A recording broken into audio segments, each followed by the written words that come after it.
Chapter 526. Your Grace, are you sure you don't need to rest? I mean, maybe you can get a new shield, Praka said hesitantly. In front of him stood Thales, who had just stood up in a disheveled manner. He was covered in dust, his face was covered in sand, and his clothes were torn and dirty. No. But thank you, Logistics Officer Praka. Thales took a deep breath, turned his wrist, and felt the balance and center of gravity of the practice sword. Your attitude is much better than the instructors of Extet. Of course, it's also much better than some constellations. Praka forced a smile. Around the training field, the royal guards who had gathered again were a little impatient, but Mallow's silence made them all quiet, and they did not have any objections. The pressure was on the training field again. Thales clenched his left fist. Abandoning the shield made his left arm much more relaxed, but the numbness and pain from the previous heavy blow was so real and unforgettable. That round just now, what happened? Thales' expression darkened.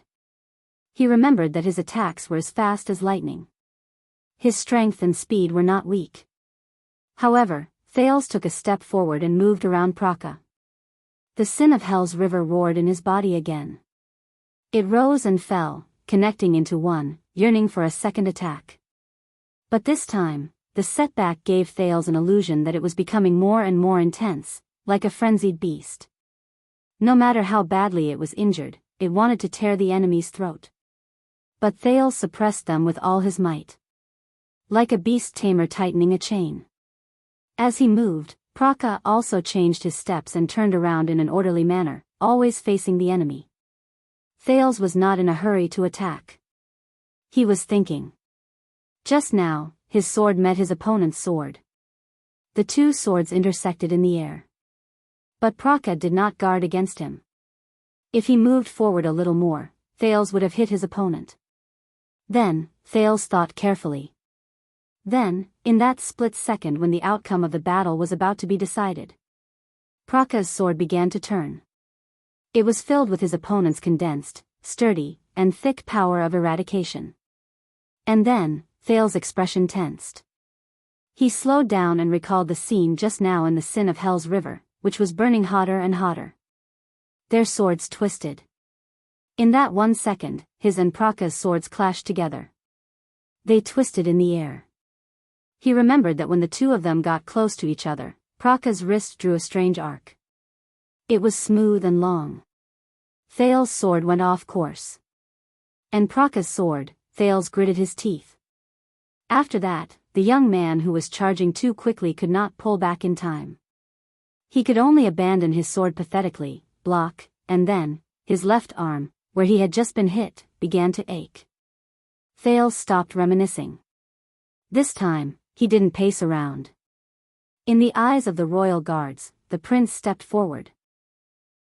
As the sin of Hell's river surged into his right arm, he thrust his sword again. Dang! As the sound of metal clashing rose, Praka calmly blocked Thales' sword. Then, Thales' pupils quivered. He saw, and felt in his hand, that Praka's sword began to move again. At the same time, Kiran's power of eradication also came. The teenager did not hesitate. Thales stopped in his tracks. He withdrew the sword, which did not have much strength to begin with, and quickly retreated. Dang! There was another crisp sound. With the agility he gained after he abandoned his shield, he managed to block Praka's counterattack, and he took 2 steps back in a slightly disheveled manner. Thales panted violently. He stared in disbelief at Praka, who was still unscathed.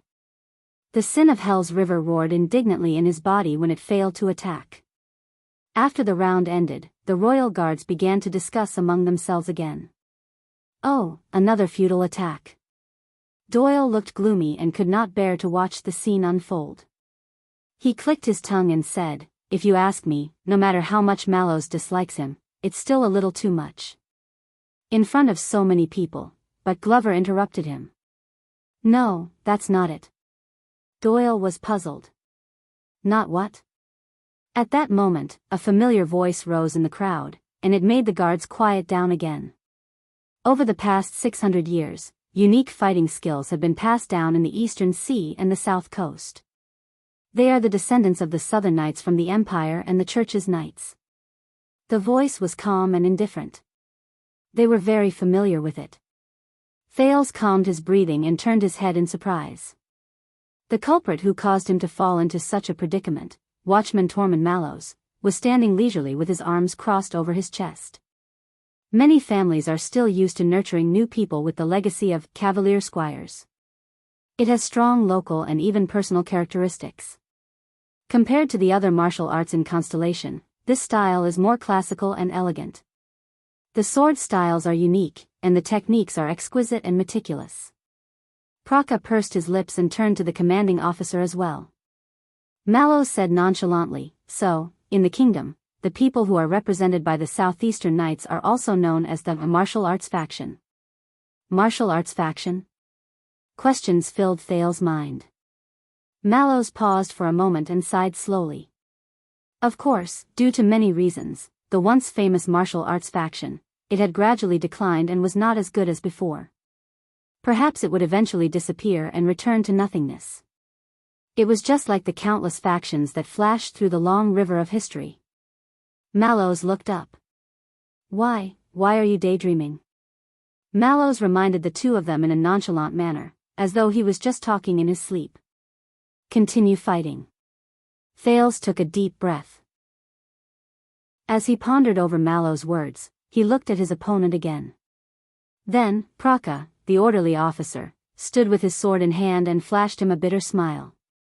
Thales did not think about it anymore. In the next second, he first moved to the left, then to the right, took a feint, and swung his sword again. Asterisk clang. Asterisk this time, Praka also moved his feet, changed the distance between them, and blocked Thales' attack. He hit his target. Thales' expression darkened slightly. But he still did not manage to hit his target. The sin of Hell's river surged in his body, and he could only roar madly in vain. He was like an orc facing a cavalry. There was no place for him to use his skills. Thales, who was at a disadvantage in his attacks, blocked his opponent, gritted his teeth, and persevered. But Mallows' words traveled into his ears at this moment, and he could not help but be distracted. Praka's ancestors came from a respectable traditional knight family in Eastern Sea Hill. They can be said to have been deeply influenced by the martial arts faction. In an instant, the contest of strength between him and Praka ended. The force on Praka's sword changed. Thales was shocked. Asterisk clang. Asterisk Praka's sword clashed with Thales' weapon for the second time. The two swords separated the moment they clashed, and only the sound of metal trembling could be heard.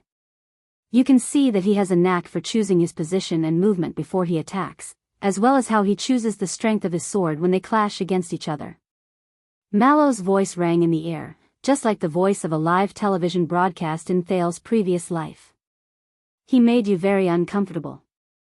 Choosing his position and movement, choosing the strength of his sword, Thales shuddered slightly, but the situation before him did not allow him to think too much. He could only go with the flow and slash horizontally. Asterisk clang. Asterisk their weapons clashed for the third time. Mallows' voice followed him like a shadow. And when they are locked in a stalemate, Praka is best at listening and prediction. They clashed, and they were locked in a stalemate. Listening and prediction. When he heard this, Thales instantly felt that something was wrong. Just as he expected, in the next second, Praka's sword appeared at the spot where Thales had no time to pay attention to. He's an expert in defense and counterattack. At that moment, Thales' hair stood on end, and he activated all the sin of Hell's river in his body without caring about anything else. Asterisk clang. Asterisk he parried Praka's sword that went straight for his neck by a hair's breadth. His right shoulder landed on the ground, and he rolled away in an incredibly pathetic manner. Outside the field, Mallows smiled faintly. Just like this. After this round of exchange, the royal guard started discussing among themselves again. Thales wiped away the sweat that had appeared on his forehead without him noticing. He sensed the numbness that came from his body due to the overload. He stood up laboriously, and he was covered in dust. But this time, he did not rush towards the apologetic Praka. Instead, he looked at Mallows by the side in puzzlement. If you think that you can use the Northland barbarians' brute force tactics against him, it will be effective against him. Mallows met Thales' gaze with a piercing gaze. Then you better think twice. Your Highness. Thales panted and sank into deep thought. Leo Praka swung his longsword and said in resignation, "Commanding officer, we all know that you have traveled extensively and have seen many things. But it's about time. I still rely on this to make a living." Mallows smiled, but he did not say anything else. But Thales understood something. Choosing his position, listening, prediction. It sounds like, a thought appeared in Thales' mind. A name appeared before his eyes. Miranda Arund. What Waya said about her power of eradication, her Pegasus music. As he looked at his slightly awkward opponent, Thales understood. He fell into an absolute disadvantage in the first round. It was not because Praka was too strong. It was, Thales clenched his fists. It was because he did not choose the right strategy. He fell into Praka's area of expertise. Defense and counterattack. Think of a way, Your Highness. Mallows scratched his chin, looking bored. Anyway. The enemy is right in front of you. All right. Thales soothed his numb body and adjusted his condition. He looked at Praka again. Thales' expression became serious. The prince's attack came in the next moment. Asterisk clang. Asterisk Praka parried Thales' sword slash again, but when he was about to counterattack, he was a little puzzled. This time, the Duke of Star Lake's strength, it was very small. Asterisk swoosh. Asterisk the wind from the sword blew past. Thales took a step back and avoided his opponent's counterattack. The two of them separated again. Leo Praka. Thales thought calmly. His ancestor was a knight from Eastern Sea Hill. He was skilled in martial arts, and he specialized in defense and counterattack. His brain started to work, thinking about his opponent's advantages and his own strategy. Praka could listen and predict the opponent's strength in an instant through contact with his opponent. This was not only good for defense, but also for finding the most suitable time to attack. The fiercer the opponent's attack, the greater the force, and the more exposed, the more incisive his counterattack. In that case, the sword I used all my strength to attack just now was all useful, his opponent's counterattack. Thales felt indignant. Wait a minute. Listen and predict? Nicholas' face suddenly flashed in his mind. It flashed in the trajectory and strength of the Star Killer's blade that changed in an instant. Thales understood now. If he were to fight against the dead face, Praka would not stand a chance. Because it was impossible for him to predict the Star Killer's strange skill of changing 3 times in one move just through the contact between their weapons. So, Thales gripped the hilt of his sword tightly. Twist of fate, right? With a single thought, the sin of Hell's river surged as if it had a life of its own. It wanted to turn into the silver power that resembled thousands of needles, just like it had done countless times in the past. It allowed its master to make an incredible change in an instant. Thales sucked in a deep breath. At most, I'll find an excuse to tell them that I inherited the dead face's power of termination, but, the sin of Hell's river. There are so many ways, but you chose the stupidest, the least effective, the most troublesome, and the most boring one. This is your power of eradication, and it is the current you. You are forced to move forward, dragged forward, without a goal, without direction, swaying left and right, going with the flow, and even, without a sense of self. Thales was in a daze. He raised his head and looked at Praka, who was smiling shyly and waiting for the prince to attack. More importantly, when you rely on imitation and ignore these things, it means that you lack the most basic things about the power of eradication that other people condensed with their lives, to every person you imitate, to every opponent you compete with, and even to yourself. More importantly, when you rely on imitation and ignore these things, it means that you lack the most basic things about the power of eradication that other people condensed with their lives. Respect. Ricky. That damned demon. Thales frowned fiercely. In the next moment, the sin of Hell's river receded like the tide, leaving behind only a bit of power with waning interest, as if it still carried a bit of nostalgia. It was like a lover who came in high spirits but left disappointed. No, this is not a martial arts lesson. This is not a simple test of the power of eradication. It is more thorough and purer, battle. Sensing the gazes of the people around him, Thales bit his lip and closed his eyes. No, if I still need to rely on Nicholas' power to survive. If I can't even get past this stage, remember, the important thing is how you are, not how strong your opponent is. How much you gain, not how much you imitate. No, if I really want to get past this stage, if I really want to get rid of this paranoid situation, Thales lowered his head. He sighed slowly in his heart. Damn it, Ricky. F***CKU. In the distance, Mallows, who had been observing Thales, had his pupils move slightly. A few seconds later, Thales raised his head. But, yes. If I don't dare to try now, how much longer do I have to wait? The next time I'm in danger? At that moment, Thales threw all unnecessary worries to the back of his mind, hiding his strength, hiding the sin of Hell's River, Renaissance Palace, the Royal Guard's judgment. At least, for now, he wanted to try to be a pure warrior. He wanted to be clear of all distracting thoughts.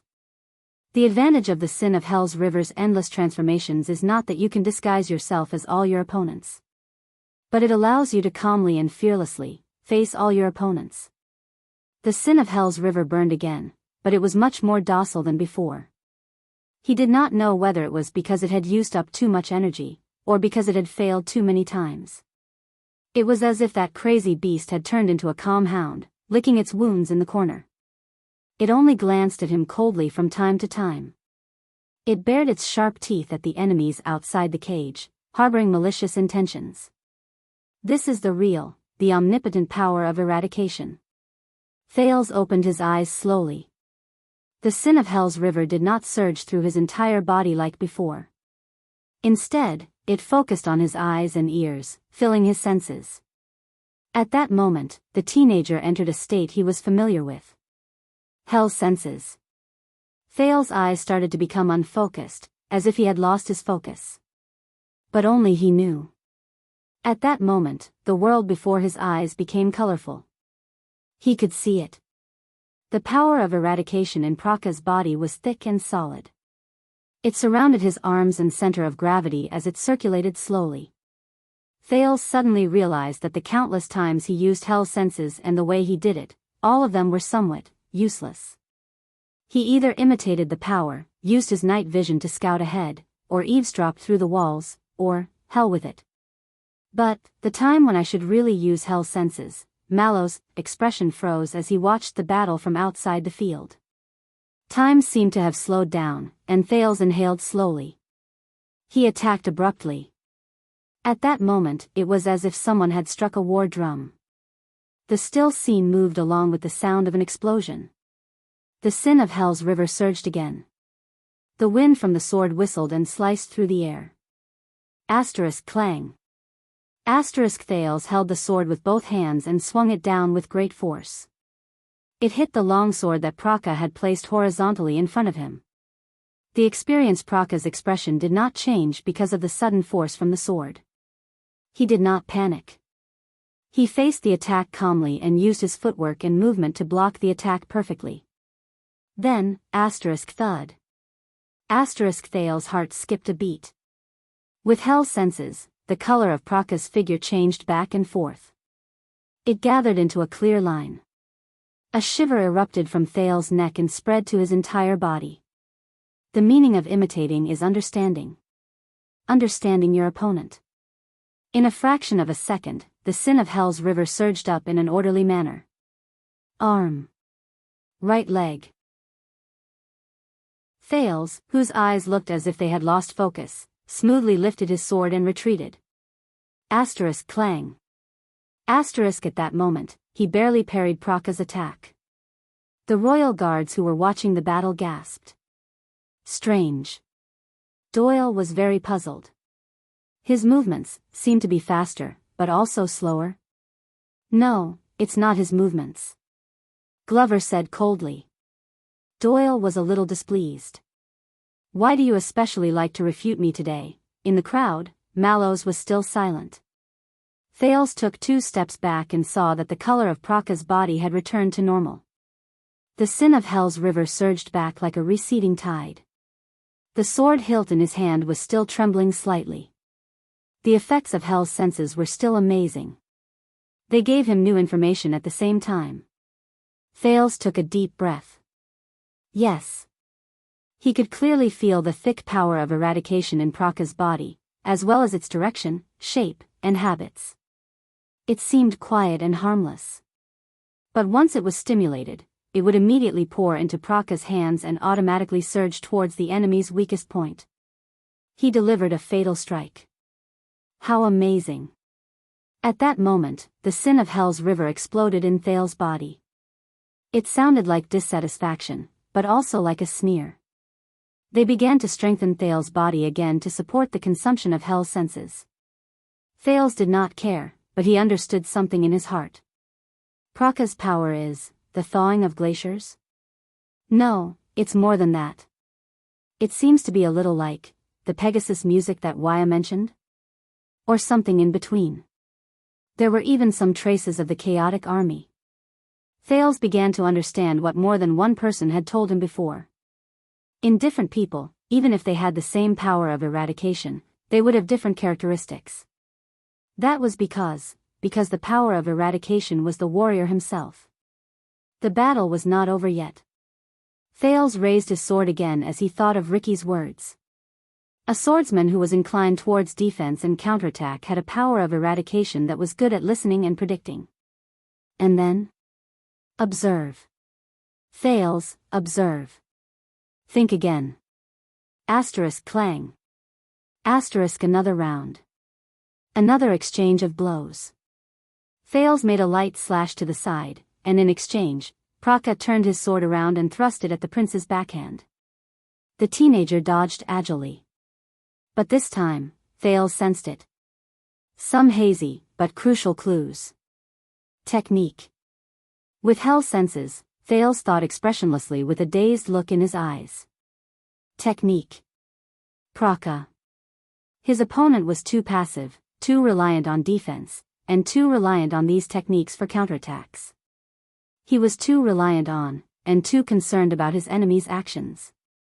Thales' eyes were dazed, but his heart was clear. He asked himself, am I like my old self? I only focused on my enemy's moves, and only knew how to imitate my enemy's strengths? So. Thales closed his eyes gently. Hell's senses slowly faded away. When Thales opened his eyes again, they were clear. The power of eradication was the warrior himself. He remembered Mallow's words, though he did not quite understand it. But the battle itself was far more than just the power of eradication. Thales swung his sword in a daze, and it went straight for his opponent's waist. Praka swung his sword in an ingenious manner. The swords touched and separated again. He launched another ingenious counterattack, and it was aimed at Thales' face, which he did not have time to deal with. But Thales was prepared. He left some leeway when he attacked. Hence, the sin of Hell's river flowed into Thales' waist with ease, supporting him to lean backwards and dodge the sword. Praka furrowed his eyebrows. After 2 to 3 rounds, he suddenly realized that the prince's attacks were mostly probing attacks, and his own counterattacks were no longer effective. At the moment he dodged, Thales' mind became clear. It was as if the fog had dispersed, and his blurry vision became clear. So, Praka. He gave up the initiative in the battle and gave up control. In exchange for a chance for his enemy to reveal an opening. And in a battle where life and death hung by a thread, giving up control meant, Thales returned to his original position. He held his sword with both hands and lowered his center of gravity. The sin of Hell's river climbed up his arms and waist excitedly. It started to roar fiercely. Like a lone wolf that had climbed to the top of a mountain, it howled at the boundless mountains and the cold moon. In the next second, Thales no longer held back. He charged forward. Asterisk clang. Asterisk their swords clashed again. Praka's gaze focused. This time, he finally received the prince's unreserved attack. This was a chance to decide the victor. He wanted to end this battle that made him feel incredibly awkward. Praka's power of eradication solidified. His wrist and arm moved at the same time. The two swords intertwined with each other, and they let out a metallic groan. He twisted his sword. Praka calmly turned the tip of his sword. In a fraction of a second, he determined his opponent's strength. Then, sensing the direction of his opponent's force, Praka's power of eradication was triggered at any moment, as if he had heard the order. Just like the countless times he fought against his enemies when he was young. Parry. Judgment. The final blow. Praka thought calmly. He did not stop moving his hands. The tip of his sword was thrust forward smoothly, and he attacked the spot where the prince could not defend against because his attack was too strong. Asterisk thud. Asterisk a muffled sound rose. At that moment, Thales only felt pain in his leg. At that moment, he could no longer hold on. His left leg went limp. Asterisk thud. Asterisk another muffled sound rose, and it was much louder than the previous one. Finally, Thales' left knee landed on the ground, and he knelt down in pain. He panted violently, enduring the soreness and numbness. The round ended. The training field quietened down. Looking at the prince kneeling before him, Praka's lips curled up. It was as expected. His sword hit the prince's left leg. At that moment, the logistics officer thought in a relaxed manner. Right, I can't go overboard. I have to leave some leeway so that the prince doesn't lose too badly, and also make the commander feel that I'm not being perfunctory, because he offended too many people when he was young. After he was injured, his future became extremely difficult. Unfortunately, the boy and his family had reached the age of marriage. But he had no other choice. He was almost 50 years old, and he had to force a smile and respond humbly. He had to lower his head and fawn over these nobles who were in their 20s or even teens, but whose status was much higher than his. Praka's expression changed. He sensed something. How? The logistics officer took a deep breath. He lowered his head slowly. When he saw what was before him clearly, Praka's pupils suddenly trembled. At some point in time, Thales' sword had moved from bottom to top. He blocked it firmly. Praka's chest. And the hilt of the sword was in Thales' hand, who was kneeling on one knee. But he did not use any force. Praka was stunned. The victor had been decided. Wow! At that moment, like waves crashing against the shore, the royal guard's cries of surprise instantly rose and invaded this part of the world.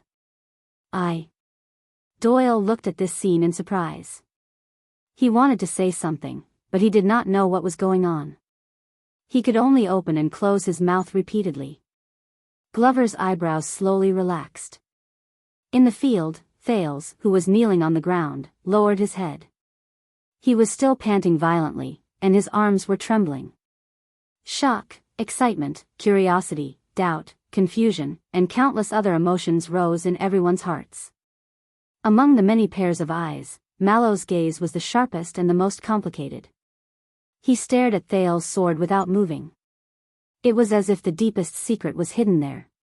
Thales trembled. No one knew that at that moment, he was trying his best to suppress the inexplicably excited and raging sin of Hell's River in his body. He was suppressing the thought of continuing to thrust his sword. Praka calmed his emotions and put away his incredulous expression. With a complicated expression, he stared at the prince who was trembling under him. He attacked intentionally, but predicted my counterattack? And sacrificed his left leg. In exchange, Praka looked at the long sword in his chest with a gloomy expression. A few seconds later, the logistics officer sighed. You won, Your Grace. You were full of tricks, and your response was appropriate. Praka flashed a bitter smile. He threw down the practice sword and admitted defeat. I was not his opponent.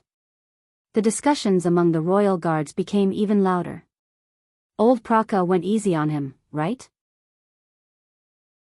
Against that child, Doyle whispered to the person beside him in puzzlement.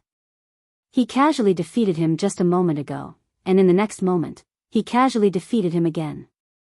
Even a knight would not dare to write such a thing. Shut up.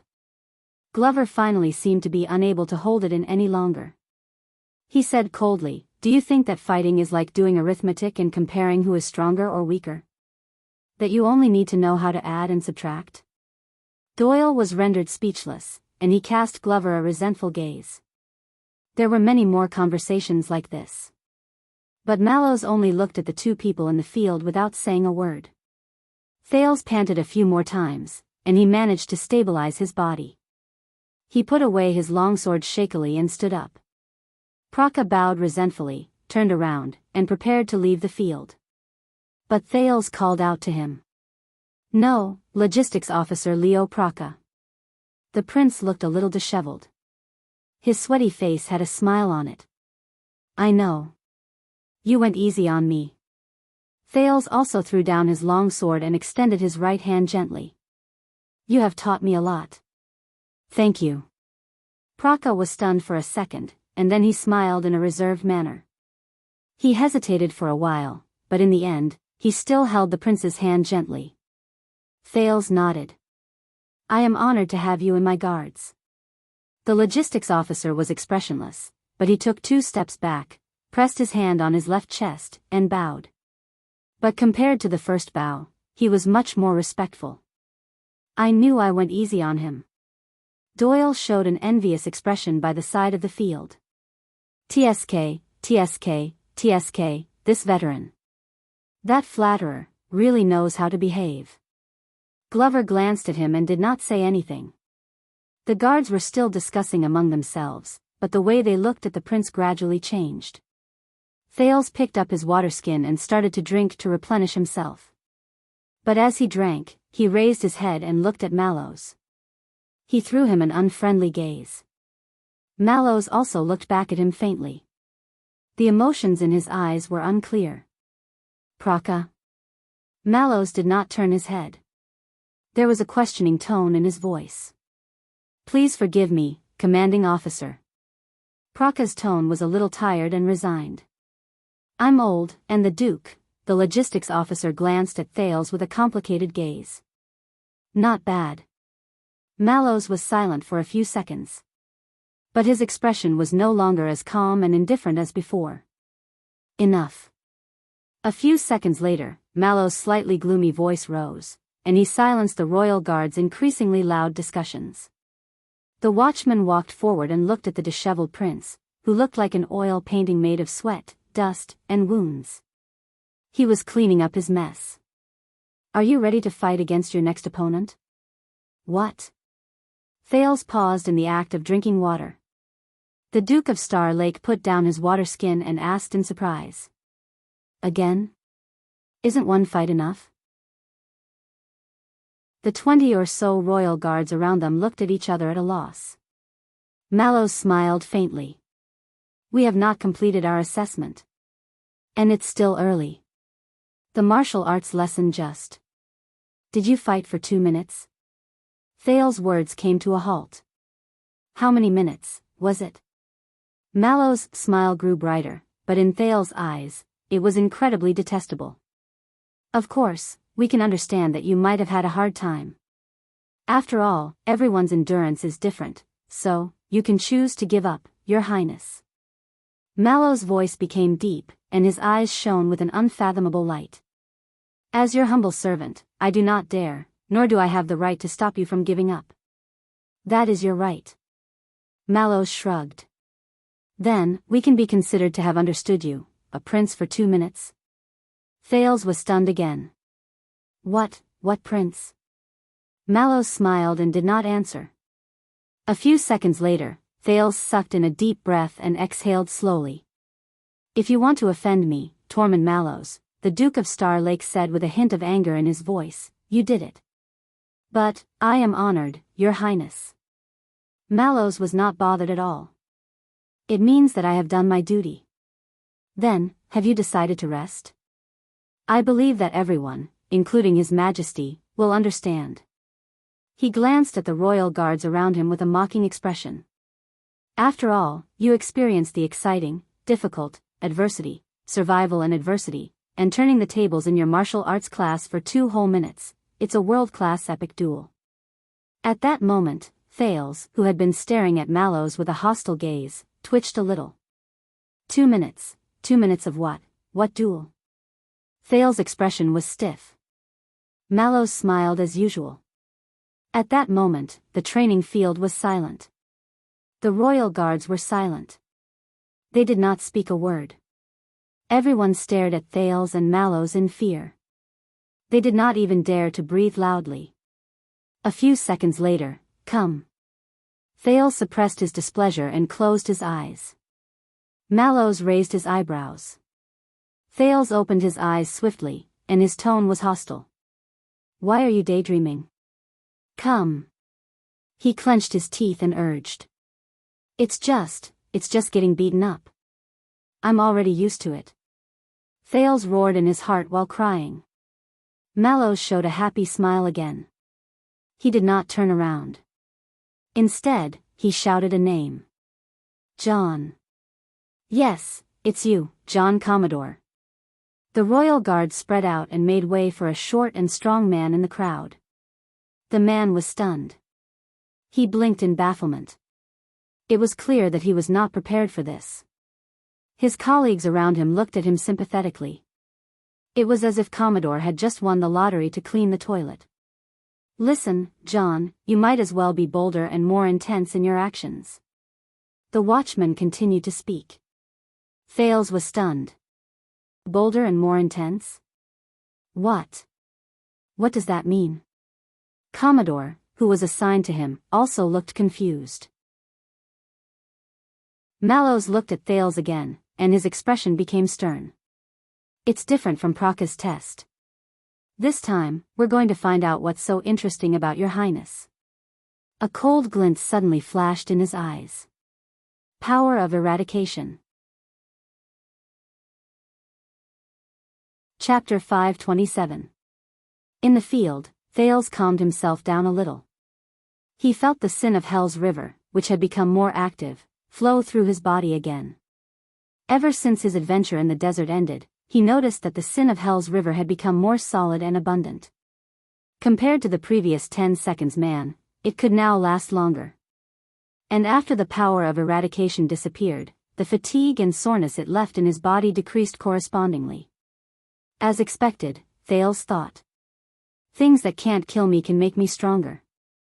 Of course, this was not without a price. Ever since he was heavily injured by Nicholas, his left wrist was no longer as nimble as before. This more or less affected his use of the shield. And it would be even better if the sin of Hell's river's temper improved correspondingly when it circulated. Your Grace, I am Gianluca Commodore. Commodore was a short and strong man. His skin was tanned, and he had a shy smile. At first glance, he looked like a middle-aged man who was almost 40 years old and had experienced hardships, but was still amiable, optimistic, and strong. Thales noticed that Commodore would subconsciously glance in Mallows' direction from time to time. I used to be a Class 1 police officer in charge of protecting important people in the police station in the inner city. When he faced the Duke of Star Lake, Commodore smiled brilliantly, so much so that it was a little obsequious. I was fortunate enough to pass the test and enter the Royal Guards. Now, I am one of the newly appointed protectors in your personal guards. Police officer. Thales sucked in a deep breath. All right, I'm quite familiar with this. Be it the arrogant green-skinned men in Western District who are in cahoots with Blood Bottle Gang. Or are they some idiots who, once they lose their jobs, will unfortunately have to go back to inherit their titles and properties? But before he could think deeply, the battle in the field had already begun. Asterisk clang. Asterisk a muffled sound rose, and Thales' arm shield clashed with Commodore's blade. Commodore was not as humble as Praka. His attack was fierce and proactive, and it was a stark contrast to the obsequious smile on his face. Thales moved his feet and swung his long sword. He exchanged a few attacks with Commodore in the air. As the metals clashed, the Duke of Star Lake noticed through his hell senses that Commodore's sword style was standard.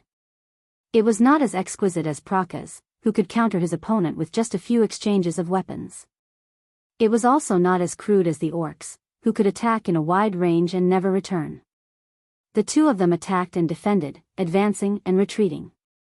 For a time, they were evenly matched. This surprised Thales quite a bit. But, dang!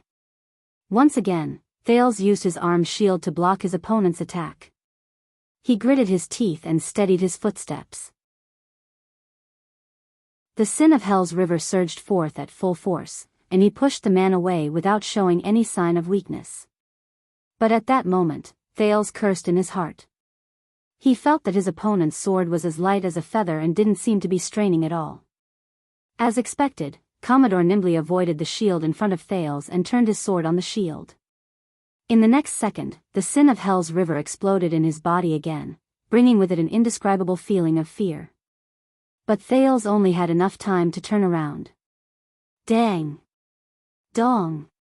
The crisp sound of metal colliding and the dull sound of flesh being blasted rang out. Oh, in the midst of the Royal Guard's low commotion, Thales gritted his teeth and staggered backwards. He knelt down on one knee and supported himself with his shield. The pain and numbness in his shoulder told him the round was over. Commodore, who was a former police officer and was now a protector, smiled foolishly and nodded. He put away his practice sword and did not continue attacking. It's the hilt. Thales panted in pain. He turned his aching shoulder socket and arm desperately and told himself this. At that moment, he used his shield to push away Commodore's sword, but he did not manage to block his opponent's sword hilt. The cross-shaped handguard on his sword followed him like a shadow. He seized the chance when Thales pushed his shield forward and pushed his arm forward to spin at Thales. If Thales had not reacted in time, he might have been hit in the ribs under his arm. Then, he would basically be lying on the ground. But even so, Thales sucked in a deep breath. My shoulder socket, it's terrible. There were also moves in the Northland military sword style that used the hilt to subdue the enemy, but most of them were used when both parties were in a stalemate and other methods could not work. There were very few people like Commodore, who set up everything just so he could use the hilt. Doyle blew his hair towards the sky and nudged Glover by the side of the training field. Oh, this move of Gene's. I saw it when he bullied the newbies in the defense division. In any case, he is not easy to deal with. Glover snorted softly. The spectators from the Royal Guards discussed softly, and some of them laughed faintly. Mallows, who was watching the fight, turned his head to the side and seemed to be deep in thought. Commodore did not chase after him. Instead, he waited patiently for the Duke to regroup. I am very sorry, Your Grace. He held his long sword in his hand, and his smile did not diminish. But I believe that you do not want me to hold back, do you? Damn it. Thales exhaled and felt the sin of Hell's river surge into his shoulder to relieve the numbness and pain. It was only then that his left arm felt slightly better. Gene fought his way up in the police station. Mallow's voice, which was no longer unfamiliar to him, rose again. He has a lot of experience in the streets and alleys. Strictly speaking, his skills belong to the new trend of practical warfare in the country over the past 100 years. It is especially popular among mercenary knights and nobles who develop new lands. It is known as the new trend. Thales turned his head around. As expected, the watchman had his arms crossed over his chest, and he looked like he was watching a good show. And in the past few decades, the new trend knights have also gained a lot of experience from the wars in the country and abroad, including mercenaries. They only seek to be suitable for the battlefield, to win, and to survive. Because of this, their style is flexible, and they do not stick to traditional methods. Of course, the new trend is also often criticized by other schools of thought. They say that their methods are disorderly, their style is messy, they are short-sighted, and they have no focus. The watchman chuckled softly. Conversely, it is also the hardest to deal with. You never know what surprises are waiting for you. New trend? Thales slowly followed his breath and focused his attention on Commodore again. The man still had that simple and honest smile. Mercenary? As Thales pondered, he suddenly thought of a person. Black Sword. The teenager remembered how he defended, escaped, lured the enemy, searched for an opportunity, and subdued the enemy on the cliff of the sky in Dragon Cloud City. He remembered how he used all sorts of methods to fight against the air mystic and not being at a disadvantage. He also remembered how he carried him. Thales had been trying to find a better transitive verb, in the Sea of Blood in Shield District while he charged towards the multi-headed monster, Kilika. As he thought about it, the sin of Hell's River surged again, as if it was dissatisfied with the humiliation it suffered in this round. Commanding officer, you praise me too much.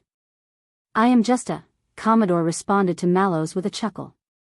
But before he could finish speaking, Thales' attack arrived before him again. Asterisk clang. Asterisk Thales gritted his teeth and attacked with his sword, but it was blocked by Commodore in a practiced manner. Commodore then pressed forward and thrust his sword forward. The teenager knew that Commodore had all sorts of methods up his sleeves. He swung his sword to parry the attack and retreated agilely to prevent himself from being hit again. But in the next moment, his hell senses suddenly shuddered, and an ominous feeling surged into him again. As expected, Thales felt a jolt in his leg. He lost his balance. Damn it! The sin of Hell's River roared. Without thinking, Thales used all his strength to turn around and roll out of the battlefield in a pathetic manner. Asterisk thud. Asterisk Commodore's knee landed heavily on the sand, and it let out a frightening thud. After this round, the royal guards let out a low commotion again. But at least the teenager managed to avoid it. Thales crawled up in shock and looked at Commodore, who had a slightly surprised look in his eyes. Trip me? Thales really wanted to ask whether Commodore had learned how to wrestle, or whether he knew a former watchman who also liked to trip him in close-quarters combat. But, Thales took a deep breath and straightened his body.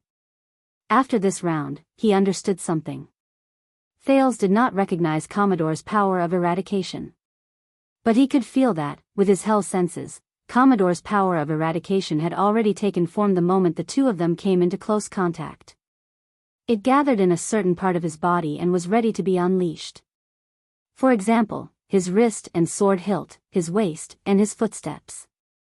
Coupled with his little tricks, he could instantly unleash his power of eradication and catch his opponent off guard. And it's not just his power of eradication. Thales panted and stared at the opponent in front of him. It's just like what Mallows said, street skills, flexible style, unconventional style, and a mixture of different styles. The sin of Hell's River began to burn again, and it was even more vigorous than before. How should I face such an opponent? Thales took a deep breath and patted the dust off his body. It's not that difficult, is it? At that moment, a figure from many years ago appeared in his memories. That figure raised a golden saber and stretched out his burly body. He treated himself as a weapon. That figure descended from the sky. He was ferocious and unyielding. He ignored his opponent's various tactics and withstood his countless attacks. That figure's expression did not change. He did not hesitate at all. He broke through Ralph's obstructions, countered Waya's killing move, broke Raphael's weapon, knocked away Miranda's attack, and suppressed Cohen, who was fighting with all his might, until he was forced to retreat. He could not fight back at all. In the end, he arrived before Thales. He was like a wild horse that was burning with flames as it charged forward. He charged forward recklessly. He was unyielding and ferocious. He charged forward with an indomitable spirit. He broke through all obstacles. Thales closed his eyes. The sin of Hell's River was self-taught. It followed his thoughts and was about to imitate that figure's power of eradication, but it was suppressed by Thales halfway. No, Thales was not Tolja. He was not the Fire Knight. His opponent's power of eradication might not be as effective against him. He could not afford to use up so much of his energy. And Commodore was not one of the 5 people who were defeated in an instant. But, in the next second, Thales opened his eyes. The sin of hell's river burned continuously and let out crackling sounds. It was like a faint sneer. Commodore maintained his smile as he watched the Duke charge at him again. The royal guards around them watched as the two figures approached each other again, but they were not very focused. Some of them even yawned. Asterisk clang. Asterisk the two swords clashed. Commodore smiled faintly. He used a twisting sword that had the charm of Praka's defense and counterattack to launch a counterattack. In his hell senses, Commodore's power of eradication was ready to be unleashed. Asterisk thud. Asterisk Thal's shield blocked Commodore's blade again. This time, Commodore's sword suddenly trembled. Thales immediately felt that the shield was weak and powerless. He also felt the shudder that the sin of hell's river reminded him of. As expected, Commodore smiled. His long sword cleverly bypassed Thales' shield and went straight for the teenager's sword-wielding hand. But this time, Thales' mind was clear. He suddenly understood a little. How to fight. It was the same as what he had come to understand in the past few years when he was shuttling back and forth in different political whirlpools and struggling to survive in different desperate and dangerous situations. What was important was not power, weapon, tactical skills, or even the power of eradication. It was people. People. His opponent's power of eradication was the same as Commodore himself. He seemed simple and honest, but he was actually sly and smart. He always thought of ingenious countermeasures beforehand, and when the time came, he would follow the prescribed order and reap the fruits of his labor.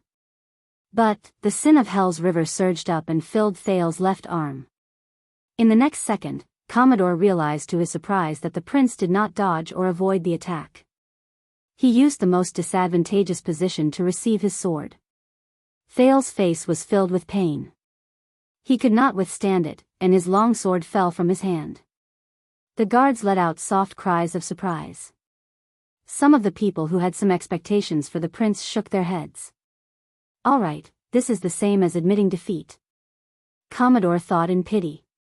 He moved his body to avoid the Duke who had lost his weapon. He still had a lot of close-quarters combat skills, but he could not show them, but forget it. I was going to lose anyway, but Commodore's thoughts stopped at this moment. Because in that second, he saw to his surprise that Thal's shield, which was still attached to a few straps, smoothly slid down. It revealed his left arm, which was already clenched into a fist. And the Duke's gaze. Commodore stared blankly at Thal's face, which showed that he was enduring the pain with great difficulty. Asterisk thud. Asterisk another dull sound rose. The teenager's left fist struck Commodore's right rib violently. The strength was astonishing. At that moment, Mallows, who was watching the fight, furrowed his eyebrows. Commodore felt half of his body go numb. He could not feel his right arm. Just as he thought that things were not going well, the Duke's face, which was gritting his teeth, grew larger in his field of vision. Asterisk thud. Asterisk Commodore felt pain in his forehead. He saw stars and lost his balance. Asterisk thud. Asterisk both of them fell to the ground. Two dull sounds were heard. Thal's shield and Commodore's longsword fell to the ground. A few seconds later, everyone snapped out of their daze. Commodore was already lying on the ground. The former police officer was shocked and angry. He struggled to get up, but he realized that at some point of time, Thales was already sitting on top of him. Your Grace? The teenager pressed his left hand against Commodore's neck. His right arm, which had his long sword knocked out, was dragged by his side. It was trembling slightly. The crowd, who had already relaxed, let out stifled cries of surprise again. Mallows was deep in thought by the side of the field. He would occasionally turn his head to say something to a guard beside him. You did very well, Protector John Commodore. Thales panted as he looked at Commodore, who looked ashamed and angry. He revealed a weak smile. But you relaxed in the end, and I had the opportunity to take advantage of it. The exhausted teenager stood up while trembling. He looked at Commodore, who was too ashamed to show his face. A small hint. Don't do this, especially when you are facing orcs. Commodore crawled up in a submissive manner. He did not even dare to look at Mallows. He apologized incoherently and left in a hurry. It was only then that Thales exhaled. The sin of Hell's River was still surging in his blood vessels. Its momentum was like a flood behind a dam. It was waiting to pour down at any moment. But at least Thales stopped attacking. The teenager staggered backwards and turned around. He panted as he picked up the water skin to quell the surging sin of Hell's River. Even though John went easy on me, how should I put this? Doyle narrowed his eyes and looked at Commodore's back, who was too ashamed to face the crowd. In a real battle, John will lose his throat, but our prince will also lose his right hand. Doyle shook his head in resignation. This desperate move, and the method he used against Praka. As expected, our prince came back from the north. However, no. Glover spoke coldly, and his answer was simple. In a real battle, the prince will lose some saliva. Doyle was stunned. What? Saliva? Glover stared at him with a burning gaze. Then, John will be crippled by all of us who will charge at him together. While the crowd discussed among themselves, the two of them were silent for a while. What you said is, Doyle blinked before he nodded awkwardly and continued the conversation. Is it really that real? Glover ignored him and turned his head around. But I still can't tell. Doyle stared at Thales and asked in puzzlement, does he really have the power of eradication? But if he doesn't, how did he do it? Under the crowd's gazes, Thales took a deep breath and put down the water skin. He sensed the emptiness and excitement in his limbs after the sin of Hell's River faded away. He ignored the crowd's discussions and sizing them up. He looked at Mallows, who did not say a word. Is it enough? Have you confirmed my power of eradication? Thales said in annoyance. My dear leader of the personal guards? Everyone's eyes were focused on Mallows. The watchman discussed with the guards beside him before he looked at Thales. I think I have some clues, Your Highness. He narrowed his eyes. But I can't confirm it yet. Thales exhaled. Some clues. Can't confirm it? That means, as expected, Mallows nodded and raised his voice to give an order. Mike. You go. As soon as he said this, the guards exchanged surprised and bewildered gazes. Soon, a man in his 30s walked out from the guards. His face was smooth, his eyebrows were gentle, his clothes were neat, and he was meticulously groomed. Thales sighed again and lamented about how time passed so slowly. Are they going to take turns fighting me? Oh, no, he's no longer calling the people from the defense division and the logistics division. Doyle's expression changed, and he pointed at Mallows at Glover. This is not a good sign. The man in his 30s came to the center and bowed respectfully. Mike Johnvold, Your Highness. Knight Johnvold, who was known as Mike, might be gentle and elegant, but his accent had a roughness that Thales was familiar with. I officially joined the Royal Guards 9 years ago. Thales nodded in resignation and returned the greeting. Johnvold's words were concise and cautious. By the way, I am left-handed. Johnvold untied the sword he wore on the opposite side of his body and picked up a practice sword from the weapon rack. My attacks will be more violent and unexpected. Be careful. Thales flashed a weak smile and began to dress again. Wait, Johnvold, this family name. Doyle scratched his head by the side. I seem to remember something. Glover, who was beside him, silently replied, Black Johnvold. Black, what? Doyle looked puzzled. Glover did not even look at him.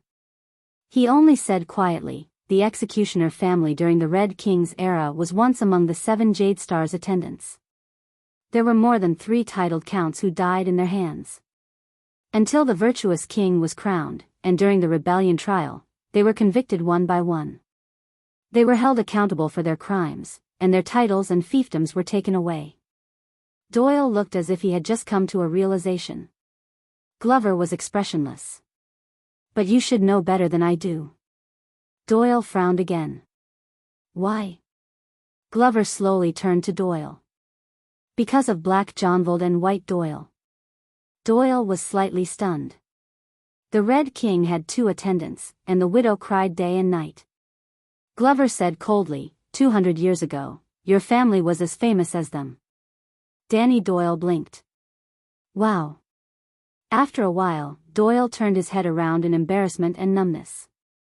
Is that so? You even know this? While they were still chatting, Thales had already gone up against Johnvold's sword. Just like Commodore, Johnvold did not hold back at all. He took the initiative to attack. But this time, Thales' expression changed the moment his opponent delivered his first attack. Johnvold was different from his previous 2 opponents. Clang! Clang! Clang! 3 sharp sounds rose. Johnvold's expression was calm. The sword in his left hand moved quickly, and he continuously threatened Thales' chest, calf, and arm. After blocking 3 times, Thales was forced to take 3 steps back. He was surprised and strenuously resisted his opponent's attacks. Compared to the older Praka and the short and sturdy Commodore, the knight with the outstanding appearance was expressionless. His attacks were simple and direct, and there were no flourishes. With a familiar feeling, Thales did not even have time to catch his breath. Before he could stabilize his footing, Johnvold's attack arrived again. The Sin of Hell's River roared indignantly and surged into Thales' arm, but it could only support him in quickly defending himself. Clang! Johnvold's expression was indifferent, but the long sword in his hand became swifter and swifter. He did not deviate and went straight. The tip of his sword was aimed at the parts that Thales found difficult and unstable during his previous defense, his legs and wrists. He attacked continuously. The worst thing was that Thales rarely fought against enemies who held swords in their left hands. In his opinion, every time Johnvold attacked, the angle of his attack was tricky, unexpected, and difficult for him to defend against. But his attacks were also very forceful, causing him to have a hard time defending himself. He could only retreat continuously to avoid the attack. It was to the extent that Thales almost lost his footing during his 8th defense. He did it while he leaned back in a pathetic manner, and he was close to his limit. Even so, Thales' arm was still grazed an inch by his opponent's blunt sword, which had not been sharpened. It was incredibly painful. But before he could rest, Johnvold's next attack came from the spot where he was grazed. Thales was forced to grit his teeth and activate the Sin of Hell's River. Perhaps it was because he was almost driven mad by the repeated setbacks, but he retreated. And every time he took a step back, Johnvold's advantage in his next attack would increase a little, causing Thales' defense to become more and more dangerous. Thales felt the tremors on his shield and sword, as well as the pain and numbness in his muscles. The more he fought, the more fearful he became. He was constantly being attacked, and he did not even have the chance to counterattack. Thales could not help but be reminded of his time in heroic Spirit Palace. The Northlanders' attacks were also as violent and swift as this. They did not give him any chance to catch his breath. Johnvold's attack had clearly shocked the royal guards and the spectators. Many of them pointed at him and discussed about something. Even Mallows nodded repeatedly as he watched. What the heck? By the side, Doyle widened his eyes. There's such an amazing person in our team? Even Glover was rather surprised. Either his opponent is too weak, or he's hiding his strength. When I was in Renaissance Palace, I never heard of such a person in the Vanguard Division. But compared to the spectators who were pleased with themselves and commenting on the fight, Thales was not in a good mood. He gritted his teeth and used his shield to withstand Johnvold's full-powered slash. Then, he activated the Sin of Hell's River at all costs and finally launched a counterattack. At least he managed to force Johnvold's attack to slow down. But his opponent only paused for a moment. His face did not turn red, and he did not pant. Then, he attacked again and dragged the fight back to its previous rhythm. Thales was about to go crazy. At that moment, he was like a small boat floating in a stormy sea. He was doing his best to tug on the sails to ensure that the boat would not capsize. But the water at the bottom of the boat was getting deeper. He could not hold on any more. But his opponent's power of eradication was endless. With hell senses, Thales could even see his opponent's skin shining like stars. "Your Highness, you should be very familiar with this style, right?" Soon, that familiar but very annoying voice rose. When Mallow's voice faded away, Jonvald withdrew his sword and retreated with ease, perhaps because it was related to him, or because he respected his superior. He stopped attacking. Thales finally had a chance to catch his breath. He did not have to defend himself so hard anymore, so he panted heavily. At the same time, he placed his shield and long sword on the ground.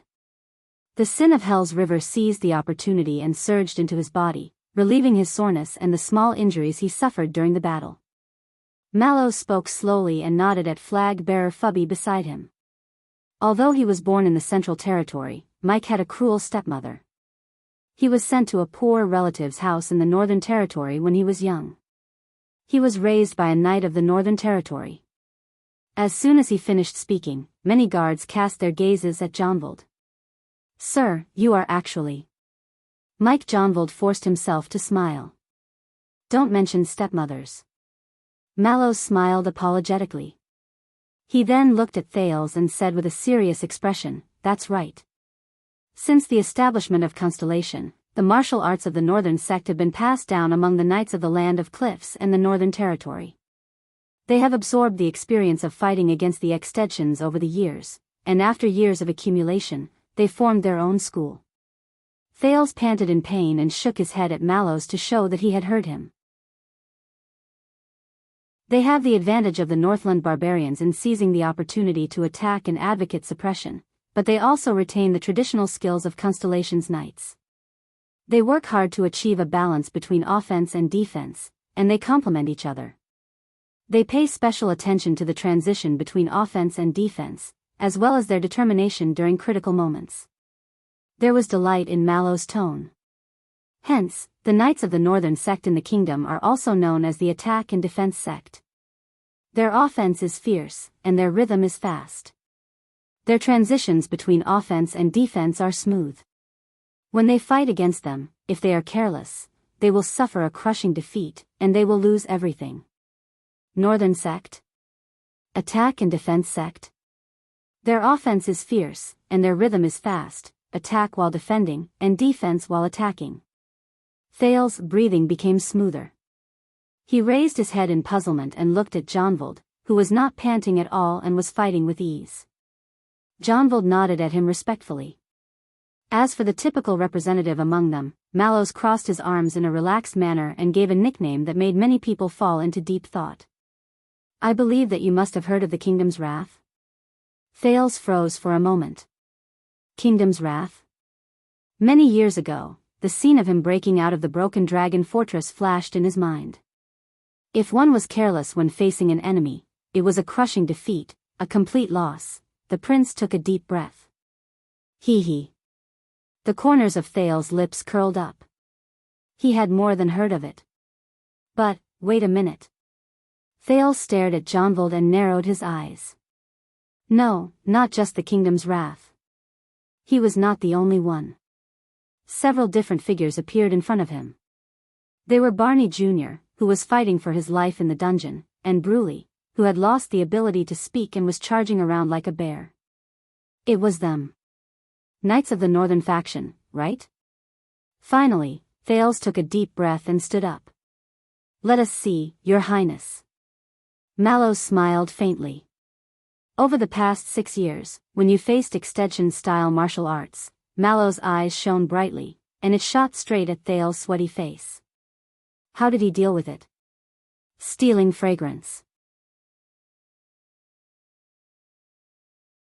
Chapter 528. The moment the watchman finished speaking, Jonvald attacked at the right time. Asterisk clang. Asterisk Thales blocked the first horizontal slash. But Jonvald felt that something was not quite right. The prince's gaze seemed to be a little unfocused. At that moment, Thales was thinking about something. Thanks to Mallow's explanation, the teenager understood some things. It was no wonder that he felt a strange sense of familiarity from Jonvald's attack. I see. This is a battle with Northland's style. Thales exhaled. He thought he would never have this feeling. A faint nostalgia for the lessons of being beaten up in heroic Spirit Palace surged in him. In his not-so-long life, but definitely rich combat experience, there were only 3 people who had truly influenced his sword-wielding skills in combat, from the beginning to the end, from the example to the example, and from the example to the example of others. 1 woman and 2 men. One of them was Black Sword. In reality, Thales adjusted his footsteps and used Hell's senses to defend against Jonvald's next slash. But his thoughts seemed to be in another time as the sin of Hell's river surged violently. Black Sword, a mere mortal, faced the mystics, the calamities, as well as inhuman existences like Asda and Giza. He was faced with an almost hopeless battle, but he miraculously struggled out of a path of survival. He even used the strange sword in his hand to forcefully create a chance for victory. Later, when he thought about it, Black Sword's every decision, every choice, and every action he took during the battle showed superhuman qualities and astonishing wisdom. All of them deeply shocked Thales. But the opponents Black Sword faced were too few. He could not be used as an example. However, there was another person who deeply influenced him. Thales strenuously blocked Jonvald's thrust. In the increasingly disadvantageous battle, his muscles groaned in pain. Star Killer. Thales thought quietly. Yes. Sorry Nicholas, the man who was cursed by Thales thousands of times, could be said to have opened another door for him. Thales witnessed the bloody battle of supreme-class fighters in the land of barren rocks. The Star Killer, this man fought against the equally skilled and dangerous Raven of Death, and perhaps Thales and Yodel as well. He was at a disadvantage from the beginning to the end. He was heavily injured and was in a desperate situation. He was in a disadvantageous position and was close to death a few times. But in the end, the former leader of the White Blade Guards of Extet still managed to turn defeat into victory. Thales instinctively avoided Jonvald's powerful and heavy slash. He swung the shield in his hand, and with a tremble, he parried Jonvald's attack. This made Jonvald feel slightly displeased. This time, the prince's defense seemed to be effective. It was not as strenuous and awkward as before. But Thales was still thinking. The Star Killer. He did not rely on strength to win. Instead, it was patience, calmness, tenacity, observation, and analysis. In the most disadvantageous battlefield, what Nicholas did was not fight to the death like a cornered beast in a frenzy of despair. On the contrary, he used extraordinary patience and willpower to receive each of Monty's arrows. He tenaciously withstood the pressure of being at an absolute disadvantage, and calmly defended against each of his opponent's attacks, which were certain that he would win. During critical moments, he observed the Raven of Death's unique fighting habits and analyzed the enemy's most likely choice in each situation. In the end, the Star Killer succeeded in one strike and overpowered his opponent. Perhaps, Thales thought absent-mindedly, perhaps Nicholas did not obtain this nickname that shook the entire Western Peninsula and was one of the strongest 5 war generals in Extet just because he was lucky enough to kill Horus Jadestar. That's right. The Star Killer. Thales suddenly realized that the person who influenced his fighting style the most was the Northlander he hated the most. Thales instinctively raised his shield and attacked. It clashed with Jonvald's blade once, and he suddenly sensed something. He instinctively attacked with his longsword, forcing Jonvald to give up on his attack in surprise. He held his sword horizontally to defend himself. No, that's not all. He didn't just witness that battle. He also, Thales recalled the past. During every outdoor training session, Nicholas would show off his skills without holding anything back. He would proudly bully Thales until he teared up, and Thales could only take the beatings without being able to fight back. The Constellations who were watching by the side gritted their teeth. Saroma could not bear to watch. But every time he faced the Star Killer, whether it was for survival, for his pride, or to not be beaten up so badly, when he struggled to survive under the Star Killer's claws, *clang. Thales's long sword clashed with Jonvald's weapon again. But at this moment, Thales closed his eyes. Jonvald, who was very close to him, noticed this, and he could not help but be shocked. The sin of Hell's river surged into the teenager's body. Hell's senses became even more sensitive. Time seemed to have slowed down. At that moment, Thales slowly experienced it. It was at the point where Jonvald's and his long swords clashed. The powers of eradication from both sides surged up, and they were locked in a stalemate at that point. One side attacked endlessly, and their attacks surged. The other side defended firmly, and they were tenacious and tenacious. Thales could sense that no matter what he did, whether he pressed forward, attacked, withdrew his sword, or retreated, Jonvald's powers of eradication would attack relentlessly, and he would not give him any chance to catch his breath. And Thales could not block it. What should I do? What should I do? During that second, Thales still had his eyes closed. He sensed everything with the feedback from Hell's senses and the sin of Hell's river in his hands. The corners of his lips curled up slightly. The teenager understood. He, Thales Jade Star. He was not a monster with a strong body, a genius with exquisite skills, or the main character of a knight who had peerless skills. Come on, release your mystic energy and you'll be able to kill them all. Dark Thales, who swung his fists and roared in his heart.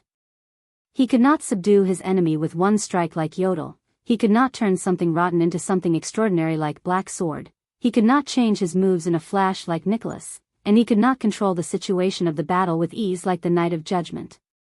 But he had at least one advantage, even though Thales was not willing to admit it. Tanking. Yes.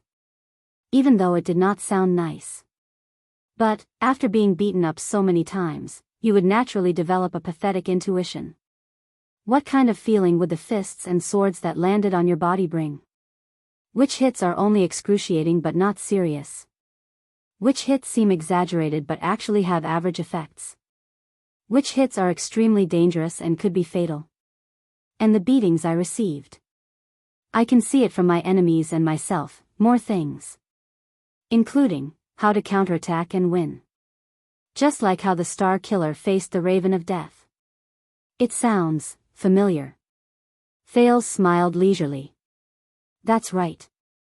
Isn't this? The sin of Hell's river roared madly in his eardrums, as if it was beating war drums and urging Thales to continue fighting.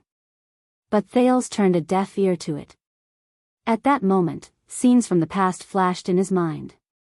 In the abandoned house, as a child beggar, he struggled and struggled. In Vine Manor, he faced a close shave with the vampire. In Renaissance Palace, he played a political game in the Hall of Stars. Isn't this? In Dragon Cloud City, he narrowly escaped death in Shield District. In Heroic Spirit Palace, he dealt a fatal blow in front of the 5 archdukes. In the desert, at the bottom of Black Prison, he fought hard in the dark. Isn't this? The smile on Thales' lips deepened. Isn't this the time when he faced all sorts of disasters and obstacles since he came to this world? Thales Jadestar's way of living? First, get beaten up and survive.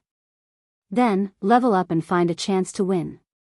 Finally, act cool.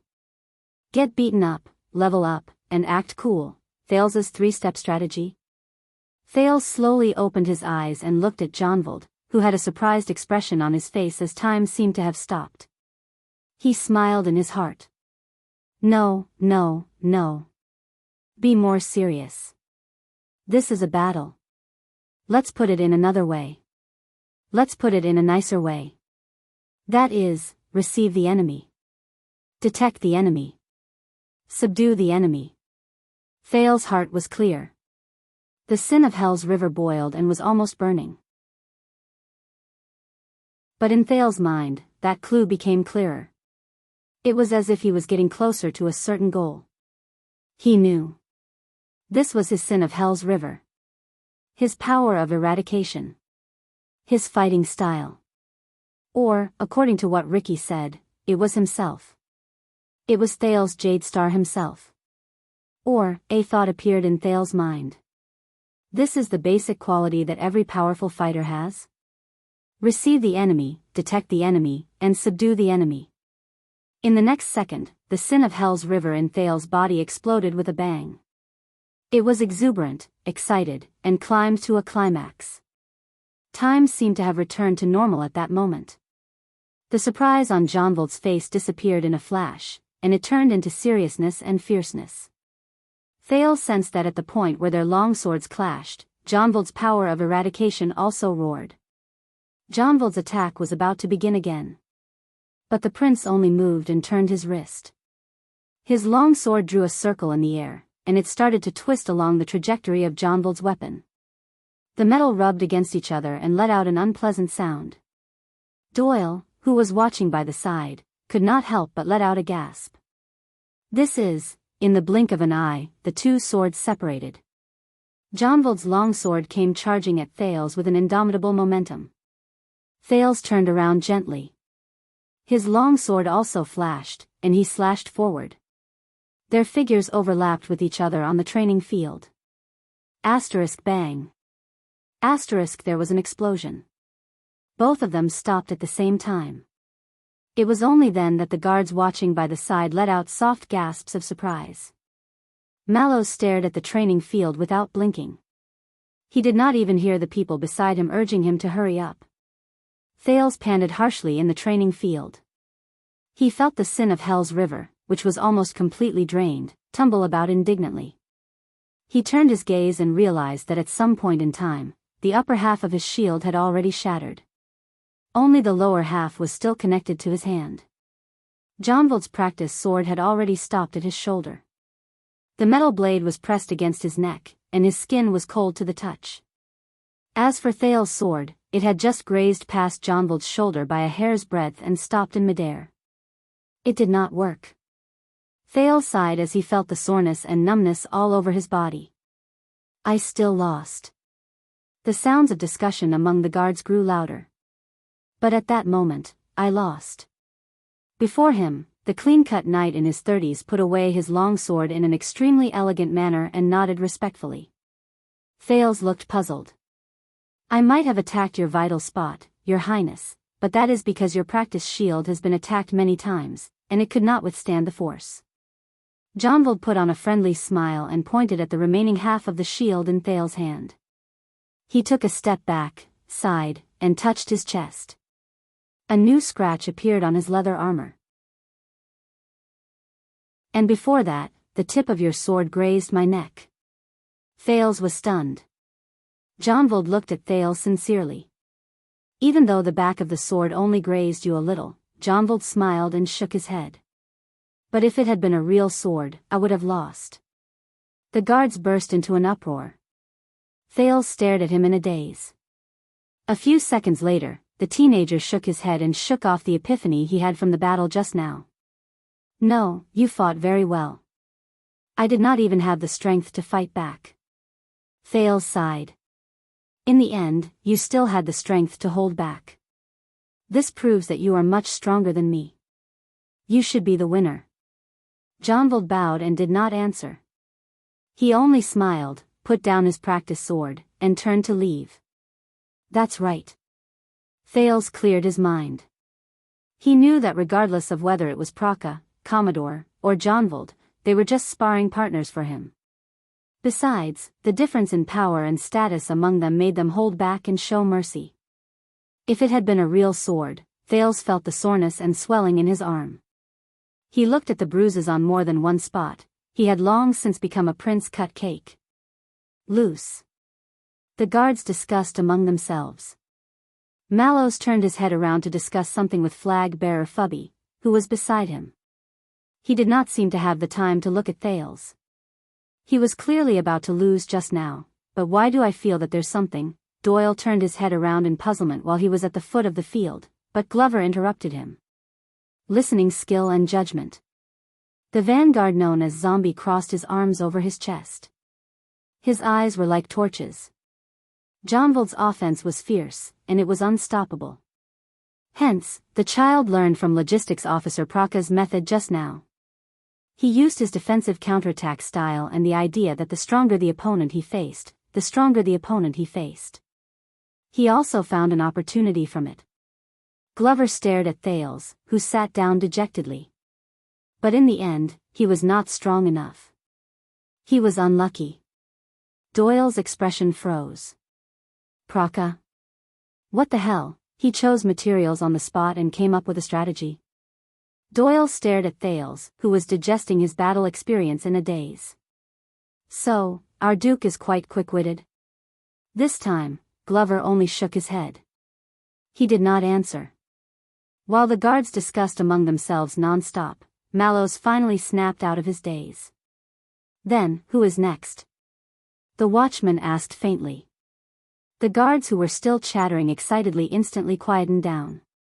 But when he heard this, Thales' expression darkened. Again? I'm about to collapse, okay? Lord Mallows. Thales said indignantly. Since you speak so logically, you must have extraordinary skills. The Duke rubbed the bruises on his arm and gritted his teeth. Why didn't you fight on your own? Mallows smiled faintly. Because I am not good at fighting on my own, Your Highness. Not good at fighting on your own? Thales was stunned. He then remembered the figure of the other watchman. Then, why did they make you the watchman?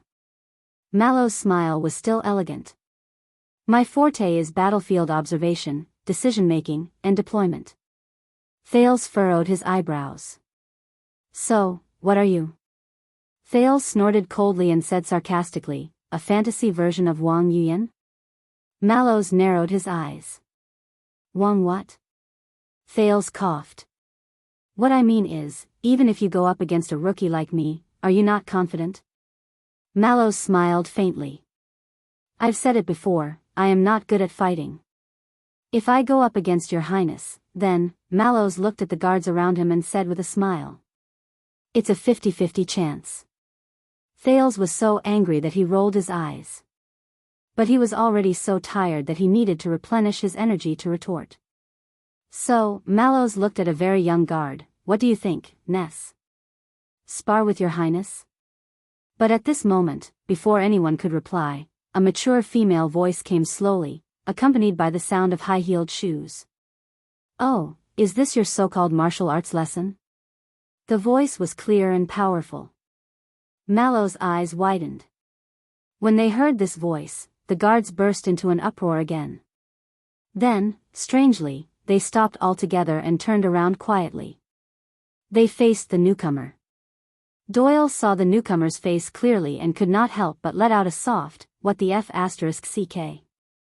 Then, he quickly shut his mouth and lowered his head, hiding behind Glover. Thales turned his head and was also stunned. He stared blankly at the field outside.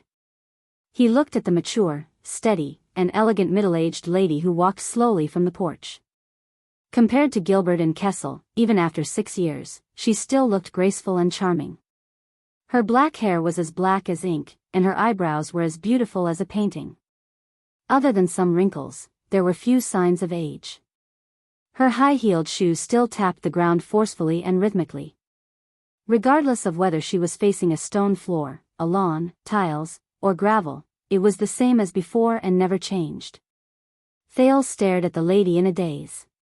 He stared at her arrogance, valiance, elegance, and freedom, which did not seem to diminish in the slightest. She did as she pleased. The members of the Star Lake Guards looked at each other, seemingly hesitant. But in the end, under Mallows' lead, they all bowed and saluted respectfully. But the black-haired lady did not seem to see them. She did not care about them and only looked around. Her gaze landed on Thales for a moment before looking away. She snorted softly. Look, what kind of bullsh** tea are you teaching?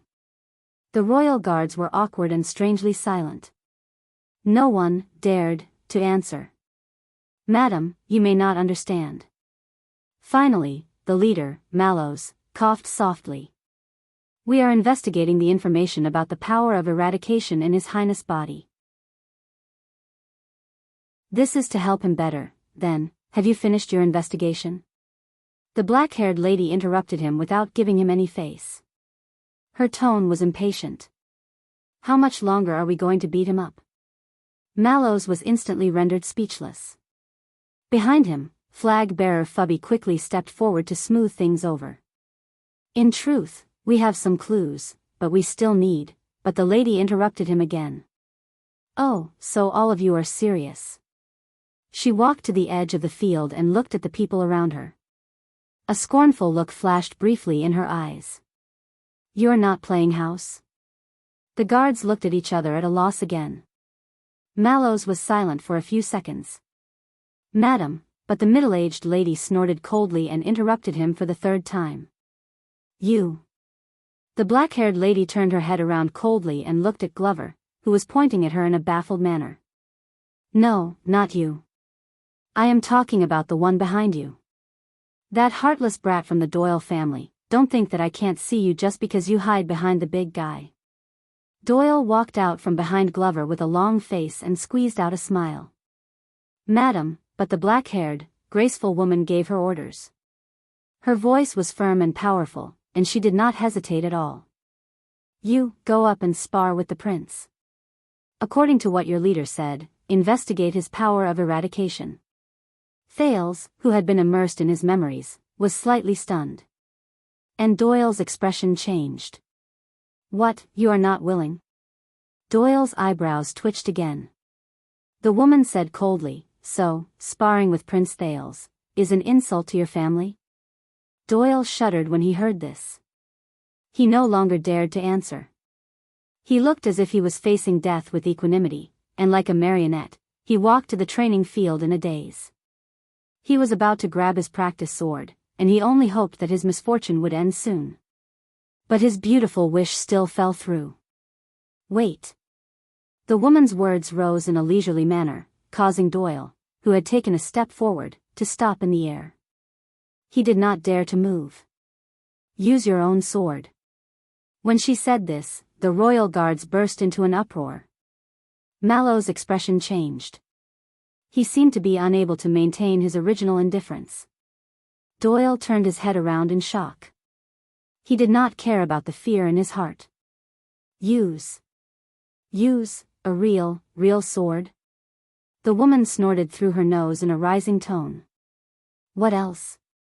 Doyle froze on the spot. Quick, draw your sword. Go up and fight him with your life on the line. The woman glanced coldly at the royal guards. Otherwise, why the hell would you investigate his power of eradication? Thales was shocked when he heard this, but he also felt warmth in his heart. As expected, it's been 6 years, she's still, behind Mallow's, flag-bearer Hugo Fubel's face was dark. He asked Praka, who rushed over from behind him. How did she get in? Praka's face was bitter. He spread his hands in resignation and helplessness. Commanding officer, you know that she is His Majesty's. In short, in all of Mindy's Hall, even among our brothers, no one dares to stop her. Fubel was instantly exasperated.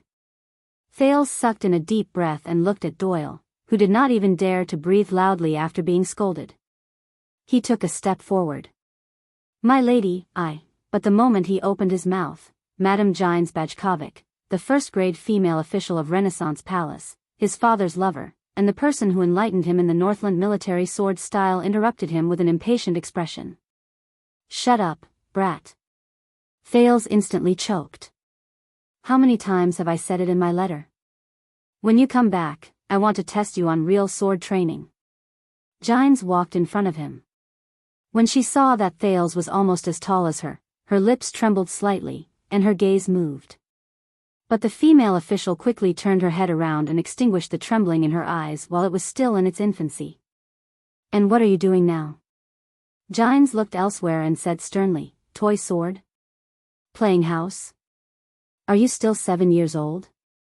Gines swept her gaze over the 20 royal guards and said sternly, Are all of you 7 years old as well? The leader, Mallows, was silent. He did not answer. Why are you standing there in a daze? Gines exhaled. She seemed to have had enough of her anger. She turned to Doyle. The latter was trying his best to act like a stone pillar in the middle of the field. Go up, fight him with your sword until you get rid of his power of eradication. Doyle raised his head while trembling. My lady, this sword was passed down to me by my grandmother. I cannot use it easily, Gines mercilessly exposed him. Nonsense. How many times did I capture old Doyle in Red Street Market when I was young? Your grandmother passed away a long time ago. Every time, it was your grandfather who paid the bail. Doyle shuddered when he heard this. He lowered his head and did not dare make another sound. Gines snorted coldly. Her high-heeled boots tapped against the ground with a clear sound as she walked past the guards. Then, you? Or you? Use a real sword and go up to spar with him? No one answered. No one even dared to raise their heads. Gines snorted coldly and turned to the leader. You might as well call yourself Mallows.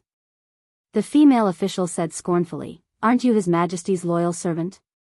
The kind who will cut whoever he asks you to cut? Mallows was silent for a few seconds. Finally, the watchman sucked in a deep breath. There is no need, my lady. Our duty is complete. We have already understood His Highness' power of eradication. Thales was shocked when he heard this. Understood? What? Sin of Hell's River? The power of eradication that Black Sword mentioned was best not to show to others? Understood just like that? The martial arts lesson has ended. Mallows forced a stiff smile.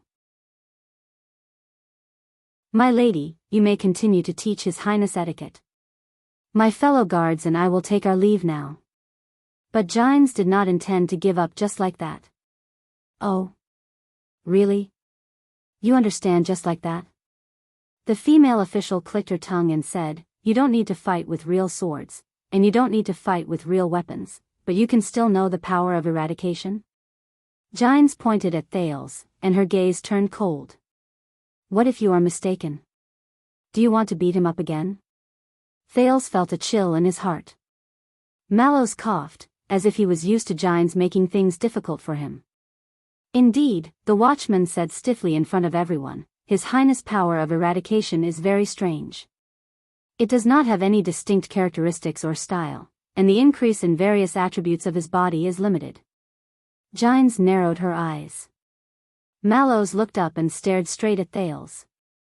But he survived. Thales sucked in a breath and revealed a curious gaze as well. 3 battles. The watchman said unhurriedly, that's right. Before he was injured, Praka was an elite in the defense division. His counterattack had even severely injured supreme-class elites. Even though he was in the defense division, Jean used to be a police officer. The close-quarters combat skills he learned from the streets were practical and effective. He specialized in defeating his enemies in unexpected ways. And Jeanvold only recently changed from a penal officer to a vanguard. One of the main reasons is that his fighting style is too sharp. The 3 people who were mentioned moved. But His Highness survived, Mallows said methodically. He lost, but he did not lose too badly. The watchman became serious. His gaze was like lightning, and it was so piercing that Thales felt a little uncomfortable. Your Highness, there is an extremely similar example in history regarding your power of eradication. Thales was a little surprised. An example in history? He immediately remembered the example Ricky told him when he was still in Blade Fang's camp. Those people Ricky mentioned, ancestors who had the sin of Hell's River and also shouldered the so-called mission of their era. However, what Mallows said next was out of his expectations. 200 years ago, a peerless genius in combat and martial arts appeared in the Jade Star royal family. Jade Star royal family? Thales raised his head in shock. W.H. What? Is there a Jade Star among the strange names Ricky mentioned? Mallows cleared his throat and said loudly in front of the people who were listening attentively, that royal genius awakened to a rare power of eradication. That prodigy of the royal family awakened to a rare power of eradication. That power allowed him to struggle for survival in countless desperate situations and narrowly escape death. Just like Prince Thales' power today, it allowed him to survive in dangerous situations. Thales blinked. Huh? Mallows nodded. In the end, that genius became a supreme-class legend of his era. His fame spread to this day. Jianghu furrowed her eyebrows. And that is, Mallows took a deep breath and looked at Thales. That's right. He is the free and uninhibited romantic prince, the legend of the century who has never met his match in the Western Peninsula. Kayla Jade Star. The watchman's eyes shone brilliantly. People call him the enemy of the wolves. The crowd burst into an uproar. Thales was completely stunned. Legendary prince, Kayla Jade Star? Enemy of the wolves? Mallows raised his head. He looked solemn and serious. And the legendary power of eradication that Prince Kayla relied on to become famous and shock the world is called, the watchman said softly, Wrath of the Sea. 1 second. 2 seconds. 3 seconds. At that moment, the entire training ground was in an uproar. The royal guards anxiously whispered to each other. There was no lack of excitement and surprise among them, and many of them kept glancing at Thales. Jianghu also fell into deep thought. But the main character of the topic was stunned. Anger, Thales stuttered in his heart. Wrath of what waves? I heard that the instructor the Northlanders arranged for the prince is the murderer who killed Prince Horus. The Northlanders purposely used this to humiliate us. Doyle, who had snuck back to Glover's side, poked his colleague in surprise. By the looks of it now, the murderer really taught seriously? While the crowd was in a mess, Mallows took the chance to end the conversation. I'm sorry, Madam Jianghu. That's all for today. As for you, Your Highness, I will look for information regarding the enemy of the wolves when he was alive. Mallows narrowed his eyes. In the future, your training will be more targeted. The watchman did not wait for their response. He turned to the entire royal guards. Dismiss. Return to your posts. A thought appeared in Mallow's mind. Unless someone wants to catch up with the visiting Madame Jianghu? The moment he finished speaking, the Star Lake guards dispersed. No one seemed to want to stay any longer. Mallows turned his head around and nodded slightly at Jianghu and Thales. The female court attendant snorted coldly, turned around, and took a step forward. Why are you spacing out, boy? You still have lessons to attend. Thales shuddered. It was only then that he snapped out of his shock and puzzlement. He turned his head around and did not care about his appearance. He jogged all the way to catch up to Jianghu's high-heeled boots in a hurry. While the teenager jogged, he mumbled in his heart. What's going on? During these 6 years, aside from being beaten up all day long, being drenched in blood and sweat, gritting his teeth to fight against Nicholas with tears in his eyes, and thinking of ways to survive under his terrifying and savage shadow, what else did he do to make my power of eradication turn into something like wrath waves? Mallows stared at Jianghu and Thales as they left into the distance on the training field that soon became empty. His expression was slightly dark. And you, Praka, pass the message. Mallows called out to Praka, who was at the back of the group. This time, we can be considered to have just been formed, and we are unfamiliar with our duties. But next time, even if His Majesty himself comes, Mallows emphasized the word, himself, and it made Praka subconsciously tense up. The watchman turned his head around slowly. His eyes shone with an incredibly solemn light. The guards under my command are not allowed to come here without any hindrance or notice. Do you understand? Praka shuddered. He suddenly had the misconception that the usually indifferent and relaxed Officer Tormund Mallows did not exist at that moment. Praka quickly nodded respectfully, turned around, and left. Mallows stared at his back. His gaze was complicated, and his thoughts were unfathomable. After a moment, the watchman turned to the only person left beside him. Hugo. The flag-bearer of the Duke's personal guards, Hugo Fubel, walked over in a submissive manner.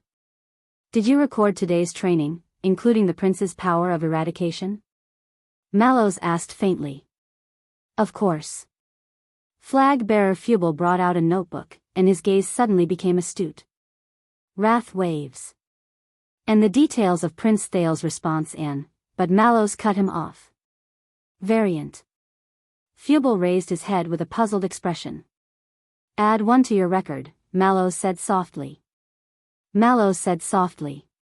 His expression and tone of voice slowly returned to their previous indifferent state.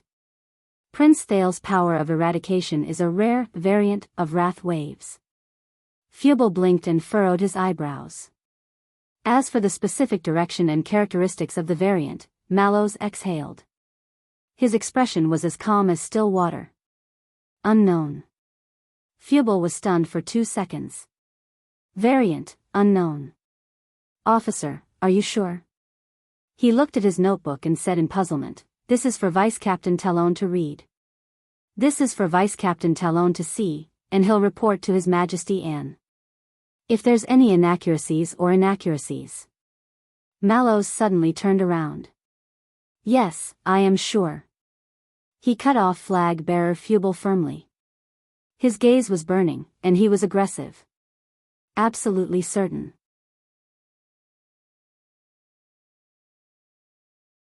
Chapter 529. Thales stood uneasily beside the study table on the 3rd floor and scooped up a towel that was soaked in hot water from the wooden basin. He was still wearing his sweaty and smelly training uniform. His skin was sticky and greasy. His abrasions and bruises were still faintly burning. His body was still aching, and it made him very uncomfortable. It was as if he had returned to the time when he was a child beggar. But Thales did not speak. He only quietly wiped his face and neck. With slight anticipation and nervousness, he occasionally looked at the valiant figure by the window who had her arms crossed over her chest and was looking into the distance.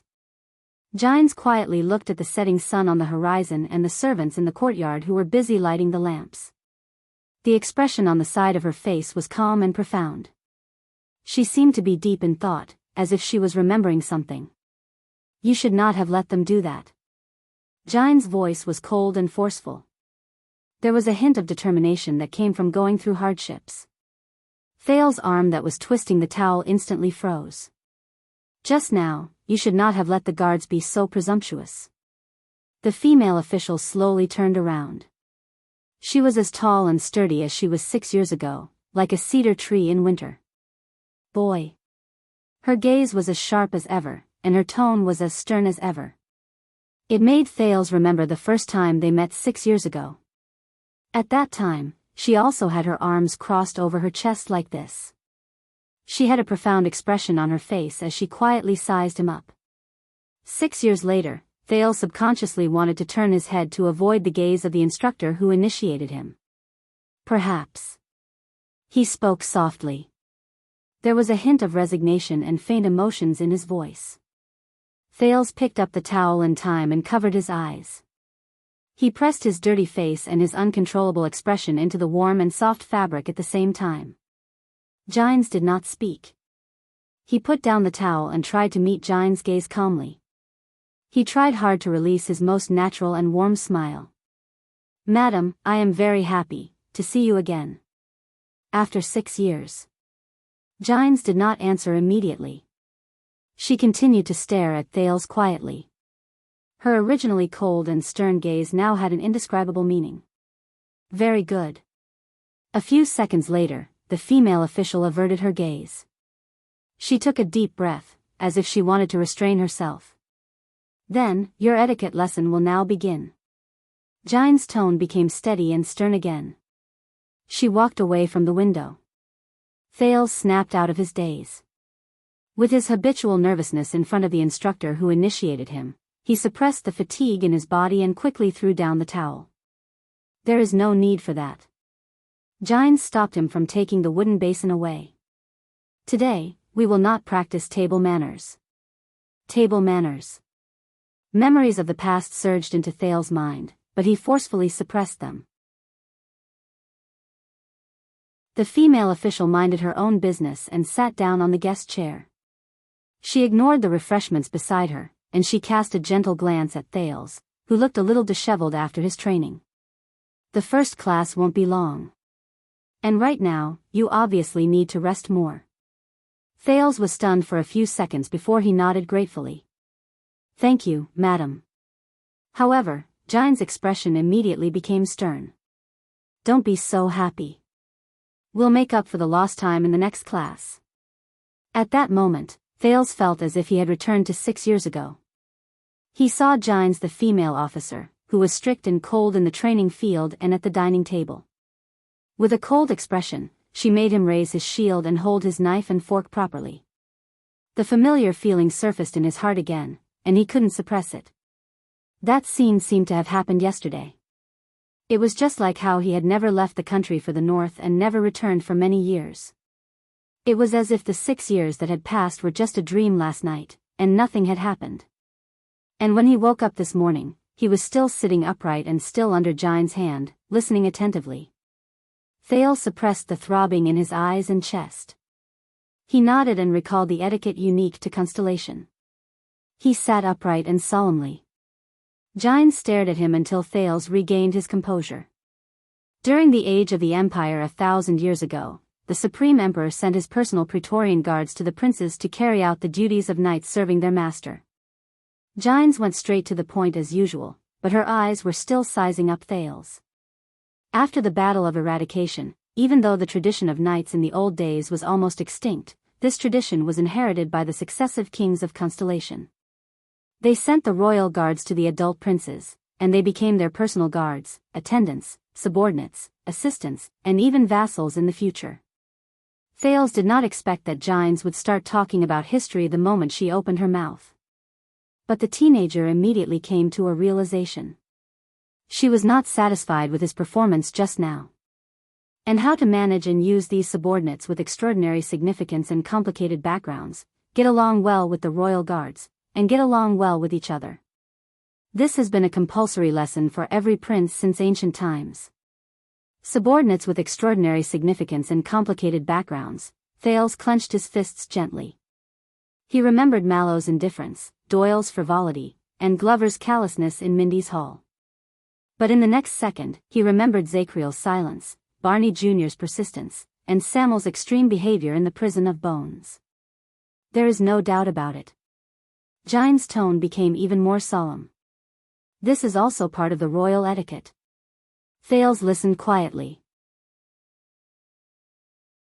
The female official's gaze was like a knife that cut into Thales' heart. Remember, you are the Duke of Star Lake, the master of Mindy's hall. You are also their master. The Duke of Star Lake. Mindy's hall. Their master.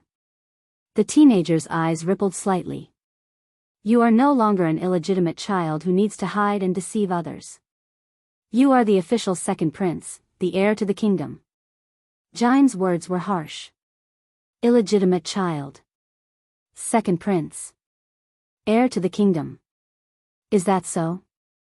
Thales spoke in a seemingly unintentional manner, and Jine's words died in her throat. That's right.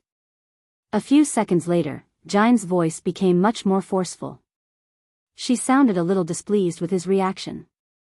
As a duke, you have to take the initiative and show them your might, unyieldingness, and sternness.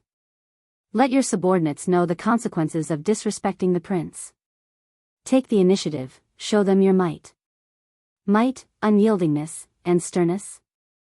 Thales repeated those words in a muffled voice and forced a smile. The Duke exhaled slowly, but all he saw was the dark and profound Renaissance palace. He also saw the tall throne at the end of the long corridor in the meeting hall. His shoulders slackened. Perhaps. Thales tried his best to curl up the corners of his lips, and he appeared a little quiet. But that's really not my style. No, he did not continue speaking.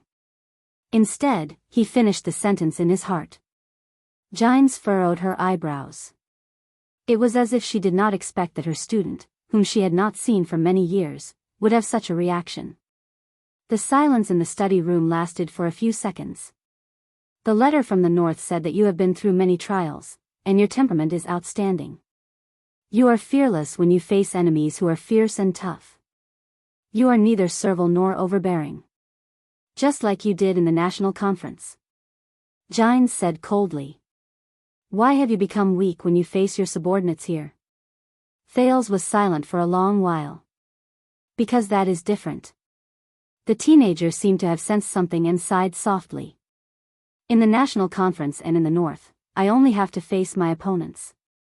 And what I need to do is to raise my shield according to what I have been taught. Raise my shield. As if she had remembered something, Gines was a little absent-minded. But here, Thales pursed his lips and sank into deep thought. His expression was a little solemn. What I need to face is not just my subordinates. Thales stared into the distance in a daze. Gines did not speak. She only frowned and sized Thales up. A few seconds later, she spoke slowly. Your subordinates, Mallows and the others, but Thales interrupted her. My lady, please. Thales closed his eyes and let out a long sigh. Throughout this journey, Gilbert only said good things, Yodel always remained silent, and the others, Gines was instantly stunned. Thales raised his head and revealed an unnatural smile. But you, my lady, you are the one who taught me sword arts and etiquette. You are also his. Thales did not finish his sentence, but Gines could vaguely sense something. The Duke of Star Lake lowered his head. I thought that you should be more honest than them. Gines repeated in a daze. Honest? Thales nodded and looked at Gines. He doesn't like me. Gines was stunned. Thales stated the truth calmly, as if it was the most ordinary truth. From the first time he saw me, he didn't like me. This is not a secret. The Duke chuckled without any emotion. Even my guards are well aware of this. This is the reason. At that moment, Thales' gaze was calm and unwavering. He met the slightly surprised Gines' gaze. The latter wanted to say something, but in the end, she did not. The study room was silent for a long time. The female official's expression was profound.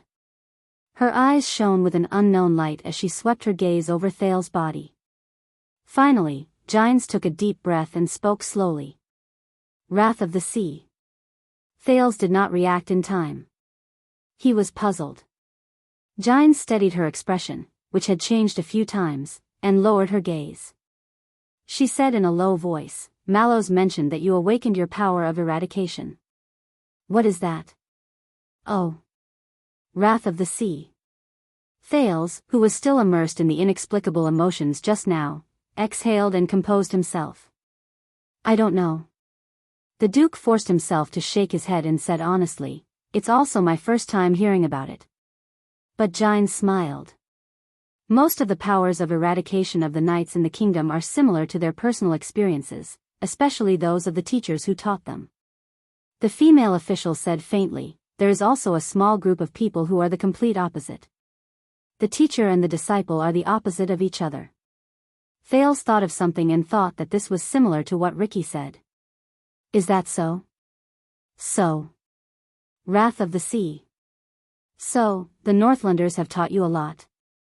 Gines looked at him and said, intentionally or unintentionally. Northlanders. Thales remembered his life in Ekstedt, and he could not help but curl up the corners of his lips. Sort of. But when Thales raised his head again, he suddenly realized that something was wrong. It was Gines. At some unknown point of time, Gines' stern gaze became gentle. She stared at Thales quietly, and there was an indescribable emotion in her gaze. Thales did not know what to do. His first teacher's lips trembled. There were a few times when she wanted to say something, but she did not. Boy. Finally, Gines spoke. This time, her voice was no longer cold and firm. Instead, it was slow and hoarse. You lost weight in the north. Thales was instantly stunned. Gines stared at him and revealed a smile that Thales rarely saw. I guess so. Her smile was quiet and elegant, but there was a hint of indescribable sadness in it. This caused Thales' thoughts to freeze. During the days he returned to the kingdom, Yodel, Cohen, Gilbert, and many of his old acquaintances expressed their excitement and sentiments when they saw him. You've grown taller. Grown up. Matured. You've become more like a certain someone. But you've lost weight. This was the first time Thales heard such an evaluation. The teenager stared at Gines in a daze. Gines only stared back at him quietly. There was a hint of sadness in the wrinkles at the corners of her eyes. At that moment, it was as if there was some sort of power that filled his chest. Thales had no choice but to turn his head around and blink at an angle that Gines could not see. At the same time, he forced a smile and spoke to divert her attention. About that, the past few months have been a little tough. But Gines did not listen to what he said, nor did she notice that Thales' voice had changed in pitch. For the first time ever, the female official picked up the teacup beside her. Her posture was elegant and dignified. You know. Gines' voice was still gentle and sad. A long time ago, your grandfather did not like him very much either. Thales froze. Grandfather? He turned his head around mechanically and looked at Gines. At that moment, the female official was sitting calmly on the chair. She caressed the teacup in her hands, but there was a hint of sadness that Thales had never seen before at the corners of her eyebrows and the corners of her lips. It was said that after the late queen passed away and the king's eldest son left the palace, there was a long period of time when he was not welcomed in Renaissance Palace. Gines stared at the reflection in the teacup in her hands in a daze. The servants were so careless that they forgot about his meals and oil. The royal guards also often neglected his whereabouts and safety. Thales was stunned. He suddenly remembered a scene from many years ago. In the tomb, the figure with the scepter spoke to him in a low voice. He said that during those years, when he was a teenager, he stole things in the palace and lived like a mouse. Gines said softly, self-reliant. Thales shuddered. Stole things, self-reliant, lived like a mouse. The teenager subconsciously tightened his grip on the arm of the chair. It was as if he was holding on to the hole in the wall of the abandoned house. Gines looked up. But this did not affect him growing up with a mischievous smile on his face while he was alive and kicking. He grew up amidst the kingdom's discrimination, contempt, and abuse. Until now. Gines stared at Thales quietly. Thales stared at the floor in a daze. A few seconds later, Thales snapped out of his daze and took a deep breath. Thank you, madam. The teenager smiled again. I understand now. Gines curled up the corners of her lips. She wanted to put on a smile that she was usually not good at, but after a moment, she realized something. She put down the teacup and put on an unnatural expression. So, boy, I am saying that you are too thin. Look at how others beat you up. Gines noticed that her words were trembling a little. She took a few deep breaths and stopped for a moment at an angle that Thales could not see. Remember to eat more. Gines hesitated for a while before she added another sentence. Also, sleep early. But this time, Thales was not affected by her solemn tone. The Duke smiled. Of course, madam. Of course. A few seconds later, Gines turned her head around again. Her expression and tone slowly became cold and stern again. She sounded indifferent. Speaking of which, boy, how much do you know about your guards? Thales looked up and adjusted his emotions. Not much. Gines twitched her lips and remained silent for a while. Listen carefully. After the bloody year, to get rid of the threat, your father was too ruthless and involved too many people. Thales' expression changed. The resentful expression of disaster swordswoman Marina in the dungeon flashed before his eyes. Gines said seriously, so, in Eternal Star City, along with the threat, trust also disappeared. Thales furrowed his eyebrows. And don't forget, for 12 years, your father did not have an heir. This not only weakened his prestige and aroused the ambitions of the dukes, it also dealt a blow to the traditional supporters of the royal family, the vassals of the Jade Star family in Central Territory, who are led by the 7 Jade Star attendants. Thales subconsciously added, and loyalty? Gines glanced at him and did not comment on it. During those 12 years, your father had no choice but to promote and put many new people in important positions, such as the 3 marshals, Gilbert whom you are familiar with, Count Godwin, Viscount Kenny, Baron Garth, Kirkirk Man, Sauter Rider. They became the main force of the king's party and strengthened his rule. But on the other hand, under his rule, under the dissatisfaction of the other guardian dukes, the traditional vassals of the royal family like the 7 Jade Star attendants fell into a trough and became silent. They gradually distanced themselves from Renaissance Palace. 7 Jade Star attendants, Thales recalled Gilbert's explanation and fell into deep thought. Gines said solemnly, until, Thales raised his head and frowned. Me? Gines was silent for a while, but she still nodded. Thanks to you, thanks to the Jade Star royal family's restoration of lineage, the 7 Jade Star attendants, who were divided, silent, and alienated over the past 6 years, gradually showed goodwill to the 9-pointed star again. But Gines' expression immediately became solemn. But they are still observing from the sidelines. And you cannot win their approval with just your title and bloodline. Your father cannot rely on just one successor to erase their resentment after the bloody year and win back their trust. Thales thought of Doyle and Glover. Is that so? Gines sighed. Your Star Lake Guards are just one example. Thales did not speak. Gines stared at him quietly and said softly, very soon, it will be the day you officially make your debut in front of the nobles in the capital during the banquet. The lady's gaze turned sharp. Be careful, boy. Gines' tone made Thales unable to help but become nervous. You are below them, just like me. But you are also above them, just like your father. And you came back from the north, so you are outside of them. The 3 consecutive sentences made Thales sink into deep thought, and at the same time, he became wary.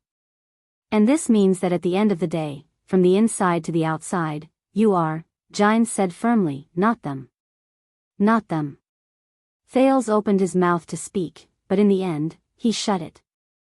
It took me nearly 30 years to figure this out. Gines' eyes showed a rarely seen weariness. I hope that you can be shorter. Thales exhaled. Banquet, all right. So? The teenager scratched his chin, feeling troubled. Can they still eat me? Gines closed her eyes and shook her head. No. But when the female official opened her eyes, there was an even sharper glare hidden in them. But they will tear you apart. When he heard this metaphorical description, Thales was instantly stunned. But I am the king's son, the heir to the kingdom? That's right. Gines appeared vigilant and solemn. So, they will be gentle and courteous, and tear you apart. Thales nodded, not really understanding what she meant. Then, what should I do? Gines was silent for a while. You know, boy. You knew it 6 years ago. Thales' expression changed. Raise your shield. Gines stared at him, just like when she taught him swordsmanship many years ago. Never give up. Until you die. Until the enemy dies. Thales fell silent again. This time, he thought of more things. What about my father? The teenager said airily. Is he the same? Gines' arm trembled a little. The way she looked at Thales changed. It was as if she had turned back into the Gines Bajkovic who asked him, did you lose weight? A few seconds later, Gines sighed softly. Boy, do you know what this place is? Thales knew that his question was a little harsh. He smiled in resignation to relieve himself. Study room? Gines looked at him again. Thales could only put away the smile he thought was humorous. He said awkwardly, Mindy's Hall. The royal treasure, the virtuous king's pavilion, the great artistic manor. And one of the childhood places he was very familiar with. Oh, and 300 years ago, its first owner was the King of the Fog, Mindy's the First, who unfortunately died early. Thales wanted to make his tone sound humorous, but for some reason, he always failed. Gines looked at him quietly. That's right, but that's not all. Not all? Thales raised his eyebrows. 18 years ago. Gines' expression changed. The female official's gaze was slightly dazed, as if she was looking at the scenery in the fog. This is the residence chosen by the Crown Prince of Constellation, your uncle, the first Prince Meteor Jade Star after he came of age. Thales's expression changed slightly. Are you talking about that? Yes. Jianghu looked at him. That person who is destined to sit on the throne. Steel fragrance.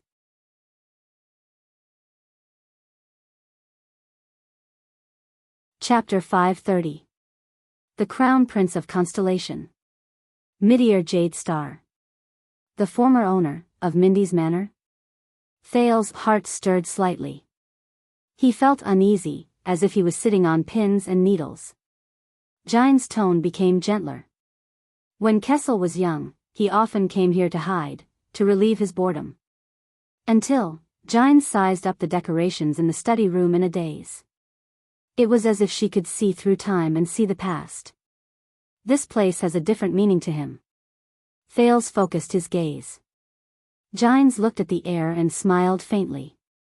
Actually, when it comes to the layout, compared to Renaissance Palace, Mindy's Hall is more like a place to relax and not a royal temporary residence with tight security. More than one person suggested him to change to a temporary residence for safety. Even the late king asked him about it. But do you know how Meteor answered? Thales pricked up his ears. Jianghu stared at the spot where Thales sat in a daze. She spoke in a slightly archaic manner. She said in a slightly archaic tone, if everyone hates and fears, even if the palace walls are 1,000 feet long, or if the pass is 10,000 feet long, how can my life be preserved?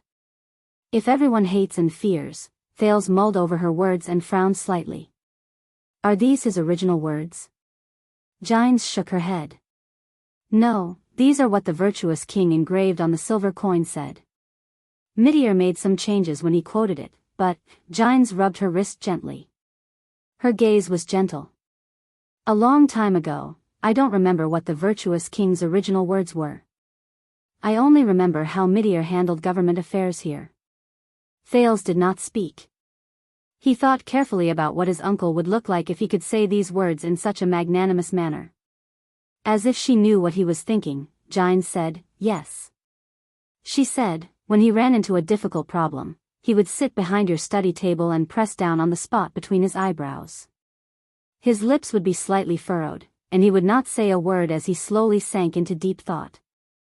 Jianghu stared at the study table absent-mindedly. There was endless nostalgia in her eyes.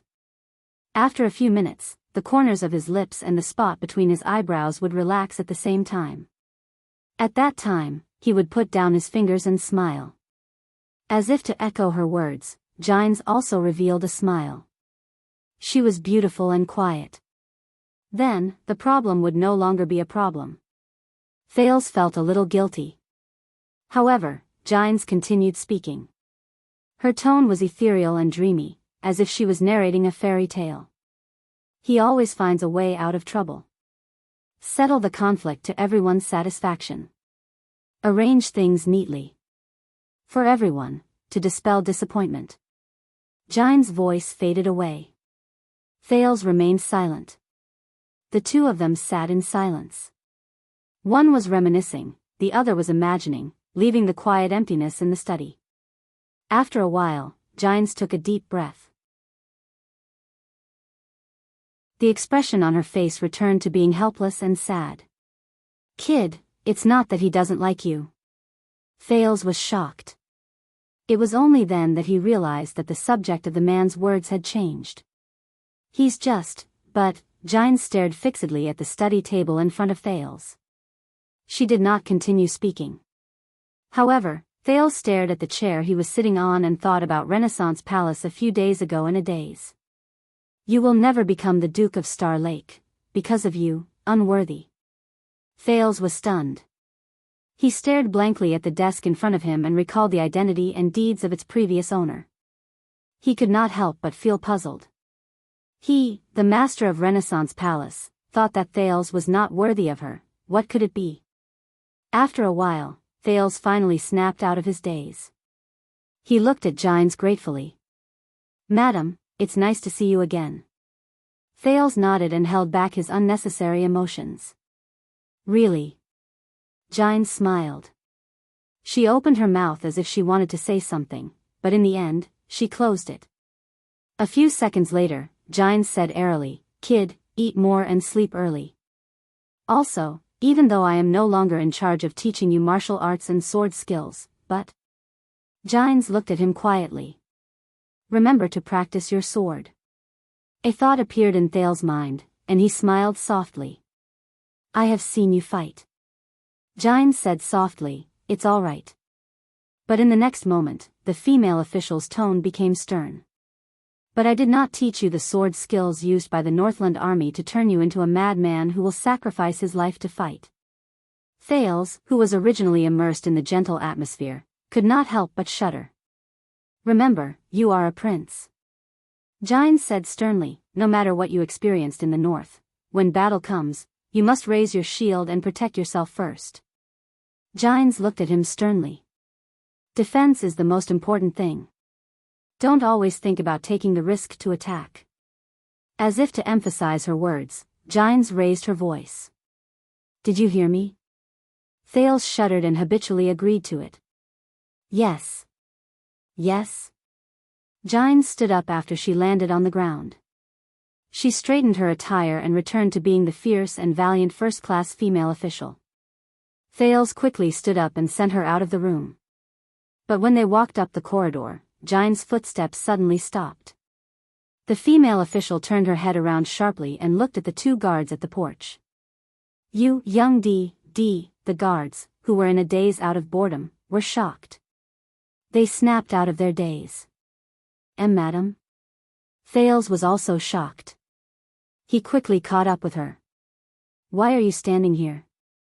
Jianghu questioned them sternly. Doyle was obviously very nervous when he was questioned. He patted his attire and walked forward cautiously with his colleague. "Madam, we have been assigned duties by our superior. We are to serve His Highness tonight," but Jianghu interrupted him. "Today, when this boy was being beaten up in the training field, I heard it." Jianghu glared at him, narrowed her eyes, and said, "You are also a part-time commentator by the side, right?" At that moment, Doyle's body trembled. Thales smiled helplessly. That. I was just joking." Doyle looked like he was about to cry. However, Jianghu's tone turned cold. "So, you admit that as the personal guard of the Duke of Star Lake, you made fun of him in public?" When she said this, everyone in the room frowned. Thales was no exception. Doyle was obviously panicking. He quickly denied it. "No, of course not. That was because Lord Mallows was testing His Highness." The atmosphere of the conversation became tense. Thales looked at Jianghu in surprise. He felt that this was not good. Jianghu snorted softly. "So, you are accusing your superior, Mallows, of ordering you to belittle and make fun of the prince in the crowd?" Doyle shuddered again. Madam," at that moment, his colleague, who had been silent, spoke. "Doyle." His colleague shouted in a low voice, "Go." "Shut up." Doyle, who was having a headache, immediately went along with the advice and kept quiet. As expected, Jianghu changed her target. She turned her head elegantly and looked at the person beside Doyle. "And who are you?" His colleague in the dark raised his head, and his tall figure was revealed in the light. "Vanguard Caleb Glover." "Madam." Jianghu narrowed her eyes as if she was thinking about something. "Oh, Glover." The female official nodded and smiled. "I remember a Glover. The most famous one." Glover did not answer, but he stood straighter. When Doyle, who was beside him, sighed in his heart that it was indeed easy to become a government official because of his ancestors, Jianghu suddenly changed the topic. "You know, many years ago, it was also here." Jianghu stared at Glover, and there was a chill in her eyes. "Do you know what your grandfather called me?" Glover's expression immediately became stern. "That shameless and debauched little wench brought over from Eastern Sea." "Little wench," Glover's expression instantly became very unpleasant. Thales also became nervous. "Your grandfather, that old man from the Glover family, said this to the crown prince. Jianghu was not bothered by it at all. She even spoke in slight disdain. She should be thrown into the 7th layer of hell and burned for eternity. Jianghu said the last few words through clenched teeth. The smile that Thales had been maintaining started to feel a little sore. This is bad. Is this the meeting of enemies? What a pity, the road to hell, when Doyle, who was beside him, secretly rejoiced about how unlucky you are, zombie, Jianghu snorted coldly. Old bro, Glover is leaving first. Let's hope he is not too cooked. Glover's expression did not change, but he clenched his fists tightly. Thales did not understand what Jianghu was doing, but his instincts told him that he could not remain silent. Madam, it's late, why don't we? But Jianghu ignored the prince's words. Instead, she spoke to Doyle and Glover on her own. Both of you, pack your luggage. You don't have to be on duty in Mindy's hall anymore. Thales was shocked. All right, madam, we will immediately. Doyle quickly nodded in agreement. He only reacted to what she said when he said it. Huh? Glover furrowed his eyebrows tightly. Jianghu's expression changed, and she said sternly, yes, because you have neglected your master and disrespected the royal family. You have been banished from the Duke's personal guards. Now. The air was silent for a moment. Doyle's expression changed back and forth. No one knew what he was thinking during those few seconds, but he immediately said in panic, but, madam, the royal guards, our duty is. But at that moment, Glover, who had always been a man of few words, spoke faster than him. Madam, our appointment was reviewed by Baron Adrian and Chief Mallows together, and it was signed by His Majesty, but Jianghu suddenly raised her voice, and in an instant, she drowned out both of them. So, Danny Doyle, Caleb Glover, you are not willing to leave on your own. At that moment, Jianghu's gaze was sharp and fierce, and there was an unbearable chill in it. Do you really want me to ask female officer Bajkovic, who is in charge of the second prince's daily life, to formally propose during the imperial conference tomorrow morning that His Majesty and the vassals will be alerted so that they will worry about this small matter of changing the guards? Doyle and Glover froze at the same time. One of them was tongue-tied, while the other glared at Jianghu in disbelief, who was displaying her might like a lioness. Madam. Thales finally could not take it anymore. Please do not be troubled by this matter, the Duke of Star Lake said gently and politely. Protector Doyle's actions today were instructed by me, and Vanguard Glover has always been conscientious and competent. Doyle and Glover turned to Thales at the same time. Jianghu also turned her head abruptly and stared at the prince with a murderous gaze. It was just like the training field 6 years ago. But Thales was still smiling, and his expression did not change. The few torturous seconds were finally over. Jianghu snorted, and she seemed to be disdainful. Soft-hearted, wishy-washy, and sloppy. This is why you don't get any dignity or respect. Thales smiled bashfully and nodded. I know. The prince shrugged and looked at Jianghu in resignation. It's just that's not my style. Jianghu glared at Doyle and Glover with a gaze that was as sharp as a knife, and it made the two of them stand even straighter. Dinner is in an hour. Madam, do you want to stay for dinner? Before Jianghu could finish her sentence, Thales spoke hastily. This made Jianghu snort softly in dissatisfaction. Forget it, the female official said coldly. She cast a final glance at the 3 tense people before she turned around and left without hesitation. As the sound of high-heeled boots gradually faded away, Jianghu's figure disappeared around the corner. Thales and the other 2 exhaled slowly. Madame Jianghu is a straightforward person, don't mind her. Thales said apologetically. Glover remained silent, while Doyle forced a smile with an ashamed look on his face. Your Highness, but Thales spoke first. His tone was curious. So, Madame Jianghu, does she really have the power to bypass Mallows and Adrian and expel all of you? Doyle's eyes darted around. About that, I'm not too, however, Glover spoke this time. If she can publicly and officially bring this up to His Majesty and the Imperial Conference, and the reason is valid, yes. Thales showed an expression that said, "I see." He then sucked in a breath and looked at the two of them with a smile. "But first of all of you are my guards, aren't you?" Doyle glanced at the corner. The trauma in his heart had not disappeared yet. "Yes?" Thales flashed a smile. "Then she can't." Doyle blinked, while Glover's expression changed.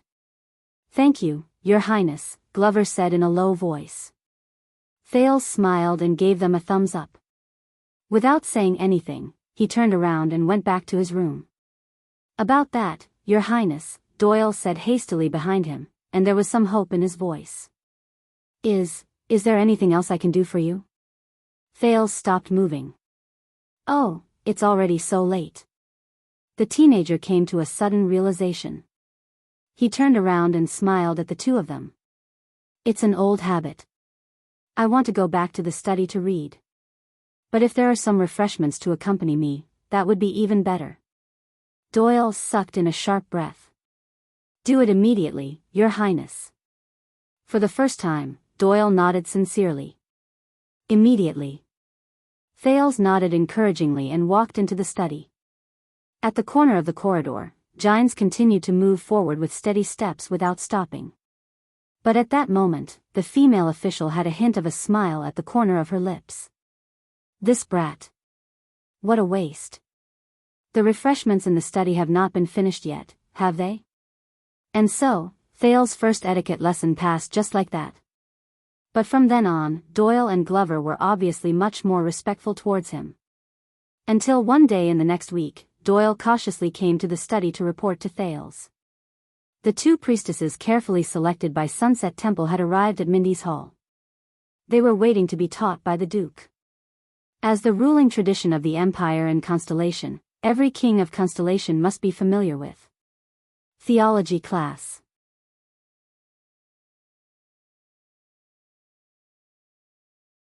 Chapter 531. Mindy's Hall, afternoon, in the Duke's study. "You do not know why you are here, do you?" When he heard the question, Thales raised his head in the study and looked at the person in front of him with faint puzzlement. It was an old woman. She sat in an amiable manner across him. She had a weathered face, but she gave off an elegant air. The nun who served behind her was no more than 16 or 17 years old. She wore a veil and stood with a strict posture. The sunset emblem on their robes reflected a dark golden light. It actually fit the classical and trendy interior of Mindy's Hall very well. The only thing that was not right was that Gilbert was sitting on the other side of the room. He was staring at Thales' guest with a hostile expression.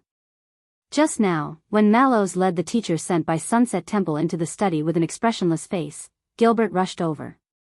His eyes were filled with surprise and wariness as he stared at the old woman. "I know, this is a theology lesson." Thales gave Gilbert a questioning look and tried to call the woman before him by her title. "Priestess Meljen?" The old woman, Meljen, shook her head. She still had a smile on her face. "No, you do not know." Meljen smiled and pointed at the top of her head. Her smile was amiable, but her gaze was respectful. "You think that you are here because of the arrangement of lessons and the need of tradition, but in truth, regardless of whether you are sitting here or I am here, it is God's will." The priestess' voice had a unique sense of mystery. "God's will?" Thales forced a smile out of politeness. All right. Over the past few days, the teenager had been curious about what his theology teacher was like. After all, the number of clergymen he came into direct contact with since he was young were few and far between. When he was a child beggar, he met dark night servants who were extremely passionate and neurotic. The Sunset Temple priests were compassionate and pious. They had a strong presence, and the Bright Moon priests in Northland were cold and unapproachable. But now, it seems like there are no accidents in the prince's theology lesson. Thales sighed softly in his heart. The priestess continued speaking. "Sunset is our witness. Our fates have long since been intertwined." Once she finished speaking, Meljen's face turned pale. She immediately lowered her head and coughed violently into her handkerchief. "Nia." A pained expression appeared on Megan's face. Thales was slightly shocked, but the young nun who stood behind the priestess seemed to have been prepared for this. With a calm expression, she immediately took out a box with practiced movements. She took out a few pills and helped the elderly Meljen drink them with water to soothe her cough. Thales and Gilbert looked at each other. Around 10 seconds later, Meljen's coughing gradually subsided. "I'm sorry, Sunset wants me to go through the test of pain in order to cleanse myself of a better self." She put away her handkerchief and said to Thales apologetically, "This was originally a benevolent gift from the goddess. There's nothing wrong with it, but you've been dragged into it." "The mercy of the goddess?" Thales could only smile politely and shake his head to show that it was fine. "As long as you're healthy," but before the Duke could say anything else, Megan, who had completely recovered from her coughing fit, closed her eyes and moved her fingers with a grateful expression. She made a few gestures that were so fast that they could not be seen clearly as she muttered some incantations. "The setting sun knows my warning." Even the veiled young nun hurriedly put away the medicine box and started praying, looking very pious. Charlatan. Thales felt a little embarrassed when he was the one who started the conversation, and he quietly gave this comment. Thales looked at Gilbert in the distance with a distressed expression, hoping to gain some sense of acknowledgement from him. But Gilbert only stared at the old priestess who came to teach with a solemn expression. This was rare. Once she finished praying, Meljen noticed Thales' gaze, and she turned around to look at Gilbert. "Are you not going to leave, Count Casso?" The old priestess had a smile on her face, and her tone was amiable. Those who did not know her might think that the two of them had been friends for many years. Then, Gilbert snorted softly. Count Casso's reply was not very polite. According to the previous correspondence with the church, the prince's teacher should be Vicar General Stylianides of the missionary department. The prince's teacher should be Archdeacon Stylianides of the mission department. He is a friend of mine for many years. He is knowledgeable and sincere in his faith. He is very suitable to answer the questions of students. Meljen understood what he meant when she heard him, and she was not offended. "But I am the one who came?" Gilbert narrowed his eyes. "Based on what I know, in Sunset Temple, the priest department and the missionary department do not belong to each other. The head priestess leads the former, receives the oracle, listens to it, and listens to it. The archbishop leads the latter, deals with secular affairs, and manages the church." Gilbert's tone was rather rude, and it made Thales frown. Since when did the holy head priestess Lycia become interested in the secular affairs of the missionary department, such as teaching nobles? Does Archbishop Zenon of your church know about this? The priest department and missionary department do not belong to each other? Thales suddenly realized that as a servant of God, Sunset Temple was not as simple as it seemed. However, Meljen continued to smile. She uttered a few words softly. "His Majesty knows." At that moment, Gilbert and Thales' expressions changed at the same time. Priestess Meljen maintained a smile that no one knew was polite or sincere. She moved her fingers and made a praying gesture again. Sunsets has always been mysterious. It may seem unexpected at first glance, but if you think about it carefully, there must be a reason behind it. "I hope that you do not mind, Count."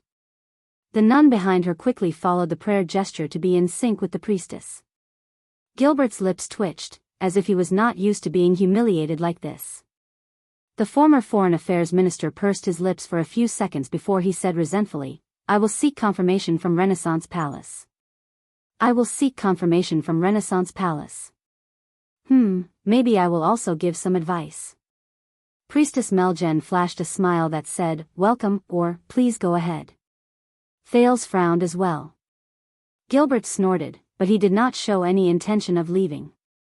"Then, I believe that the tolerant sunset goddess will definitely not mind me temporarily listening to His Highness' lessons and sharing the grace of God."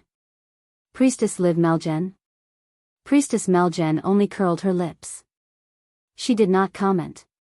She only paused for a moment before she ignored Gilbert. Instead, she faced Thales, who was behind the study table. "So, Thales, about God," the old priestess said gently, how much do you understand? At that moment, Thales shuddered in his memory. A pleasant voice that he had not heard for a long time rose in his mind, and it brought him back to the past. When you think of gods, what is the first thing you think of? Thales was dazed for a moment. It's His Highness, Prince Thales. Gilbert dragged Thales back to reality with a hostile and dissatisfied protest. Count Casso said to Priestess Melgen in displeasure, please use honorifics. Megan, on the other hand, smiled and said, of course. But the priestess' eyes were fixed on Thales, waiting for his reply. Regarding God, the teenager gulped and made sure that he was not in some chess room in Dragon Cloud City. Then, he said resentfully, well, a long, long time ago, there was a man called, a god called Bright God. Megan's expression did not change as she quietly waited for him to continue. Thales tried hard to recall the general knowledge he had learned in the past 6 years, whether it was from Little Rascal's relish nagging or the boring ancient text in the Ming-Shan Edict. The supreme bright God created the world. With a bang, heaven and earth were separated. The sun and hell's river faced each other from afar. In the gap between them, all living beings gradually formed. But as his attention was distracted by his memories, the prince's tone became more and more casual. Then, Bright God got off work. I mean, he rested. The earliest gods began to take over. I think I remember that there are bright moon, dark night, mountains, shepherd of the seas, desert god, harvest, cold wind. Thales scratched his head. Of course, the one with the greatest background is still Holy Sun Errol. It is said that he is the sun itself, and he can be considered the bright god's son. Gilbert coughed loudly in the room. It's fine. Unexpectedly, Priestess Megan only spoke gently to excuse herself. She did not seem to be offended. A bit of hearsay and humorous jokes will not affect our reverence towards the gods. Thales, who had stopped talking for a moment, raised his eyebrows. He secretly gave Gilbert a mischievous look. From then on, the Holy Sun, as the leader of the gods, led the gods, took over his duties, and protected all living beings. Our world was named after Errol. Later, the calamities descended upon the world, the battle of eradication, and the great crack and sink. Errol, like his father, lost his job, took a break. His daughter took over the responsibility and protected the world with the other gods. She was the sunset goddess. Yes, that's right.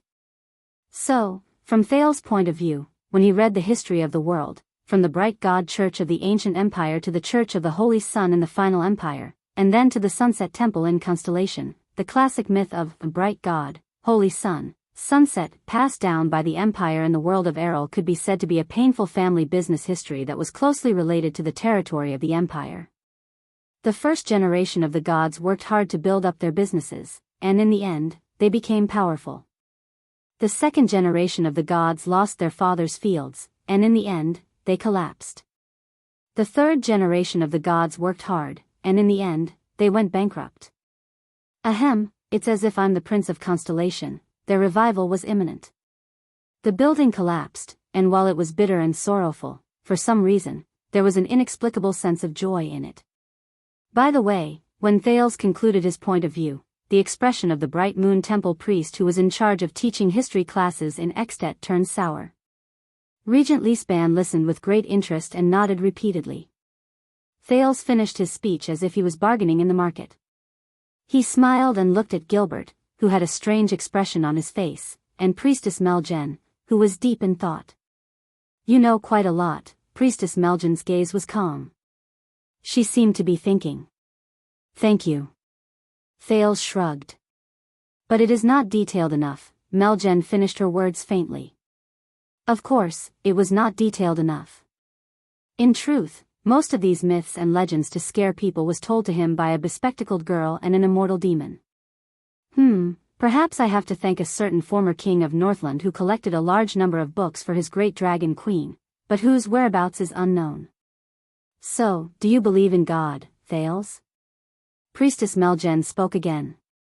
Her eyes were sparkling. Do you believe that our meeting here was arranged by God? Thales quirked an eyebrow and cast a glance at the former Foreign Affairs Minister. This time, he received the recognition he had been looking forward to for a long time from Gilbert's expression. Gilbert even sighed without bothering to hide it. I know, right? But Thales was still a prince. No matter how boring the people in this class were, he had to at least maintain the relationship between the royal family and the temple on the surface and ensure that both parties had a tacit understanding. The prince cleared his throat, and his expression became stern again. Of course I believe in Sunset Goddess. No, you don't. Meljen cut him off coldly. The old priestess stared straight at him. Her gaze was aggressive, and the wrinkles on her face were especially obvious at that moment. You do not believe in those ridiculous myths and legends, nor do you believe in the verified scriptures of the church, and you do not believe that a god like Sunset Goddess should be our ruler and where our faith lies. Thales was instantly stunned. Priestess Meljen snorted softly. Her gaze was clear, and her tone was stern. You would rather believe that this is politics, a strategy, and a fight. You would rather believe that our gathering here is a measure Sunset Goddess took to influence the royal family and the future king. You are just like Count Casso, who has a scornful expression on his face but insists on pretending to be serious. In the distance, Gilbert, who had been drinking his tea with the corners of his mouth curled up, choked. Huh. All of you are the same as most of the high-ranking people in this world who believe that they are infallible just because they have a little power in their hands, have slightly higher statuses, have some knowledge, and have some achievements in their studies. You do not believe in God. You look down on God. Her words were too straightforward and ruthless. She left no room for negotiation. Thales had no choice but to put away his smile. Gilbert also put down his teacup. Meljen's tone was incredibly cold. Even the nun behind her could sense her aura. She glanced at the prince and the count in unease. So, you will not understand what it feels like to live in a world with gods. You will not understand what gods and beliefs bring to the world, and you will not understand how true believers live. The expressionless Meljen looked at Thales again and met his gaze. You will also not understand what you will discover if you sincerely try to understand the world of gods and beliefs. At that moment, Thales felt a little suffocated. It was as if she was the master of the study room at that moment. He sucked in a deep breath. Then, a part of your world will forever be missing. Meljen did not seem to care about his authority. She did not even give the Duke a chance to speak. This is bad. She leaned forward and stared straight into Thales' eyes. Very bad. It was as if she wanted to pierce through his pupils, pierce into his heart, and interrogate his soul. Very, very, very bad. Her voice was low, and her gaze was cold. Thales' expression darkened as well. He sat behind the study table and remained silent for a few seconds.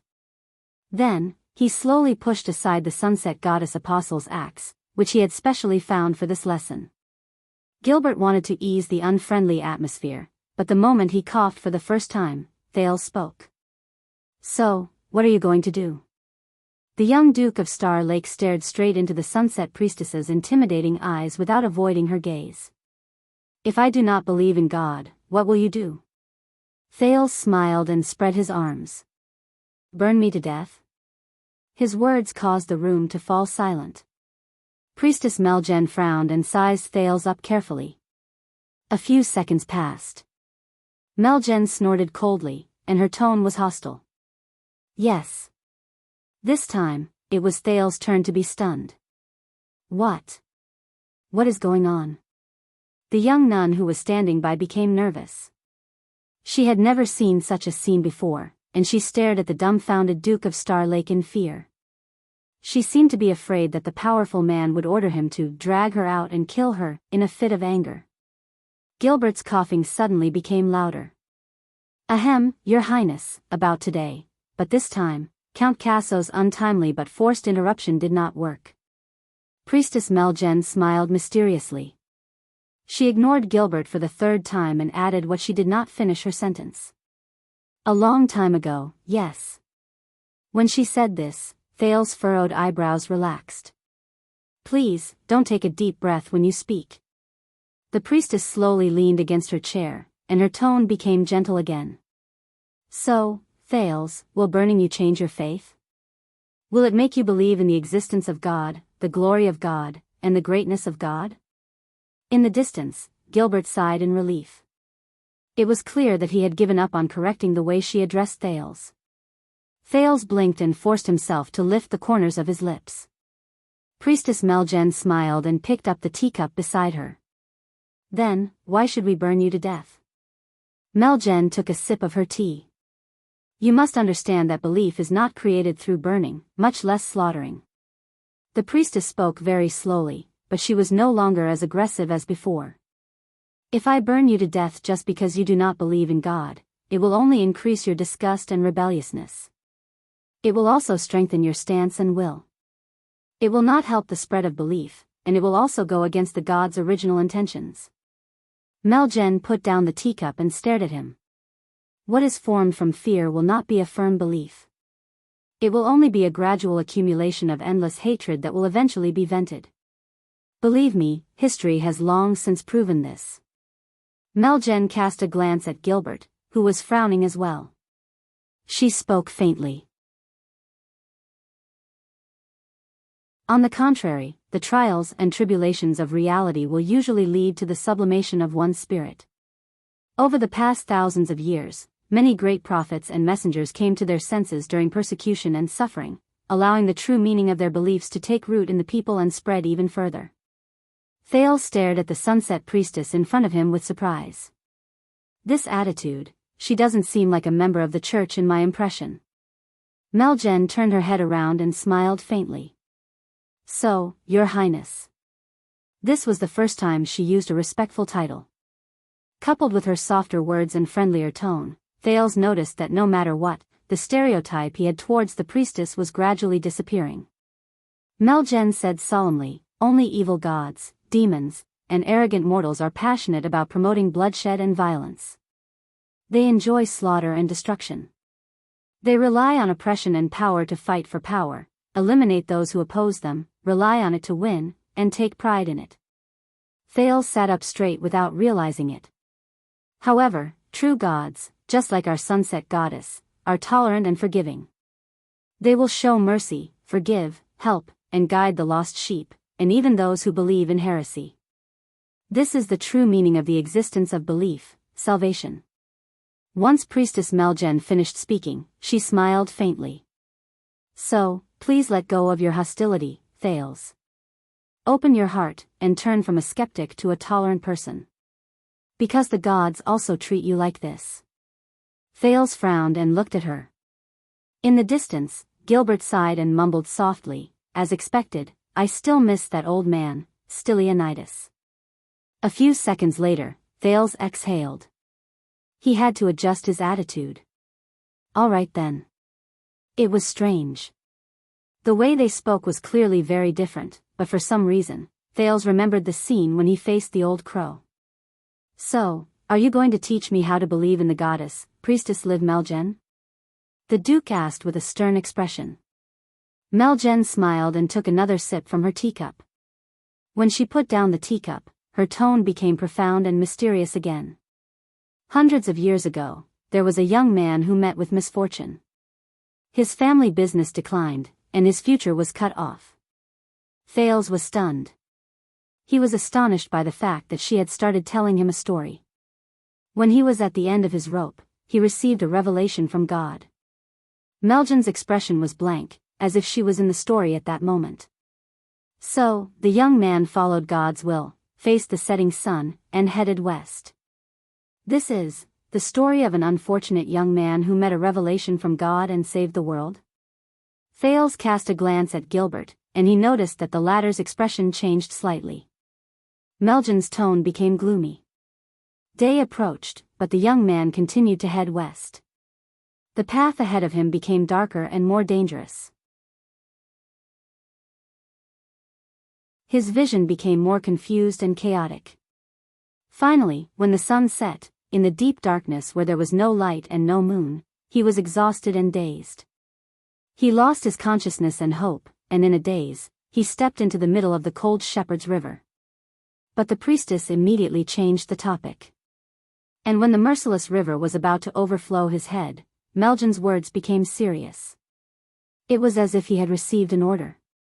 At that moment, the clouds in the dark night dispersed, and light returned to the vast world. The turn of events that was like a traditional drama attracted Thales's attention. He listened to the story with great interest. At that moment, the stars in the sky lit up for him, and the endless stars shone once more. Priestess Meljan's expression became dignified and solemn, as if God was right in front of her. Just like when God Ming created the world. Just like when the Holy Sun split the sky. Just like when all things were reborn after the end. Meljan's eyes seemed to shine brilliantly. She woke up the unfortunate but fortunate young man from despair and sorrow. Thales coughed softly. Creating the world, splitting the sky, and all that, when the sun set, the sky turned dark, and the stars came out, Thales mumbled softly. I thought that this was just common sense and not a miracle. Meljan paused for a moment and looked at the Duke, who could not help but interrupt the story. But the priestess only twitched the corners of her lips before she continued the story. Hence, on that miraculous day, the young man stood under the stars in the sky, and he sensed God's will. He understood his mission, and he swore a solemn oath. In the face of all sorts of hardships, he had to pull himself together and move forward. And what he wanted to revive was not just the family business that had fallen into disrepair for a long time. Meljan stared straight into Thales's eyes. What the young man wanted to revive was the glory of the Holy Sun, which was the glory of the Holy Sun, to save lives and beliefs during the apocalypse that was filled with calamities.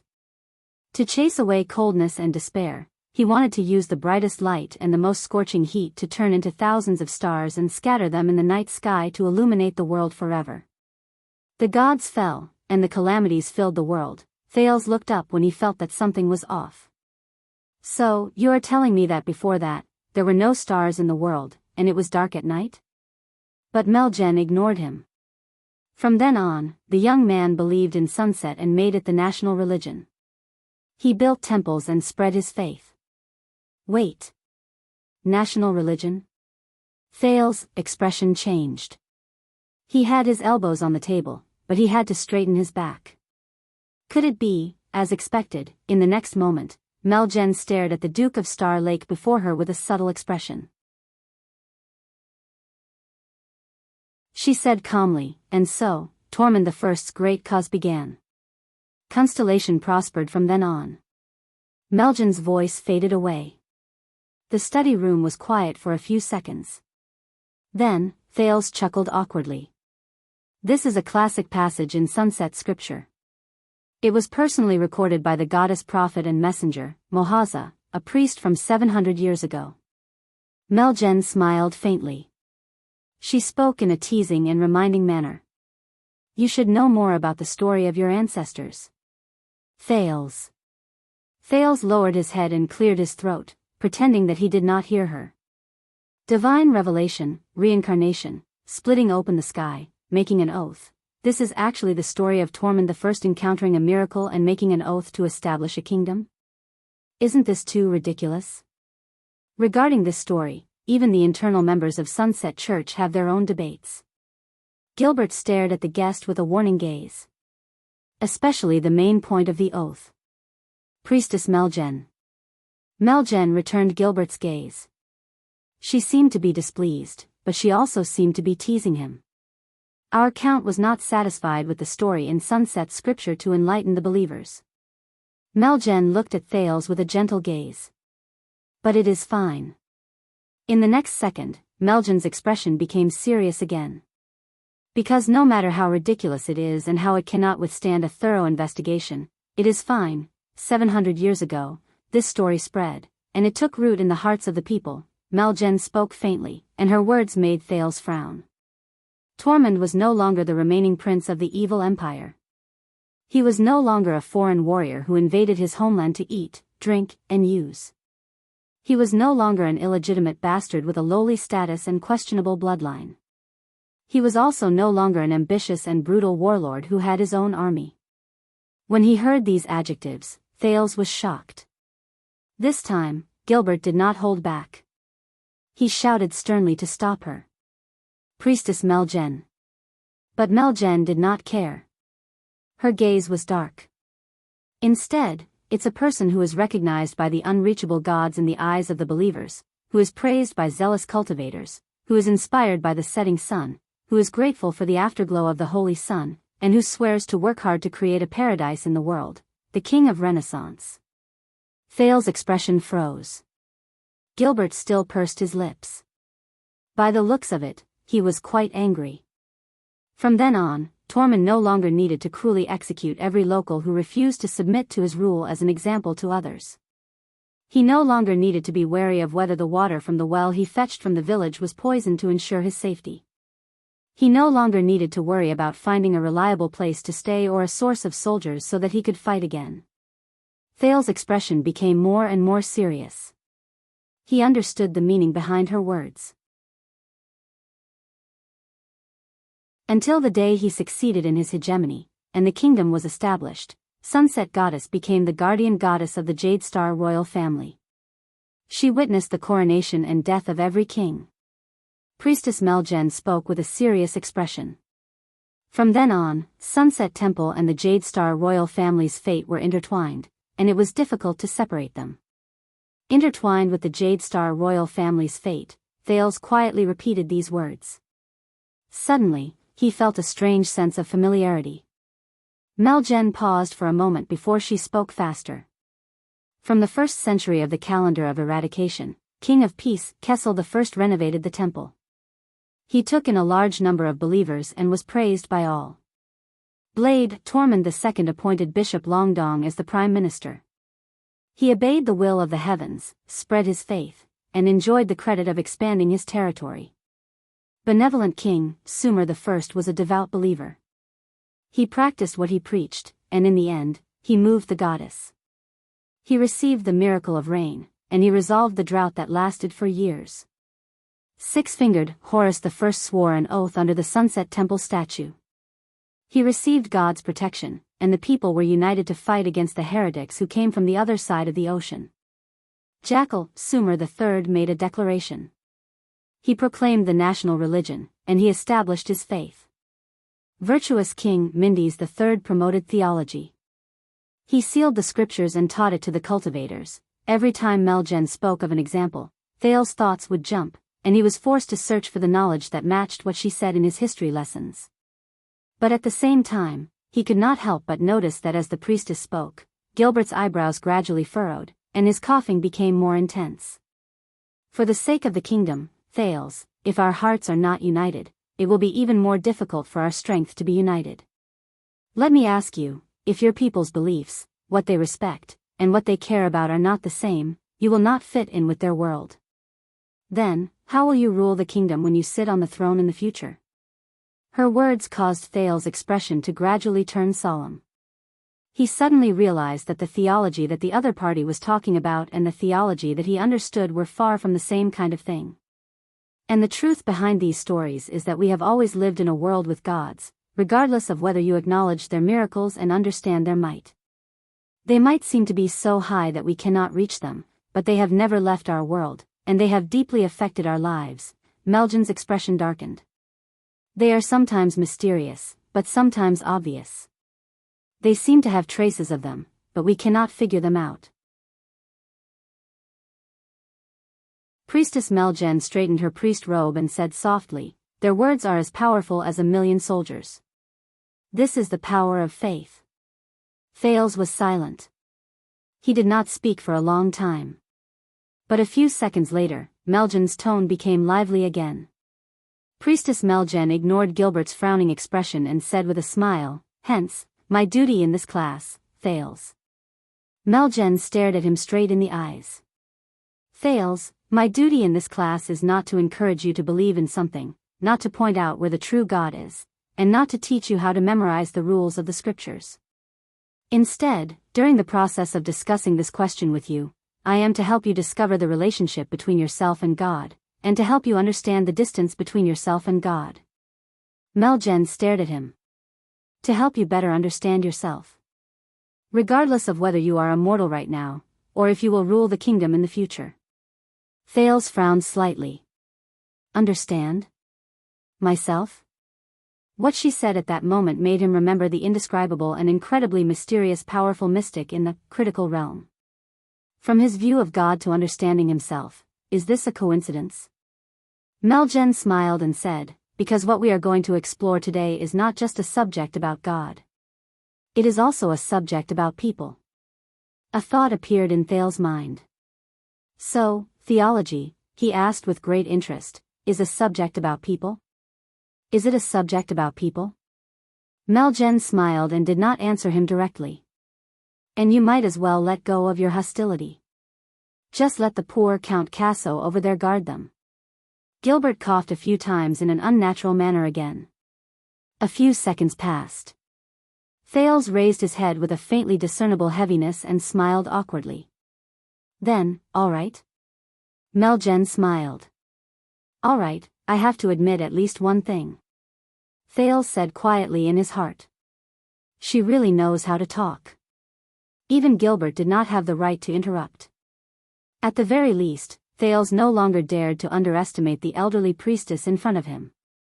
He no longer dared to look down on this theology class that sounded like a lot of nonsense, but actually had a profound meaning hidden between the lines. But he still underestimated her ability. And for our first class, Thales, let us talk about a problem that has been troubling you for a few years, a problem that has been troubling us for thousands of years. Troubling me for a few years, and troubling all of you for thousands of years? The Duke of Star Lake raised his head in puzzlement. In the next second, Liv Meljen, the sunset priestess who rarely used honorifics to address him, spoke with her usual expression. She casually uttered a word, "I'm sorry." Magic. The prince's expression suddenly changed.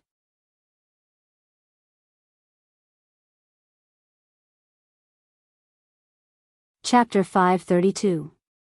I don't. Thales had to use the overturned teacup to hide his surprise. Then, the young veiled nun beside Meljen came forward enthusiastically and skillfully to help him clean up the mess on the table in a very inconsiderate manner. I don't understand. But this time, Meljen did not say a word. She quietly observed the prince behind the study table. This is that boy. The boy who is related to the kingdom's future. When he heard about magic, his expression showed that he was slightly surprised. He was not like the old nobles who were born shrewd and calculative, who were polite and full of pretense. But he was not like the new nobles in the capital who were cautious, and ambitious. Gilbert was a little caught off guard. Priestess Meljen. I thought we were only having a theology lesson today, and you were explaining the knowledge related to God to His Highness. As I said, theology has never been the study of God alone. Meljen interrupted Gilbert's protest. This idiot, who seemed to be very smart to others, was still so slow and hopeless. She continued to size up Duke Thales before her. The young duke looked a little thin, and he reminded her of the poor people who crowded outside the blessed places during winter while they waited for help. But his eyes were bright and full of expression, sharp and alert. That was not all. Meljen could also tell from his other actions, such as his natural and casual sitting posture, his quick and rhythmic movements, and his bold and direct way of speaking, that he was not a traditional prince of constellation. At least, he was not like the previous ones.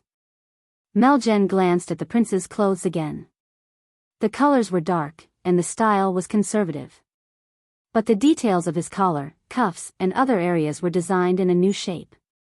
Along with the silver thread that was hidden in place, it complemented the 9-pointed star brooch. The priestess nodded in secret. It seems like the royal tailors have also been enlightened. They know how to remodel styles and innovate fashions. Perhaps it was because he was tired of the heavy and old-fashioned trend in the circle of nobles in Eternal Star City, which had lasted for more than 10 years after the Bloody Year. Because the master of Renaissance Palace had a preference for classic and cool colors, the normal tailors in the capital city, who used trendy designs and bold colors as their selling points, were almost forced into a corner. However, Meljen paused for a moment before she understood. No, Although the royal tailors of the palace often let themselves go and practice their skills in the clothing design of the various noble families, most of the customers who knew nothing about aesthetics would only show their amazement and appreciation for the realistic acting on their faces to match their sky-high hiring fees. They did not have the reason nor the courage to experiment on the second prince who had just returned and attracted the attention of the entire kingdom. This was not a new design. Megan's heart thumped. The prince was wearing the favorite style of the previous owner of this hall more than 10 years ago. She looked at the count who was still chattering away and continued to ignore the warning look in his eyes. By the looks of it, he had been working hard for many years, and he had almost turned Renaissance Palace into his second home. However, would it really work? Megan smiled faintly. You know what I'm saying, Thales. She called out the prince's name without a care in the world, ignoring his status. Beneath the gods, souls were of equal value. Titles were useless, but piety was supreme. Wasn't that so? In this world, not every child is fortunate enough to experience the confrontation between calamities and dragons. Meljen was satisfied when she saw the prince's expression turn solemn. Over the past few years, have you not been troubled, curious, or seeking an explanation for the disaster that happened in Dragon Cloud City? Thales' gaze froze. Dragon Cloud City. When you heard the rumors of the calamities destroying the world, watched the drama of the Battle of Eradication, read the descriptions of their different appearances, and listened to the vague explanations given by the noble teachers, did you really accept everything? Magic. Thales leaned against the back of his chair and frowned. So, this is the problem that has troubled you for years. Because of my experience in Dragon Cloud City. Not because. Under the table, Thales pinched his left palm and felt the scars left behind by the countless slashes from the dagger. He let go of his nervousness and all the possibilities he had thought about just now. Did the Secret Intelligence Department find some suspicious clues while they were monitoring me? Did the half-baked doctor, Ramon, get exposed? Did he leave behind clues while he was searching for books in Dragon Cloud City? Did he give himself away in class with Asda? Did little rascal inadvertently leak the secret? Or did some ugly old witch, whom I have not seen for many years, stab me in the back and spread rumors? Priestess Meljen, you should have discussed this with me beforehand. Gilbert's coughing suddenly stopped, and it was replaced by a sigh. Meljen turned her head around gracefully. There is no need to hide it, and there is no need to cover it up. Sunset knew how much effort it took for her to stop herself from instinctively calling her an idiot. She maintained her smile and said, Count Casso. Talking about wizards will not bring about calamities, and reflecting on magic will not lead to the end. Her blunt choice of words caused Gilbert's expression to change drastically. Only those who refuse to come to their senses and blindly believe in superstition will walk down the wrong path. Meljen turned her head around and looked straight at Thales, who had a complicated expression on his face. It is precisely because of ignorance. And arrogance. Thales was silent for a long while. Gilbert's sigh became deeper. A long time ago, I have already explained the evilness of the calamities to your highness. Meljen's tone was gentle. She retorted without showing any signs of weakness. Count Casso, do you really think that he is an idiot who will run off to eat, drink, and be merry after class and no longer care about the content of his studies? Do you really think that he will be free of worries, be willing to be ignorant, and no longer care about the things that once threatened his life for the rest of his life? Gilbert was slightly speechless. Both he and the priestess looked at the prince behind the desk at the same time. But Thales only remained silent. He was thinking about the unknown. Gilbert's tone became slightly weaker. He is still young, but Meljen's retort became even more forceful. He is already old enough. The old priestess said coldly, if magic has truly stimulated the teenager's uncontrollable curiosity, then there is no need for him to wait until now. During the 6 years when he was away from your sight, he had already indulged himself and was addicted to it. He ignored all taboos and did not know where he should go. Gilbert looked at the prince and frowned slightly. He did not say anything else. All right. The teenager, who had been filled with complicated thoughts and had become nervous a few seconds ago, exhaled. All right, indeed. The prince's tone became relaxed again. I do want to know. Thales smiled faintly and said sincerely, magic and the calamities? Gilbert talked about it a long time ago. The extensions also talked about it a little, but not much. Gilbert's expression changed again. Look, Thales. All the gods know thy perplexity. Meljen looked at him amiably. She looked confident. If thou believest, the gods will protect thee. Oh, sunset. If you protect me, Thales did not bother to hide his sigh. Can I stop being such a charlatan? Meljen looked at his expression, and she understood what he meant. As expected, he did not believe in God since he grew up in the north. This was not strange. Ever since the Battle of Eradication, most of the northerners no longer believed in the gods that were once revered as orthodox by the empire, or any beliefs that were connected to them. Instead, they believed in the things brought by the founding king, who was not ashamed to have interbred with abnormal beasts. Barbaric and ignorant, arrogant and conceited. Meljen pursed her lips. God knows how much Bright Moon Temple and Dark Night Temple sacrificed to survive in that land. But this is the amazing thing about faith, isn't it? Just like how I was many years ago. I was also immersed in vanity and impulsiveness. I thought I understood my own life and found what I wanted in this world, so I ignored the teachings and arrangements of the gods. Fortunately, the gods are impartial and have no grudges. They only have protection and tolerance. Meljen gratefully made a prayer gesture in her sleeve, which Thales could not see. This way, the nervous little Nia behind her did not have to repeat after her. First of all, where did magic come from? Thales maintained his smile and shrugged to show that he did not know. You must be joking. It would be great if I knew. No, it would be terrible if she knew that I knew. Meljen gestured at the young nun behind her. Nia. The seemingly thin and pitiful veiled girl received the hint. She laboriously but carefully took out a large square box that shone with a metallic luster from the luggage they brought and placed it on Thales' study table. Wait a minute, it's not a box. It's made from thin plates that are stacked together from top to bottom. There are no gaps. It seems to be more like a book. The picture on the top of the metal box was a lifelike carving of a king dressed in military attire surrounded by a crowd. The carving style was simple and plain, but it was easy to understand. There were also some symbols carved around it that Thales found very familiar. They were similar to the language of the ancient empire. What is this? Thales frowned. He instinctively reached out to flip open the metal book. Asterisk slap. Asterisk, don't touch it. Thales felt pain on the back of his hand. He retracted his palm in shock, but he realized that the person who hit him was the young nun called Nia. Nia habitually extended her hand. He could vaguely see the fierce look on her face under her veil. It was as if she had done this action countless times to warn those who wanted to touch the metal book. But in the next second, when the young nun realized who she hit, she instantly panicked. Nia lowered her head and muttered softly, yes, no. Thales could only smile awkwardly. What else could he do? Let Doyle come in, drag her out, and kill her? Let Doyle come in, drag her out, and kill her? But Priestess Meljen quickly helped him out of his predicament. This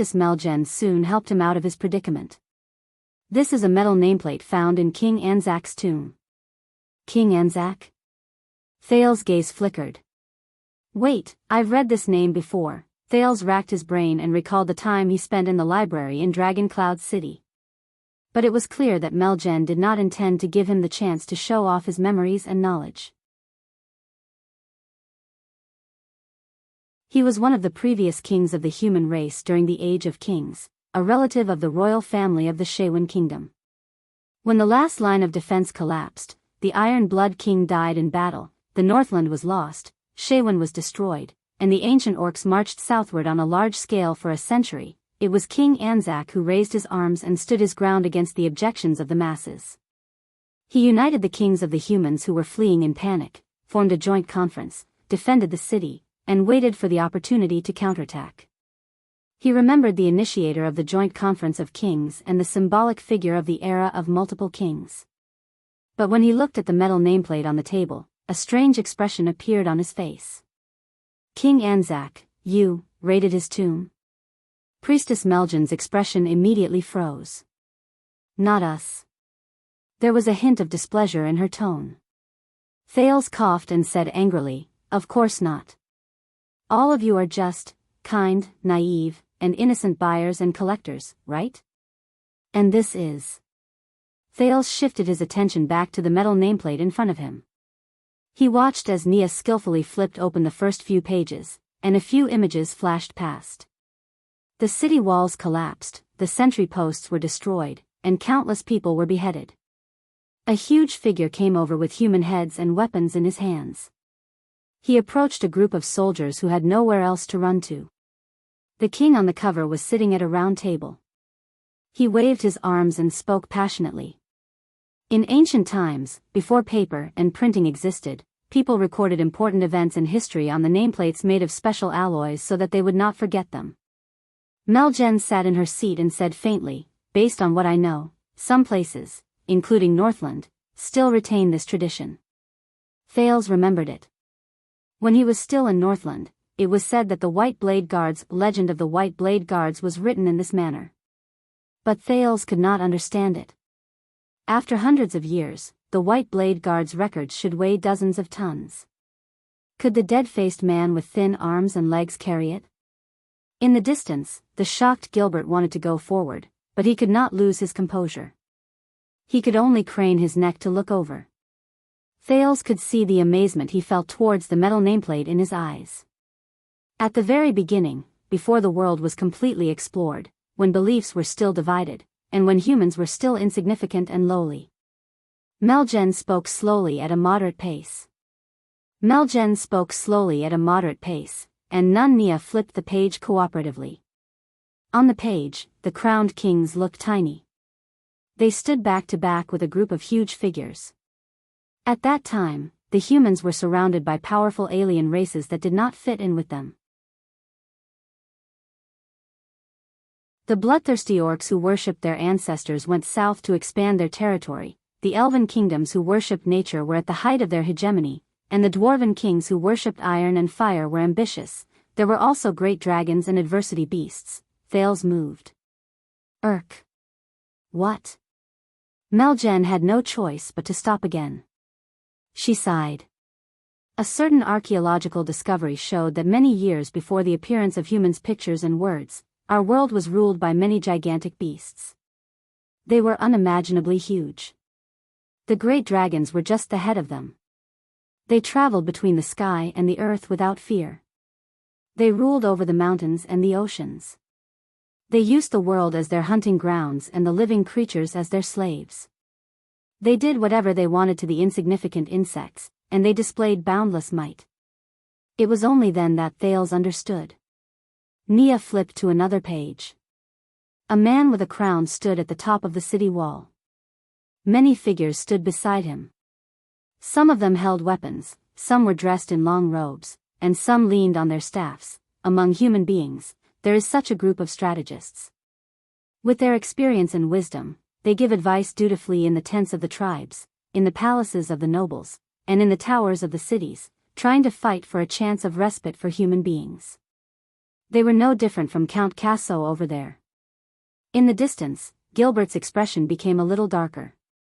At that time, the dangerous environment practically forced the humans, who had the lowest status and were the weakest, to a dead end. Nia flipped to the next page. The engraving on this page attracted Thales' attention. In the boundless sky, an indistinct figure appeared in the picture of the sun. It looked down sternly and extended its arm to the king and his strategists. Until the gods looked down and pitted the weak. Meljen's words became more profound. Prophets and gods' messengers descended one after another to point out the future path for humans and spread the faith of the gods. And the group of people I mentioned, Meljen raised her head. Some of them accepted the gods and their faith. They were pious and humble. Others are skeptical, and some even scoff at it, disapproving of it. Thales shuddered. He then saw Nia flip to the next page. Under the sun, the man with the crown stood in the middle. There were a few groups of people standing beside him. The two groups at the end of the left and right were the most eye-catching. The people on the right bowed and worshipped with humble expressions. The people on the left stood with their backs to the king, and their movements were different. Thales' expression became solemn when he saw the two groups of people standing beside the king. Meljan's words continued. The former built churches, rooted themselves in the people, and educated the people. The latter gathered together and formed their own faction. They opened up a different path. Meljan's words changed. And this was the beginning of the division between faith and magic, priests and wizards, temples, churches, and magic tower. Thales could not help but speak after he figured it out. What? He looked at Meljan. She only smiled faintly. Now, do you know why the knowledge about the mysterious magic that has disappeared in the past is only mentioned in our theology classes? Thales was in slight disbelief. Faith and magic come from the same source. The old priestess became serious. She said sternly, they depend on each other and prove their importance. Thales stared at Priestess Meljan in a daze. Countless thoughts flashed in his mind. Meljan did not stop talking. She had the presence of a towering mountain. Even Gilbert could not help but become solemn and serious. They were originally brothers, and they were both enlightened by the gods. Meljan sighed slowly. But the eldest is loyal, and the youngest is rebellious. There was a faint hint of respect in Meljan's words. But they worked hard for one goal, the survival and prosperity of humans. Thales listened to her in shock and bewilderment. He thought that this was another way of speaking. Faith and magic, religion and wizards come from the same source. The eldest son of God remolded the people's spirits. He brought them the belief to protect and save the people. He made them cast aside their weakness and dispel their fear. The youngest son of God gave the people powerful weapons so that they could move more freely in the victory that was bound to come. As Nia flipped through the pages, many scenes on the metal nameplate entered Thales' eyes. Escape. Banquets. Mobilization. Weddings. Celebrations. Wars. Funerals. There were many more. But those two groups of people would occasionally appear. Those who bowed always sang loudly during ceremonies and banquets, while those who turned their backs always appeared on battlefields and city walls. Thales looked at the simple but profound carvings and frowned. As the two of them worked together without saying anything, humans gradually rose to power and counterattacked. Meljan's tone softened a little. The old priestess took a deep breath and sighed with emotion. In the end, on Queequor ice plains, in that unprecedented battle where both sides placed all their chips on the line and gambled on the future, King Anzac and the other 6 human kings charged into the orcs, tens of thousands of heavy infantrymen with their pious faith and 3,000 cavaliers who faced death with equanimity. Thales was instantly shocked. This story is, they never came back, but at the cost of their lives, they successfully killed the ancient orc supreme sacred chief. Nia flipped to the last few pages. The king was covered in wounds. He hugged his sword and lay quietly in the middle of the battlefield. But the huge figures holding human heads had long since disappeared.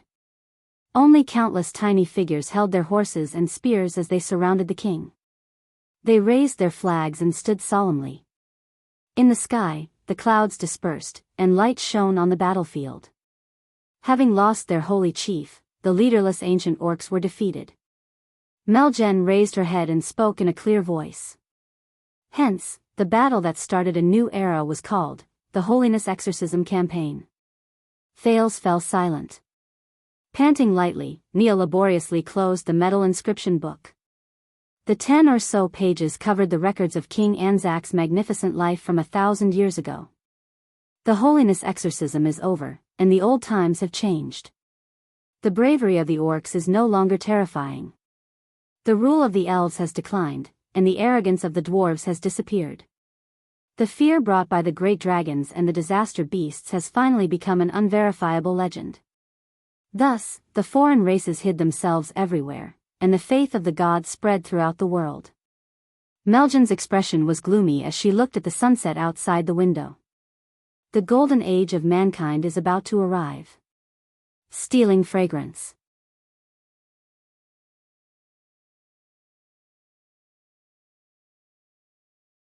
Chapter 533.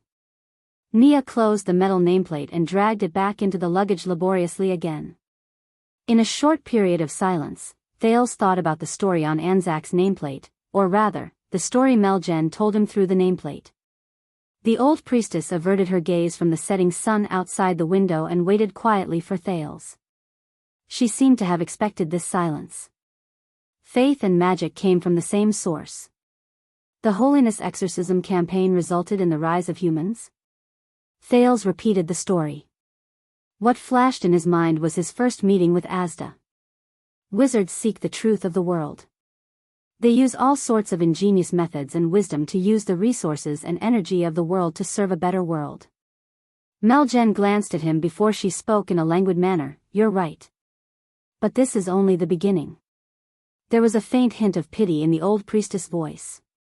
Once the enemies from the outside are gone, differences arise.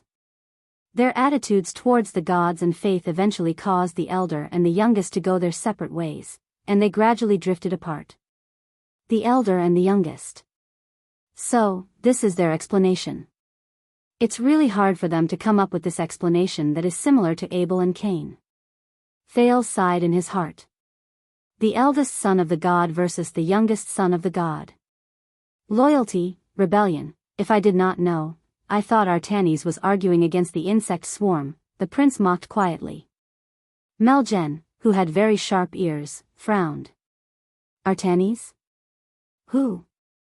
Thales raised his head and smiled innocently and sincerely. It's nothing. It's just a joke from a certain Northland. Meljan pursed her lips.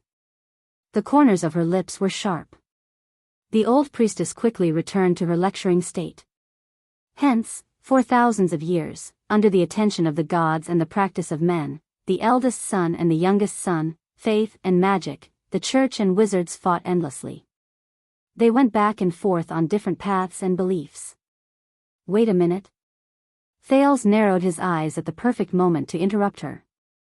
So, based on what you said, the difference between faith and magic is because the believers believe in the gods, while the wizards do not? Can I understand it this way? The believers believe in the gods when it comes to things they do not know, while the wizards only believe in themselves? Meljan did not reply immediately. She looked at Thales quietly, and there was a slight ripple in her eyes. She recalled that 2 days ago, when she came to the House of God's Grace, she visited Archdeacon Stylianides, who was looking forward to finding books and preparing for her lessons. Megan unintentionally glanced at the book. It was the 1024 lines of the church's classic hymn, Light Illuminates 10,000 Miles. She also brought High Priestess Lycia's greetings and informed him that the duty of teaching Prince Thales come Duke of Star Lake will be taken over by him. She still remembered the archdeacon's incredulous shock and well-suppressed anger. Indeed, as one of the 15 archbishops of Constellation, Stylianides was young, promising, and had a bright future ahead of him. He had preached to countless nobles and ministers and enlightened their children. He did not want to let go of the chance to read Sunset's holy teachings for the future king of Constellation, spread God's grace, and glorify his sacred achievements. Just like Archbishop London was to Tormund II, just like Archbishop Clement was to Mindes III. However, the lucky ones who were blessed by the setting sun and bathed in divine grace. They would always become accustomed to the light in front of them. It was to the extent that he had forgotten where the gift came from. He had also forgotten that for the believers of God, tests and obstacles were everywhere. The stars shone brightly. Only after the setting sun. This is the most common and dangerous misunderstanding in history. Meljan smiled faintly and nodded slightly at the prince. She was gentle and polite. This is especially true for those who have yet to have the chance to understand it. They are determined to hate faith because of hearsay. Thales furrowed his eyebrows. He put on a helpless expression and wanted to exchange a look with Gilbert that was of tacit understanding. But Count Casso fell silent. He only stared at Melgen quietly. Wizards don't believe in God? Not really. Melgen's expression turned cold. Her next sentence made Thales incredibly puzzled. Of course they believe in God. They believe in God and their faith. Melgen's tone was still calm, but her words were firm and forceful. Even if they deny it many times. What? Thales blinked. I don't, it's just that the God they believe in. Melgen did not let him ask. At that moment, the priestess' voice was dark and solemn. It is an existence without form, without name, without form, without substance, but in their eyes, its power and status is greater than everything else. She said softly, they call it magic. Thales' eyebrows twitched. Melgen clasped her hands together. Her posture was proper, but her aura was imposing. But they will occasionally use the excuse that they seek knowledge, call it rationality, pretend to believe in the truth, pretend to pursue progress, use sophistry to elevate themselves, and worship that they are supreme and unique. After she said a series of words that made Thales fall into deep thought, she remained expressionless. Does it sound familiar? Before Thales could think deeply about this sentence, Priestess Melgen's eyes lit up. But no matter how glib their tongues are, they cannot hide an indisputable fact. In the next second, her words were incredibly certain. Because magic itself is their God, their faith, their supreme principle, and it is also what their church teaches and their teachings. Thales could sense the power in her words.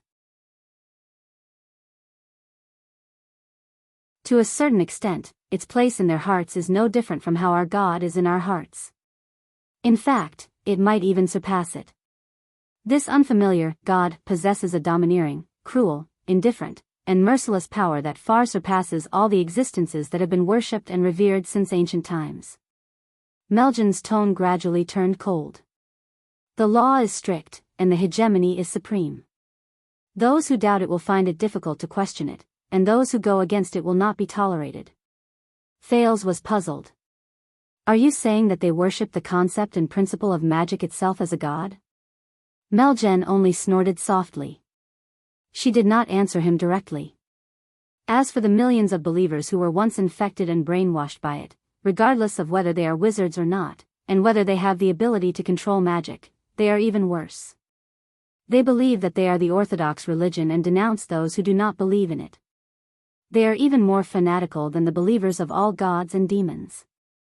They are many times more hypocritical, but they do not know it. Fanatical, hypocritical, but they do not know it. Thales was dumbfounded. But at that moment, he suddenly remembered a long, long time ago, when he was still on his way to Dragon Cloud City from Black Sand region. His future was uncertain, and he was anxious. At that time, the strange doctor, Ramon, who was very interested in magic, explained it to him like this. Magic is a meaning, an attitude, a belief, and a principle of life. Thales still remembered Ramon's expression at that moment and his tone that was close to madness. This is a wizard. This is a wizard. This is the most important, brilliant, and precious chapter in the history of mankind's rise to power that has been forgotten by everyone. The priestess' words gradually became filled with praise and criticism. They are clearly cultists, but they call themselves non-believers. They clearly have their own standpoint, but they pretend to be neutral. They clearly have countless biased opinions, but they pretend to be objective. They are clearly incompetent and powerless, but they insist on believing that they are fake gods in human form who are above the world. They play with the world and enjoy the admiration of the people. At the same time, they also say in a smug manner that this is the noble attitude of pursuing the truth and researching magic. Melgen's expression tensed up. It was obvious that she was uncomfortable, but she still insisted on finishing her words. So, wizards do not only believe in their own gods, but they are also the worst and most fanatical believers. They are the servants and slaves of God who do not need to pray and repent, receive baptism, listen to the voice, perform holy tasks, or perform holy rites. They can obtain motivation from their gods and are filled with energy to the point of self-orgasm. The old priestess coughed softly. Naya quickly handed her a teacup and massaged her back gently. Servants and slaves of God who are filled with energy to the point of self-orgasm. After listening to the long string of words, Thales took a deep breath and tried hard to chase away the aloof man in blue who automatically took his place in his mind. Wow. Wow. Asda. Looks like, while he was a little surprised, Thales could not help but think in a slightly gloating manner.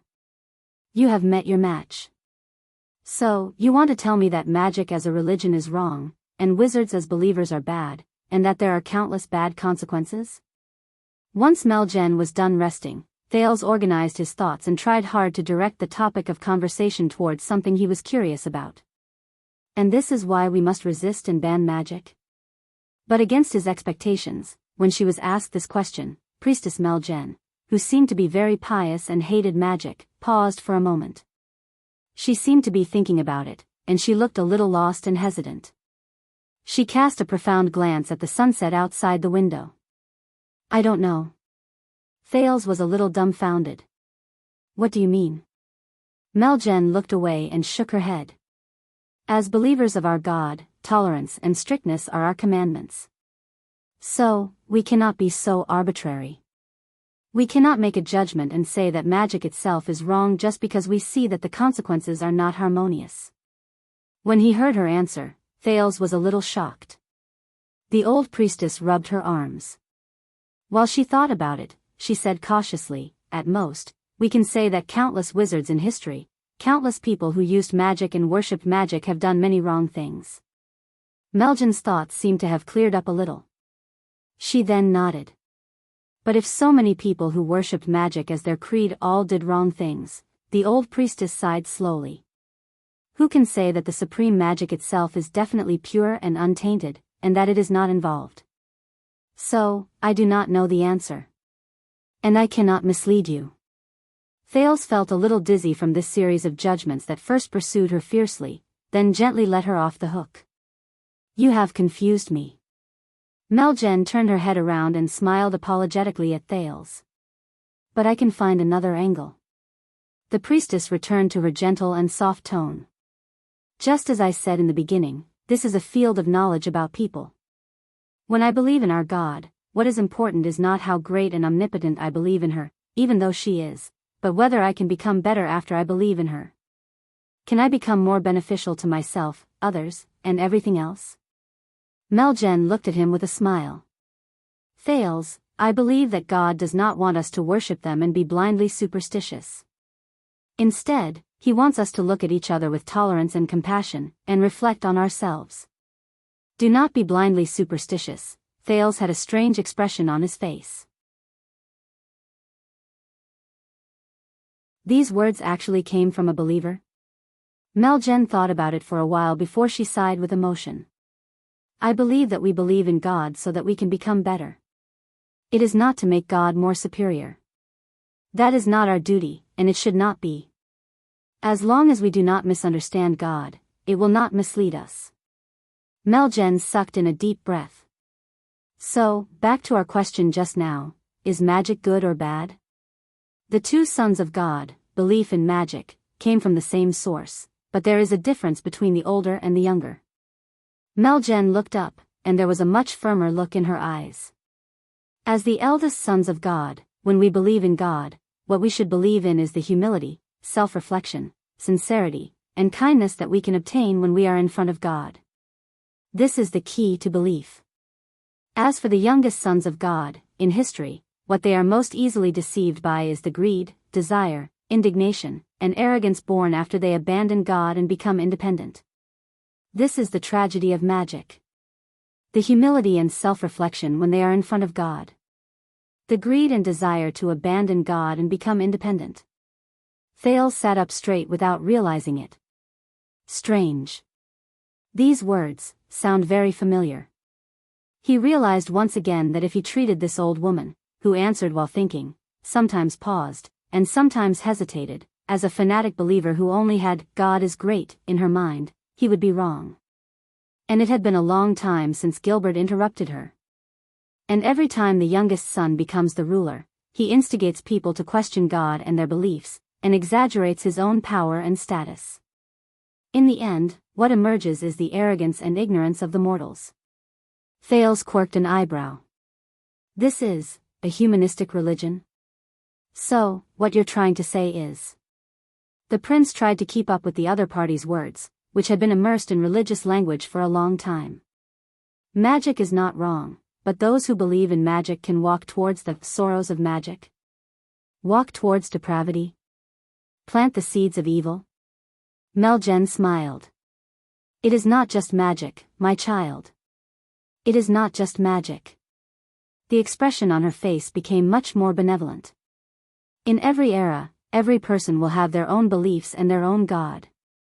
Kings believe in power, merchants believe in wealth, artists believe in love, nobles believe in status, scholars believe in knowledge. There are too many of them, and magic is not the only one. Kings believe in power. Thales tensed up. But no matter what you believe in, the faith in your heart that is originally flawless can be tainted, and it can be replaced without you even knowing it. It can change from reverence towards God's great achievements, from the knowledge of one's own insignificance, from the need to be humble, from the countless good things that can be brought about by faith, to something else. Meljen said solemnly, so, no, it is not magic that brought about the path of the youngest, but the path of the youngest corrupts the people who believe in magic. Thales pondered. Such as?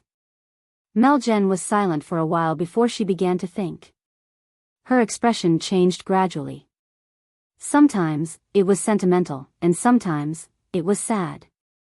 For example, every time the greed in people's eyes to demand things from the outside world is boundless, and it far exceeds the share they deserve in this world, when this greed is enough to make them ignore pain, the price they have to pay, their lives and happiness, and when they raise their hands, they tear apart their own souls to chase after the ultimate and perfect self.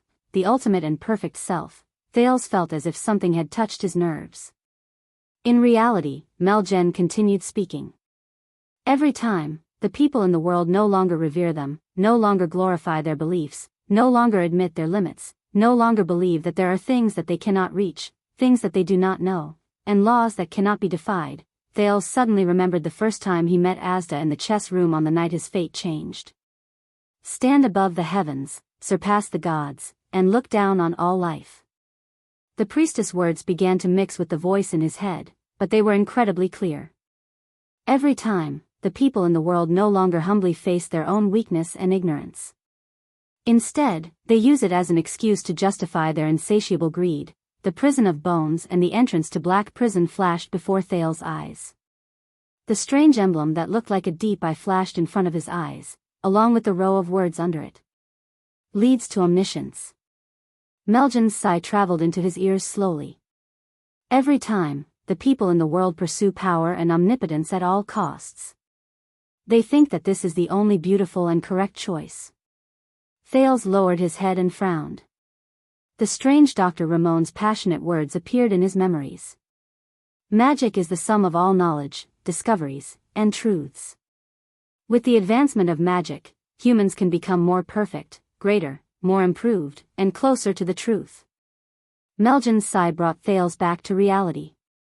Every time, the people in the world believe in something or someone, and they will do whatever it takes to reach the extreme, then, we know that the path of the youngest should be taken.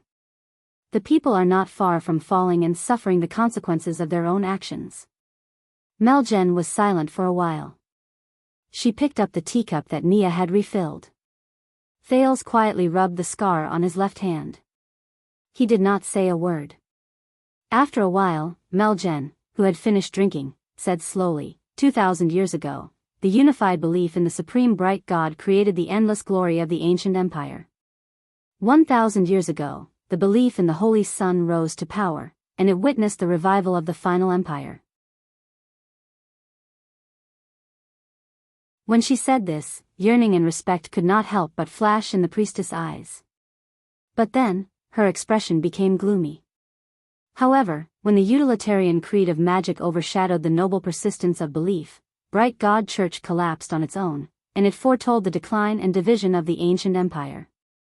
And the wizard's insane and bottomless pursuit of power brought about the greatest crisis since ancient times.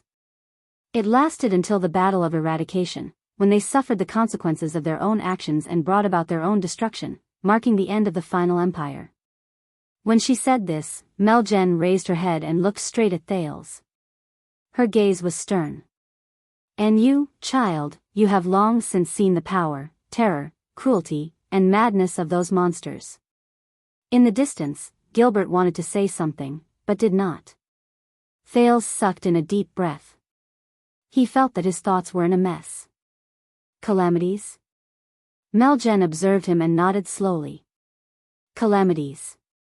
And that is just one of the consequences of their actions, even though it is the worst. Even though he had obtained the answer countless times from the hints given by Ramon, Asda, and the ancient books, when the authoritative church in this world told him so openly, Thales realized that he still could not get used to it. The young duke remembered the night of dragon's blood, and the scent of blood that had once faded seemed to return to his nose again. It made him feel nauseous. Remember, this is the path of the youngest. It is born of arrogance, and after experiencing countless things, it will finally lead to regret. It is the favorite of demons, the darling of evil, the cradle of calamities, and the starting point of misfortune. Meljen's tone suddenly became tense. And Thales, you have to be even more vigilant.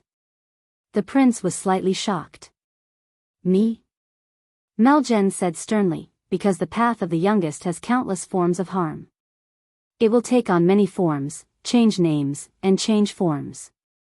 It will appear in various eras, and it will linger on like a shadow. Those who seize power will talk about survival, those who pursue benefits will talk about prosperity, those who indulge in lust will sing about freedom, those who seek status will use dignity as an excuse, and those who seek knowledge will use curiosity, those who are blinded by a single leaf will bring about their own destruction. This is definitely not just an example of magic. Meljen paused for a moment.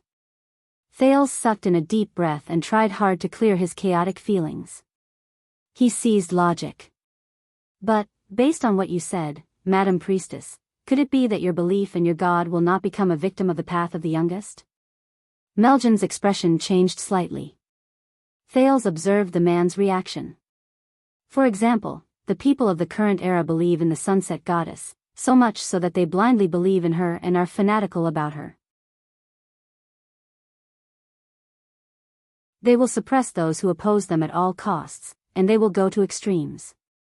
Furthermore, your statement right now and your resolute answer have fallen into the trap of the path of the youngest, haven't they? The old priestess was silent. But against his expectations, Thales saw Meljen's expression turn a little gloomy, even though he thought that she was going to avoid the main point and use clever words to defend herself. Of course. Beside the priestess, Nia listened very seriously. Thales did not doubt that if she was given a pen, she would immediately start taking notes. It would be detailed and comprehensive, and she might even have her thoughts on the important points. Meljen sighed softly. Even though I do not want to mention it, yes, you are right. Thales frowned. During the years when our ancestors fought against magic, wizards, and the path of the youngest, Bright God Church, which spread far and wide, once recruited the temple guards to punish heretics. The generous and selfless Church of the Holy Sun also set up a court to correct bad habits and correct beliefs. Meljen's expression was solemn, and her gaze was wary. Fanatical believers do not care about bottom lines. They only care about their stance when they reject others. They suppress the remaining voices and believe that they are the only one in the world. The methods they use are also incredibly sinister, and they do everything they can. They are useless when spreading their religion, and their efforts are futile. They also make countless enemies, and their infamy spreads far and wide. In the end, they lose themselves, and their sins are grave. Meljen raised her head solemnly, as if the thing that pressed down on her shoulders was not the priestess robe, but a heavy history. That is the ugliest and most unbearable page in the history of belief and the church. Thales frowned and looked at her. To revere certain things and certain paths excessively, to infinitely elevate their high statuses, to cast aside respect and bottom lines, to look down on other paths and choices, and to ignore the will and meaning of others is precisely the disaster of the path of the youngest. In history, many of my brothers and sisters, who were supposed to be the eldest son of God's believers, gradually lost their original hearts and forgot their duty. In the end, they sadly walked down the same path. They were conceited, arrogant, ignorant, and unaware of their own selves. Meljen sighed softly, and it was clear that she felt pity and sorrowful. They did not pass the test, and they walked down the path that they should have tried their best to reject. When she said this, Meljen began to pray again, and it shocked Nia, who was listening attentively by the side. She also prayed in a flurry. Gods are perfect by nature, so perfect that they can even tolerate imperfections, such as their believers. Gods have limitless power, the priestess continued. But it does not mean that those who believe in them also have limitless power and supreme authority. They act on behalf of the heavens and speak for God. Meljen's voice echoed in the room, and it made everyone think deeply. So, when we reflect on the disaster brought about by magic, we must also be careful. We must reflect, and ask questions. We cannot let our enemies, who we are most wary of, take advantage of us and fall from grace. Only by glorifying ourselves can we glorify God. If we believe too much in gods, it will be easy for us to lose ourselves. Meljen finished praying and did not speak anymore. As if everything had come to an end, the room was silent for a long time. Thales tried his best to get rid of the heaviness in his emotions and think of something lighter. Interesting. He curled up the corners of his lips. So, based on what Priestess Meljen said just now, not only can I not believe in God, I cannot believe in God too much. If I don't believe in God, my world will forever be missing a part. But if I believe in God too much, the path of the youngest will be waiting for me. So, what is God? Atsundra?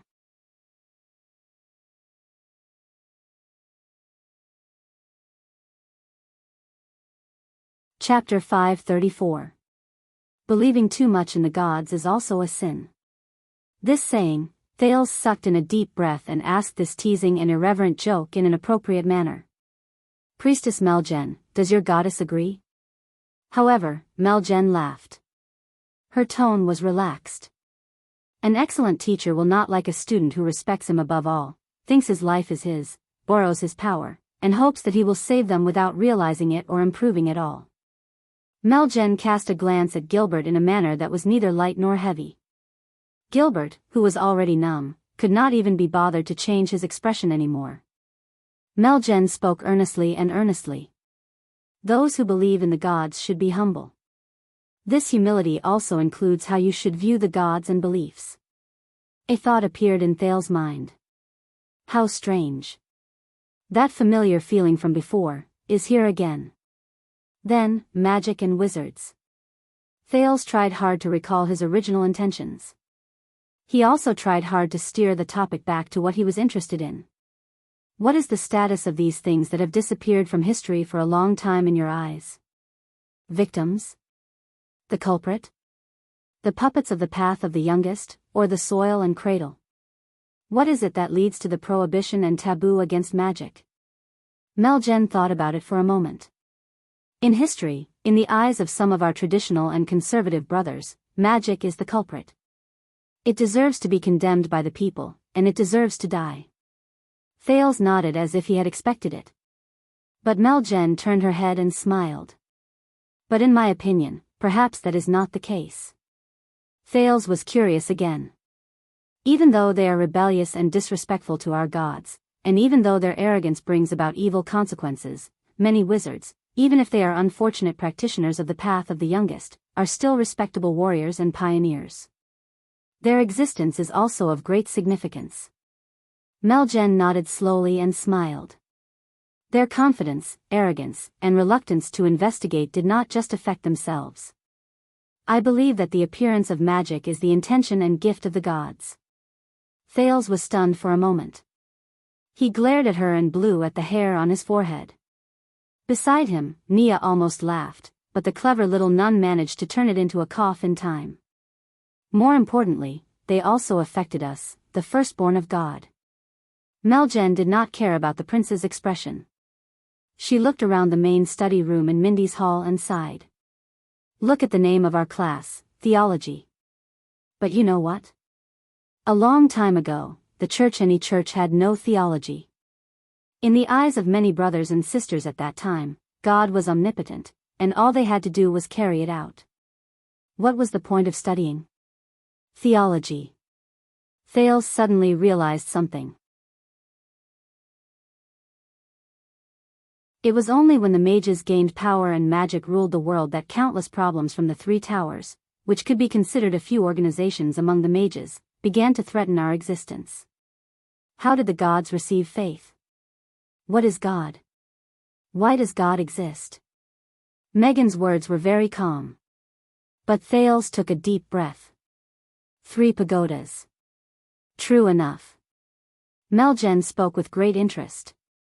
Their suspicions and refutations force us to not only focus on practice and action, but also to focus on belief and spirit.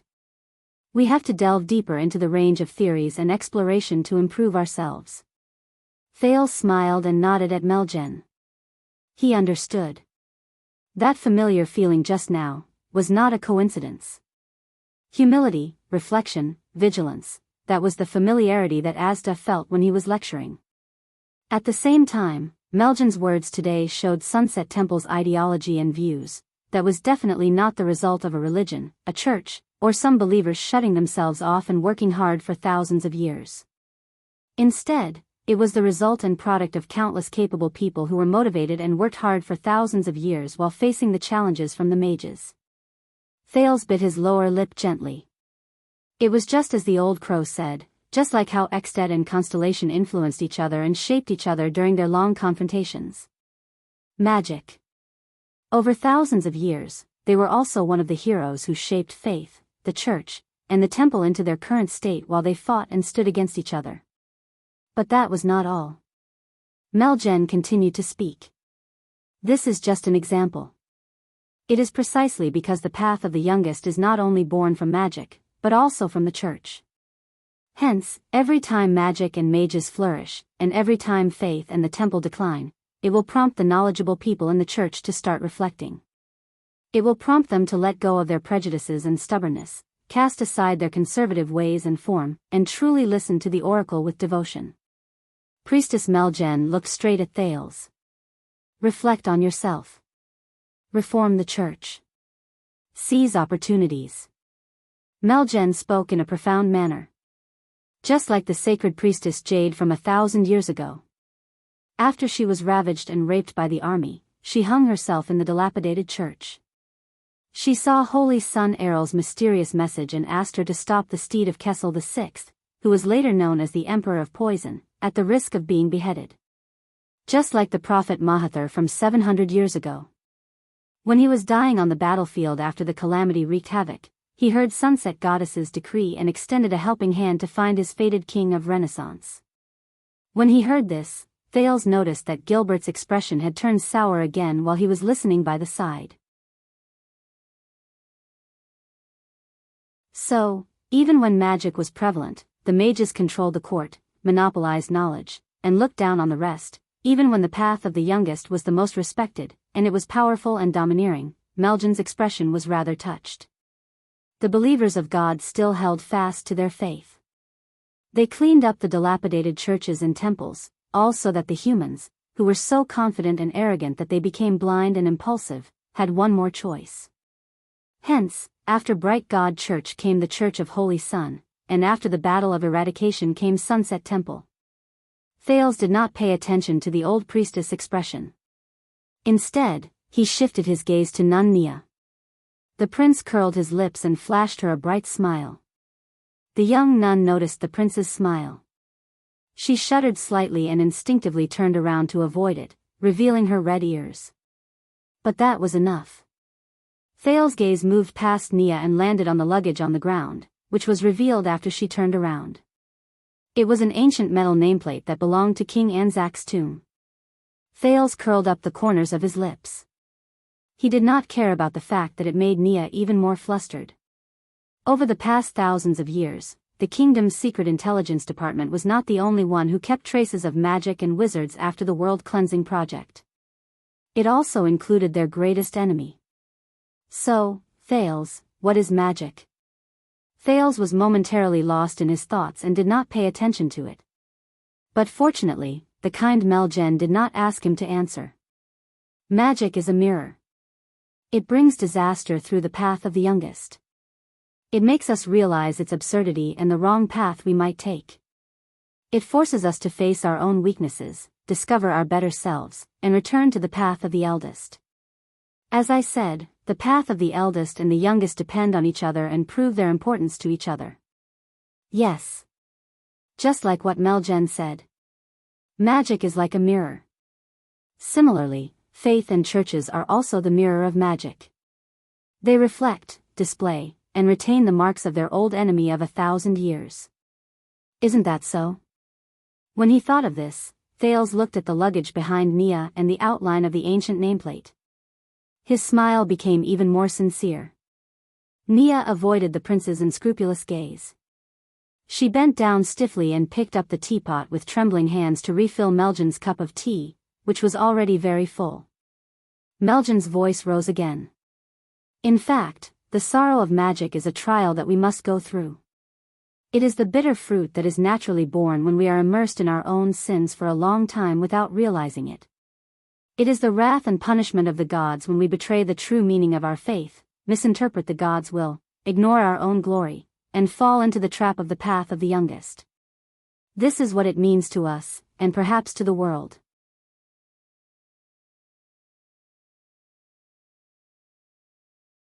When she said this, Meljen could not help but sigh. The path of faith is not always smooth. Everyone will encounter setbacks, and every era will sink into darkness. But we believe that every setback is just a test from the gods to strengthen our faith and loyalty. They are the ones who encourage the conflict between the young and old to show us the path that humans should take. To the believers of the gods, faith is always in danger, doubts are always present, and conflicts between the young and the old are always present.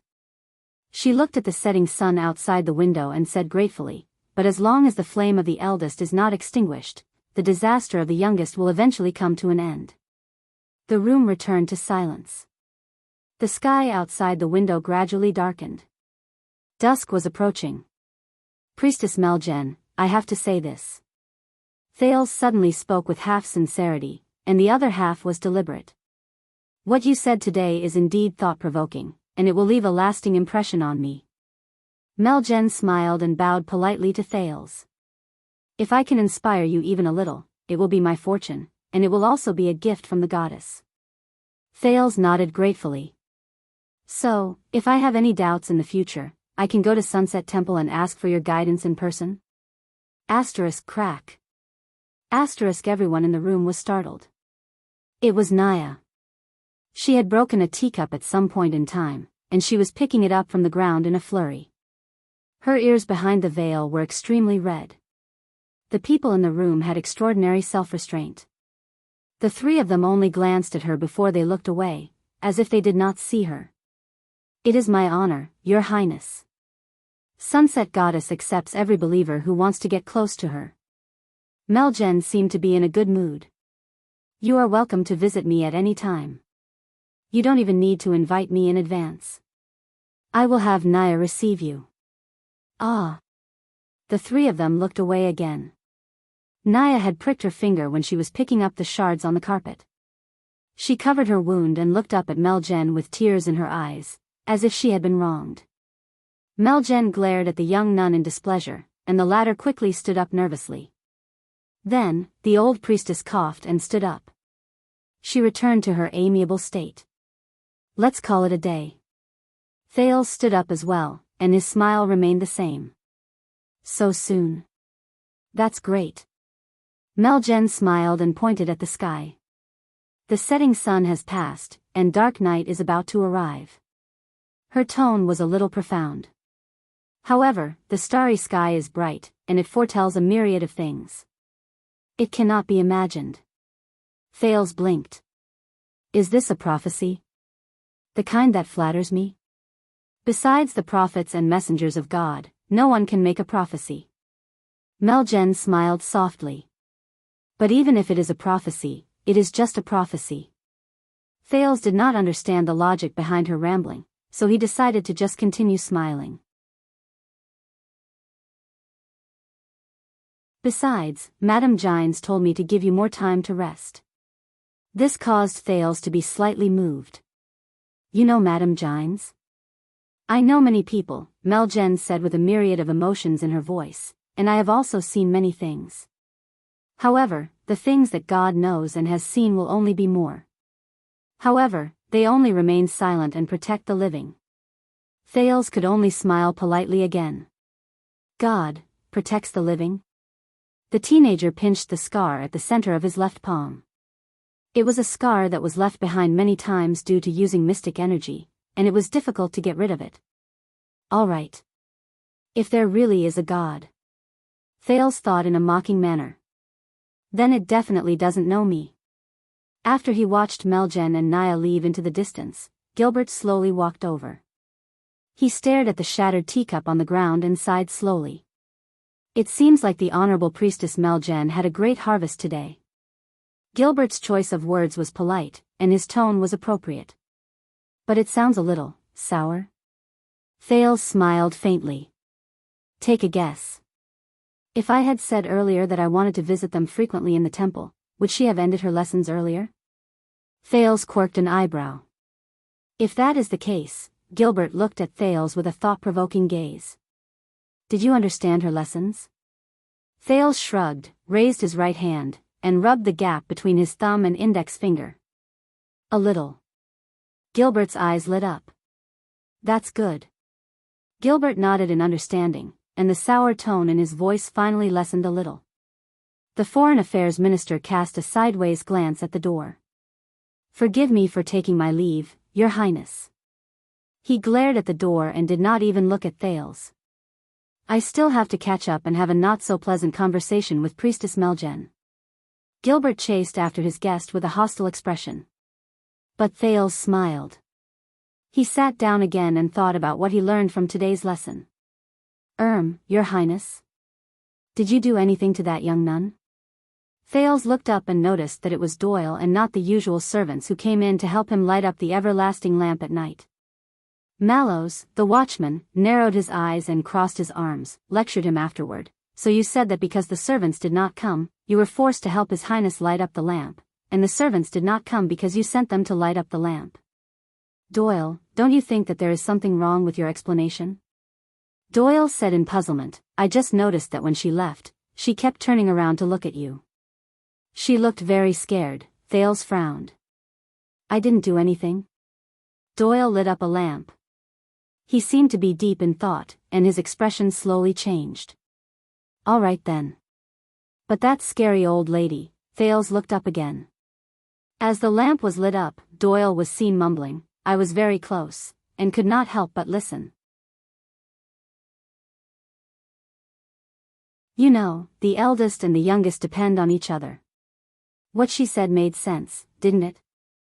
Thales stretched his arms and curled up the corners of his lips. Made sense? When he saw that the Duke's interest had been piqued, Doyle quickly turned around to talk to him. Yes. She was quite tolerant towards that nuisance of magic. She was neither hostile nor discriminating against it. She was very gentle, and she spoke much better than the old monk my family hired.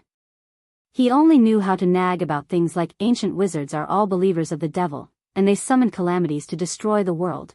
Thales thought for a while before he snorted softly. Aside from her tone, I can't see any gentleness in her stance. Doyle was stunned. Huh. But she did not completely deny magic. She even reflected on the church's own mistakes and said that magic and wizards are the driving force behind their improvement. As he listened to Doyle's words, Thales' expression changed several times. A few seconds later, when Doyle's voice slowly faded away, Thales spoke again. As expected, Gilbert was right.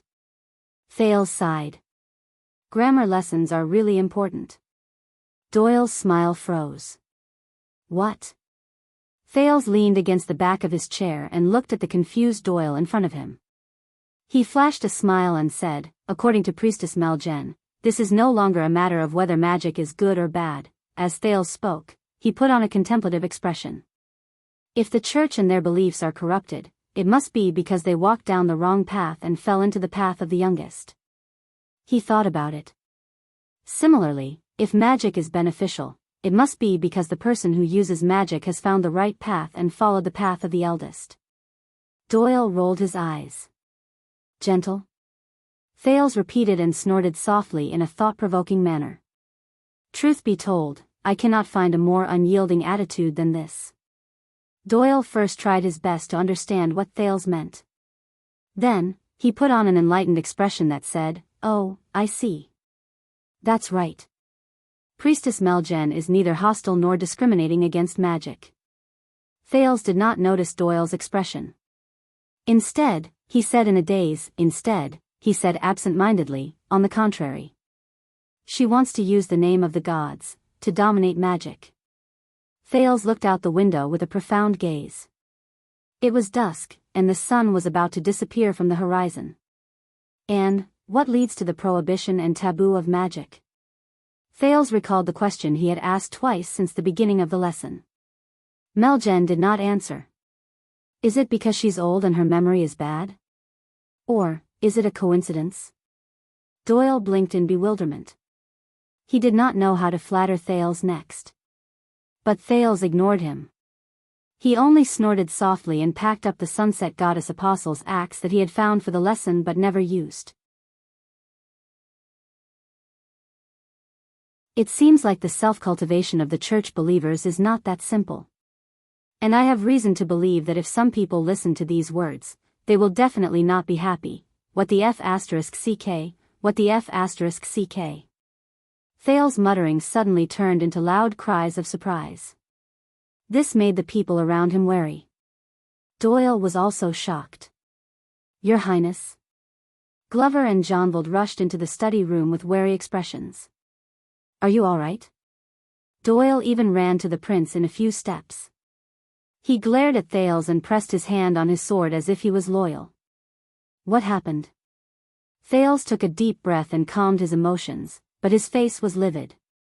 His eyes were wide open. I'm fine. Thales raised his head. His sitting posture was very unnatural. You may leave. He finished his sentence with a gloomy expression. Glover and Jonvald breathed a sigh of relief.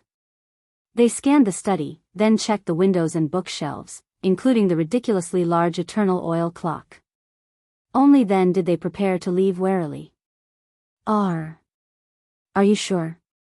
But Doyle's attention was on Thales. He looked nervous. Your Highness, you don't look too good. Is there anything I can do for you? Thales sucked in another breath. Yes, Thales said through gritted teeth, his face full of pain. He gritted his teeth and said, a strand of hair in my pants is tied up by an important organ. It hurts. Thales glared at him and hissed in a suppressed voice, you're right. Can you help me? The room was quiet for a second. Of course, no problem. Doyle, who was in a hurry to claim credit, did not pay attention to what the prince said. He also did not notice the gloomy atmosphere around the prince. He walked forward with a proud expression, but he was suddenly dragged back by Glover. Glover stuttered for a few seconds before he said hesitantly, then, we will not disturb you. Even Zombie's unchanging expression was a little awkward at that moment.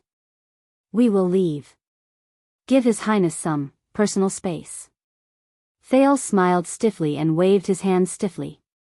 Doyle only reacted then. He smiled embarrassedly while equally awkward. He could not help but glance at Thales' body under the study table. Oh, okay. Then, be careful when you deal with it yourself. If there is a need, we can. Before the reluctant Doyle could finish speaking, Glover and Jonvald each grabbed him by the arms, lifted his feet off the ground, and carried him out of the study while facing Thales. A few seconds later, Thales watched as the door was closed. He heard Doyle's struggling voice gradually weaken. He was certain that there was no one in the study. Then, he relaxed his tense shoulders. The gloomy atmosphere around the prince gradually dissipated. The Duke of Star Lake sighed, but he still looked like he was in pain. He lowered his head and reached his hand under the study table. He reached between his legs, which were tightly clamped together. But he did not want to caress a certain part. Instead, he pulled out a book. Thales looked displeased. He stared at the sunset goddess apostle's axe in a daze and snorted softly from time to time. A few seconds later, the teenage prince flipped it open with a gloomy expression. Then, he took out a damned, luxurious, brand new, sky blue, and made of Rylan hard paper from one of the pages, an invitation.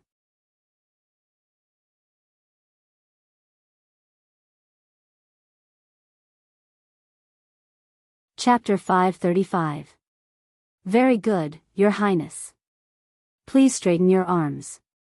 I want to confirm it again. Yes, that's it. Thales was like a dead fish in a hot pot. He widened his eyes and raised his arms with creaking sounds as the royal tailor spoke. If it's a welcoming banquet, I'm not inclined to wear sleeves that are too dignified. Please straighten your back and stretch your legs. That's right. But Count Casso's request is very clear. You must have the composure of a royal family, and the new style of a prince. Thales, who was immersed in that new style of a prince, was expressionless. He stiffened his waist numbly and felt that he had lost the last bit of hope that was worth fighting for in his life. This was supposed to be his mathematics class. Look at Scholar Julio standing in front of the blackboard with an embarrassed expression. He did not know what to do with his hands. But obviously, as the date of the welcoming banquet approached, his schedule became tighter, and his schedule became more and more full. Yet, matters of all sizes came rushing at him like moths flying into a flame, so much so that he had to take measurements for his formal attire for the banquet during the interval between his mathematics classes. Or, in Thales' eyes, it was the royal rare animal pre-exhibition of the tailoring world. 6 years ago, I didn't manage to make it to your appearance. In the end, you wore that outfit and stood in the Hall of Stars, causing you to be looked down upon by those arrogant dukes and counts. Sigh, my heart ached when I saw that. In the end, when I went back, all my peers congratulated me. Oh my, the prince's new style is great. Tisk, it's hilarious. I had to explain for a long time that it wasn't a new work. It was just an old style that was used. I didn't manage to make it to the second prince's outfit, but who can blame me? After all, you were going to appear as the royal family surprise, and it was very important to keep it a secret. Thales did not like the tailor's measurements. It gave him the illusion that his every move was controlled, that he was under pressure, and that he was not free, as if he was not in that situation before. When his personal tailor was a certain greasy old man who liked to plant thick hair covers and thick hair oil on his head for a long period of time, the feeling was even more unforgettable and intense. But I can assure you, Your Highness, this time, with me around, you'll definitely be the main character of the banquet. You'll be even more stunning than Princess Saoirse's wedding. You'll be even more eye-catching than Prince Herman's coming-of-age ceremony. That face of his back then. Hee-hee, I-o-yo, hee-hee. You have to know, that's not even the work I'm most proud of. The best would be the other royal wedding. Do you want to broaden your shoulders? That's right, it's great. The master tailor Damon elegantly put down a tape measure from a plate offered by an apprentice with both hands. Then, he picked up a hard ruler from the plate of another apprentice who was trembling from the sight of the prince. He practically wanted to wave it around like a baton to match his idle chatter. Oh, yes. Originally, I didn't really want to boast, but since Your Highness has condescended to ask, Thales dared to swear on little rascal's name that he did not ask, I'm embarrassed to avoid answering. That's right. I was the one who designed and tailored their formal attire and customer service. Actually, it's not something worth mentioning. My work is my work. After all, my family has been tailoring clothes for the royal family since my great-grandfather's generation. At that time, the witch queen, Vera, who was famous for being beautiful and picky, chose his work with just one glance out of so many tailors who were competing for the position. So, after all, my family has been around for so many years. Our reputation is tiring, and we're used to it. It's not a big deal. It's just that after our work was released, the tailors in the market always like to copy our style. In just a few weeks, the entire kingdom would be using the same style. Hee, sometimes, they would even copy one of our mistakes and treat it as a classic. What a joke. I'm not saying that we will make mistakes, Your Highness. It's just that I think there's a need to be humble. After all, after so many years, the Damon family is still the royal tailor. We're the highest judge in the fashion design competition in the capital city. We rely on being humble and low profile, making progress with an open mind, and being conscientious. Fortunately, someone saved him.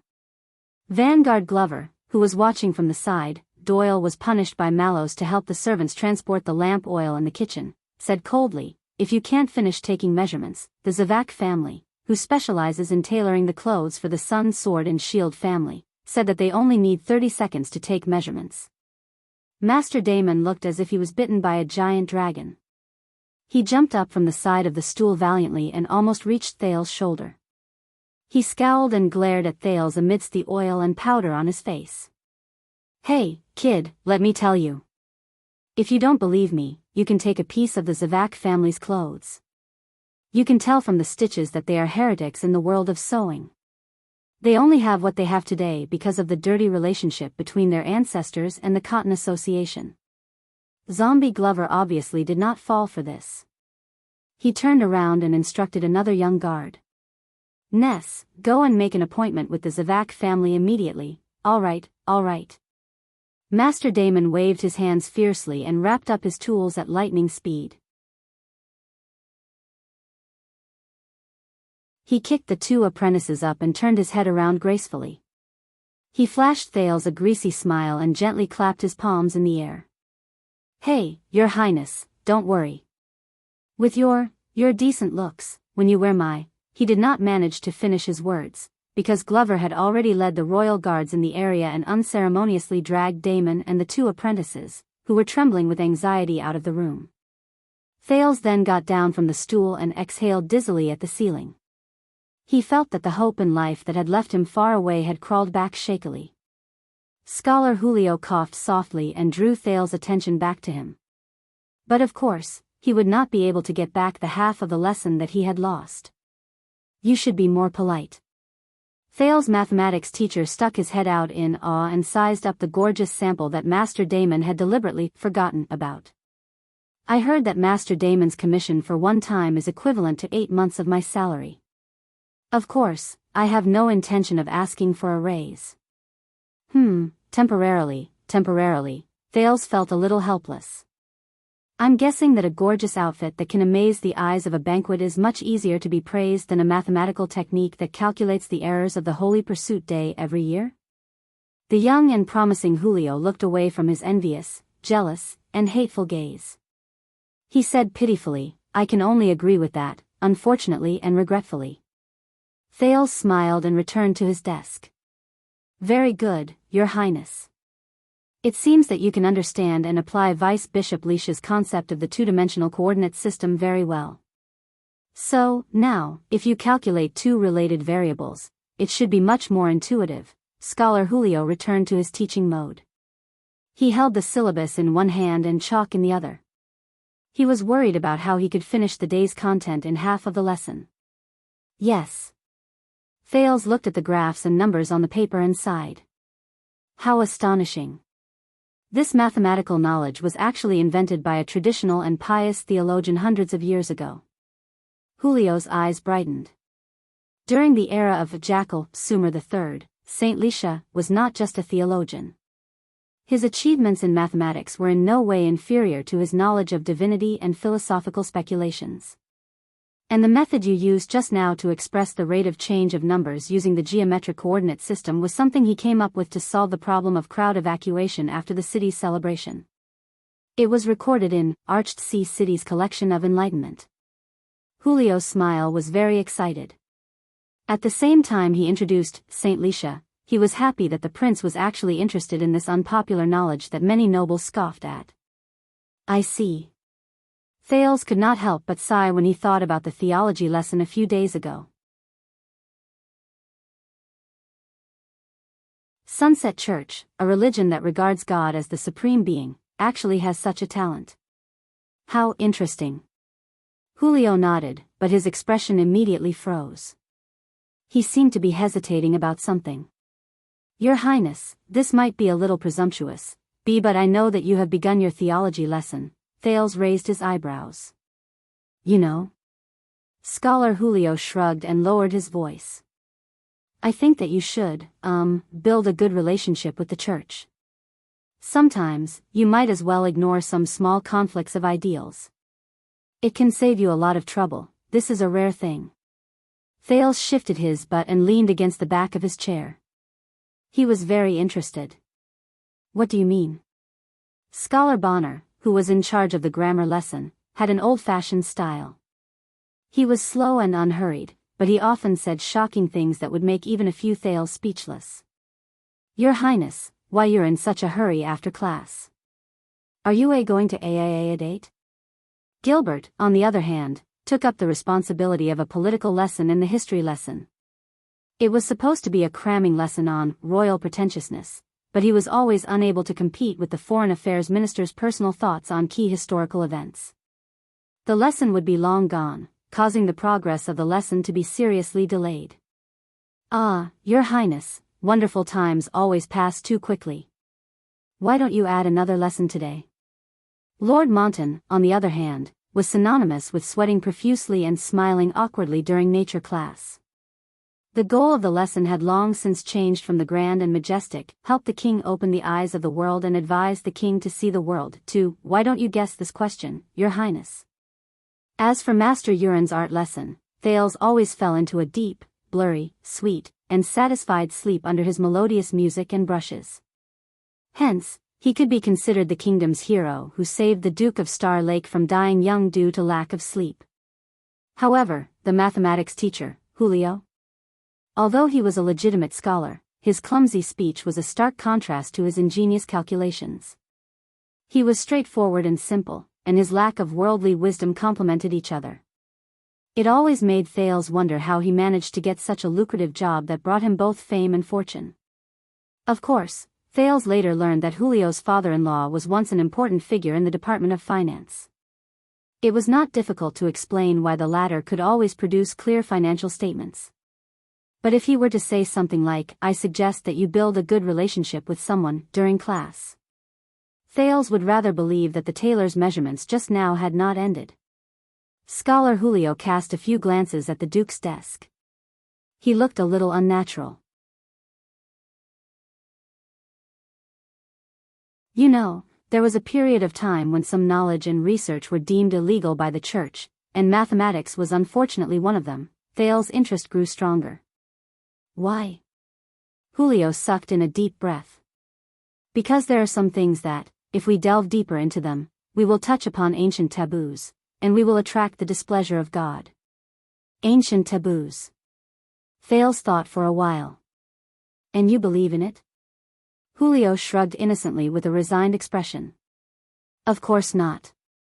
But there must be a reason for everything that happened. For example, the knowledge of calculating the volume of liquid was once viewed as evil, and the owners of pharmacies were once forbidden from using measuring tools. As his speech became more fluent, Julio realized something, and his expression changed. I'm sorry, I'm not here to teach you history. No, I'm very interested. Thales raised his palm politely. Please do not hesitate to answer my doubts. Julio forced a smile, a little at a loss for what to do. Once he was certain that the prince was in a good mood, he spoke carefully. In short, a few hundred years ago, in the infamous Mbola tragedy, the main cultist priest was a pharmacist. His exquisite knowledge in pharmaceutics was the key knowledge they needed when they performed the living sacrifice. There was also the geometry of carving runes, cultist priest. Living sacrifice. Carving runes. Thales raised his eyebrows. Julio coughed. Since then, pharmaceutics and geometry became infamous along with the legends of witches, demons, and evil gods. What does that have to do with my theology class? Julio was stunned for a moment before he remembered what he wanted to say. Oh, thank you for reminding me. I almost forgot the main topic. In short, at that time, the church, including Sunset Goddess, was still, traditional. For a long time, the scholars did not have a good time, even in Dragon Kiss Academy. If there was a competition of speaking long sentences in a halting manner, Thales felt that his father's masked protector should be able to come out on top. But Yodel could not let his guard down, because if they were to compete in long sentences outside of his field, then Scholar Julio would definitely be a strong contender for the title of champion. If they were to add going off topic, then there was no need to ask, he would bet his entire fortune on Julio. Thales glared at him. Until people like Vicar General Saint Lisieux, who had the status of the church and the ambition to expand their knowledge, safely carried out their research. It's all thanks to their foresight that you and I can be here. Scholar Julio stared at the numbers and symbols on the paper. His gaze was gentle and tender, as if he was looking at his lover. Studying these cute formulas while standing on the accumulated knowledge of our predecessors. Julio sucked in a breath, and his expression became solemn again. So, Your Highness, there is no harm in being on good terms with the church, especially when they are at the peak of their power, even if it is not to your liking. This way, a lot of difficulties will be easily solved. Thales stared at Julio with an unprecedented and thought-provoking gaze. What about you? Julio's eyes brightened. He raised his finger and waved it at Thales, as if he was presenting a treasure. Then, he pulled out a brass disciplinary chain from his chest. Look, I am a devout believer of Sunset Church, and I am also an honorary priest of Royal Light Academy's theology branch. I often go to the temple to pray, and when I return to the countryside, I often go to the church. Julio's eyes were full of smugness and flaunting. It seemed to be some kind of achievement. I study mathematics in the name of God. Thales snickered. This made Scholar Julio's expression stiffen. He did not know whether to lift or put his hands down. Why? Thales coughed a few times to hide his laughter. Why did you tell me specifically? Julio put down the disciplinary chain and wiped his hands on his clothes. Then, he carefully pointed at Thales' table. You have been holding that book for a few days. You almost made a handprint on the cover. Thales looked down. Pressed under his draft paper was the Sunset Apostles' Acts. The Duke of Star Lake was stunned. A few seconds later, Thales pressed his head and sighed in resignation. How could he make such a low-level mistake? Was it because he was under too much pressure after returning to Constellation? If he were in Northland and in Heroic Spirit Palace, Thales would definitely be cautious enough to change a new book every day so that he would not be easily discovered. Well, he could not say that. After all, Nicholas's intelligence was not to be underestimated. You are a smart child, Your Highness. Julio was a little worried. I mean, not many people can understand so many complicated mathematical problems at your age, not to mention that you just came back from the barbaric Northland. No offense. And people who have such thoughts are usually not satisfied with boring theological preaching and religious preaching. I know, I have experienced it, but, Julio pointed at the wrinkled cover of the ancient religious book. When you want to tear the book to vent your anger, don't let anyone see it. Thales rubbed the handprint on the Apostles' Acts, which was clearly clearer than a few days ago. He was silent for a while. I just read it too seriously. Then you don't have to worry too much. This time, it was Julio's turn to worry about whether he was interfering too much with the prince's life. He lowered his head and said sheepishly, Fortunately, the current era is enlightened. In ancient times, doing this would not end well. Thales snickered. Don't worry. At least, I'm neither too young nor too old. I can be considered a prince.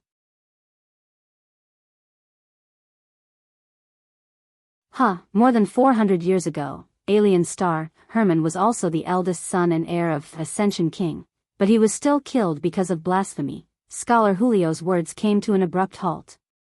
Thales' smile froze. The room became quiet. A few seconds later, Julio realized what he had said. He stared at Thales in horror, then looked around in panic. Aye, Your Highness, Thales put on a stern face. Scholar Julio, have we solved this problem? Oh, of course, Your Grace, Your Highness. Why don't we end the lesson? Julio looked like he was about to cry. Thales was silent for a while before he raised his head and smiled. All right. Julio heaved a long sigh of relief. He picked up his teaching materials and tools and left in a fluster. He did not even remember that the disciplinary chain was still hanging outside his clothes. Your Grace, about what I said today, Count Casso, Thales sighed softly. Gilbert won't know. Thank you, Your Highness. Julio left while trembling. Julio. Julio's back trembled violently. Thank you as well, Thales said softly. Perhaps he knew that he had said something he should not have. Scholar Julio, who was used to dragging class, was much more considerate than usual. He even ended class half an hour earlier. During the history lesson in the afternoon, before Gilbert rushed over to talk about the political gains and losses of the King of Blades, Thales had a rare moment of free time. Thales sat quietly in the study room. His gaze wandered over the cover of Sunset Apostles' Acts, but he could not get over Julio's words. Glover, close the door. I want to take a nap. The zombie at the door did not have any extra reaction. He did not ask about Thales' well-being, nor did he make a fuss. He just nodded quietly and closed the door behind him. His voice came from outside the door, giving orders to the guards on duty. Based on this alone, Vanguard Glover was indeed much more competent than Doyle. Low-key and obedient. Silent and cold. Never doing anything unnecessary. Thales thought gloomily. He was probably the type that King Kessel trusted. For some reason, when he thought of this, his heart tightened. If he had to choose, Thales still felt that it would be easier to get along with people like Doyle. Why? Thales sighed. He sized up the empty study room, put away the secret apostle's axe, stood up, and walked to the bookshelf behind him. The Duke skillfully pried open the mechanism on one of the baffles and pulled open the bookshelf. He entered the secret room in the study room.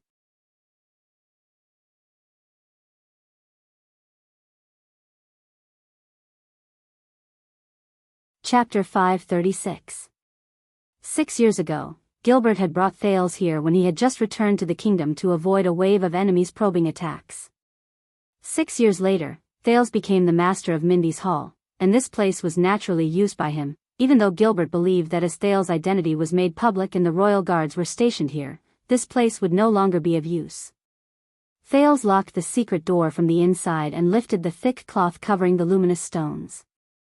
With the dim light, he looked at the small hole that allowed him to monitor all parts of Mindy's Hall. In the antechamber, Mallows was politely sending off the uneasy scholar Julio. Perhaps he would suspect that the restless prince had done something to tease his teacher again. In the corridor, Glover and his companions stood at their posts dutifully. Their expressions were as if they were asking for a favor. In the garden, Commodore and Praka, who had fought against Thales before, patrolled the area while they chatted. Thales lazily named this gathering as the Prince's Personal Punching Bag Exchange. In the scullery, Doyle crouched in a corner, bored and dejected. He bit into a long piece of butter bread and watched the servants bustle about for lunch. Thales then took a deep breath and collapsed on the couch in the secret room. After a few deep breaths, he rubbed the center of his brows with his back against the couch in the darkness around him. He felt a sense of peace that he had not felt for a long time. It was just like the broken cave in the abandoned houses where the child beggars lived. Even though there were air leaks in all directions, it was sturdy and reliable. It protected all the weaknesses that he could not take into account. Thales rested for a while before he sat up again. He lifted the cloth covering the other luminous stones, and the secret room was lit up. The Duke mumbled something and approached a metal plate beside the couch. He touched the few knobs on it. A few seconds later, with the soft sound of gears, Thales pushed open the metal plate that was divided into two sides and opened his personal storage room. The former master of Mindy's Hall should have used this place often, but Thales could imagine that after the bloody year, this place was cleared out by King Kessel, who had ascended to the throne. What entered his sight was a pile of clutter that was disorderly. Thales was stunned as he stared ahead. A few seconds later, Thales took a deep breath and walked to the pitifully empty weapon rack. He looked at the main character, the Empire's sword, Sentinel, which was said to be very expensive. The hilt of the sword was unfamiliar to the touch, but it felt just right. It made people want to draw the sword. If it were not for the fact that he could see its former owner's face and the trouble it brought him every time he held the sword, Thales would have liked this sword even more. The prince bent his head gloomily, and snatched up the dagger which he knew so well beside the sentinel.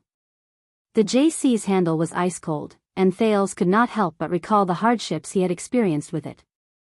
But its sheath was warm and comfortable. Just like the two people behind it. Ever since he entered Mindy's Hall, Thales had fewer opportunities to bring the police with him. He had martial arts lessons every morning and night, so he had to remove and reattach the dagger. But Thales did not want too many people to see it, even if they were the Duke of Star Lake's personal guards, the royal guards, whom he should theoretically trust the most. But when Thales drew out the familiar dagger, the sense of security he felt made him feel extremely gratified. Thales sighed and reluctantly put it down. He turned to the other side. The black cloth that Jayla gave him to cover his face was folded neatly. Thales still could not figure out its material. Thales could not help but smile. But the smile disappeared when he saw the next item. It was a bone-yellow bracelet, and the long crystal-red fangs at the end were especially ferocious. It was forcibly pulled out from somewhere. Thales suppressed the unpleasant memories behind the bracelet and looked at the next item. It was a map. Yes, it was a detailed topographic map of a palace in the capital of a certain second-largest country in this world. He sighed again. Thales folded the map again. Julio's words just now made him realize that not only the church, but even if this map was seen by others, he would only be in more trouble. When the Duke folded the map, an ancient drawing fell out of the map, and Thales froze.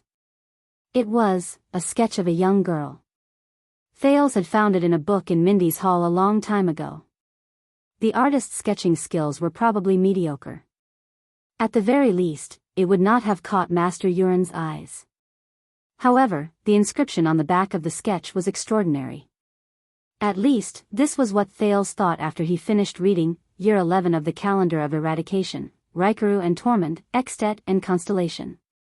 Thales stuffed the map and the sketch into the compartment under the cabinet. Then, he raised his head and saw a pair of black-rimmed glasses. Thales took it down in a daze and was slightly lost in thought. He subconsciously put on the glasses. As expected, the moment he opened his eyes behind the lenses, a wave of dizziness hit him, and he had no choice but to take them off again. Thales sighed and finished arranging the items. This was where all his personal collections were placed after he arrived in this world. Each of them represented a different past. Wait, there's one more thing. Thales turned his head around, bored. He picked up the Sunset Goddess Apostle's axe from the couch and pulled out the sky-blue invitation card. He did not open it, and just as nonchalantly stuffed it into the compartment. A few seconds later, Thales took out a blank piece of draft paper from another page, placed it on the cover of the book, and sat down on the sofa. He looked at the blank piece of paper and sighed slowly. When he was still in Northland, the harsh environment gave him a clear goal: to survive and return to his country. However, ever since he returned to Constellation, he met the king, met his old friends, prepared for the banquet, crammed lessons, received visitors from the temple, and received the invitation a few days ago. When all the unfamiliar and familiar things came rushing at him like a tidal wave, Thales, who had been beaten up for a long time and had gained experience, could not take it anymore. And today, Julio's inadvertent words gave him a wake-up call. This was no longer Northland. He was no longer the same as before. Even Thales could not help but admit dejectedly that to him, everything at this moment was a new beginning. Everything was extremely unfamiliar. He needed to adapt again. Just like how he adapted to Dragon Cloud City and the Great Desert. Now, he needed to adapt to Eternal Star City again. Thales exhaled, took out a pen, and touched the paper with the tip of the pen. Wait. To prevent this piece of paper from being discovered by others and being able to figure out some clues from it, after all, even an idiot like the Star Killer could find the secret of the Rylan hard paper, he could not write it in a way that was too obvious. Thales thought of something, and the tip of the pen moved. 250 gold coins. Thales wrote down the first item. He originally wanted to write blockhead, but he was afraid that the reference would be too obvious, so he changed it to this. I can't count on him too much. But he knows other powerful people, for example, the Secret Intelligence Department. Thales pondered for a while, then wrote a small sub-item at the bottom in a smaller font. 1. Red-eyed young man. Thales was silent for a while. Something related to this matter. At first, Thales wanted to write, cookery knife, but he suddenly realized that Jayla's weapon was also famous in Sunset Pub back then. He had to be more careful. Especially as Gilbert had said, his current status was not the same as before.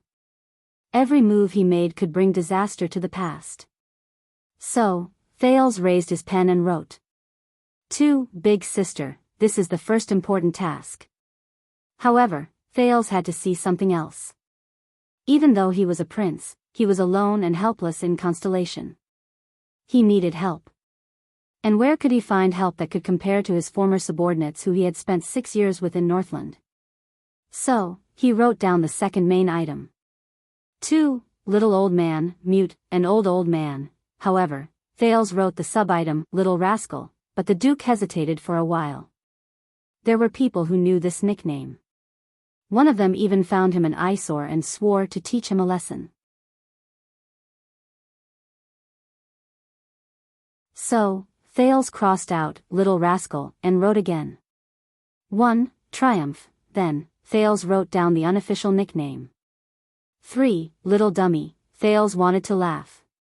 But when he thought of the heavy meaning behind it, he could not laugh. Thales did not stop writing under the third item. He frowned as soon as he wrote one word.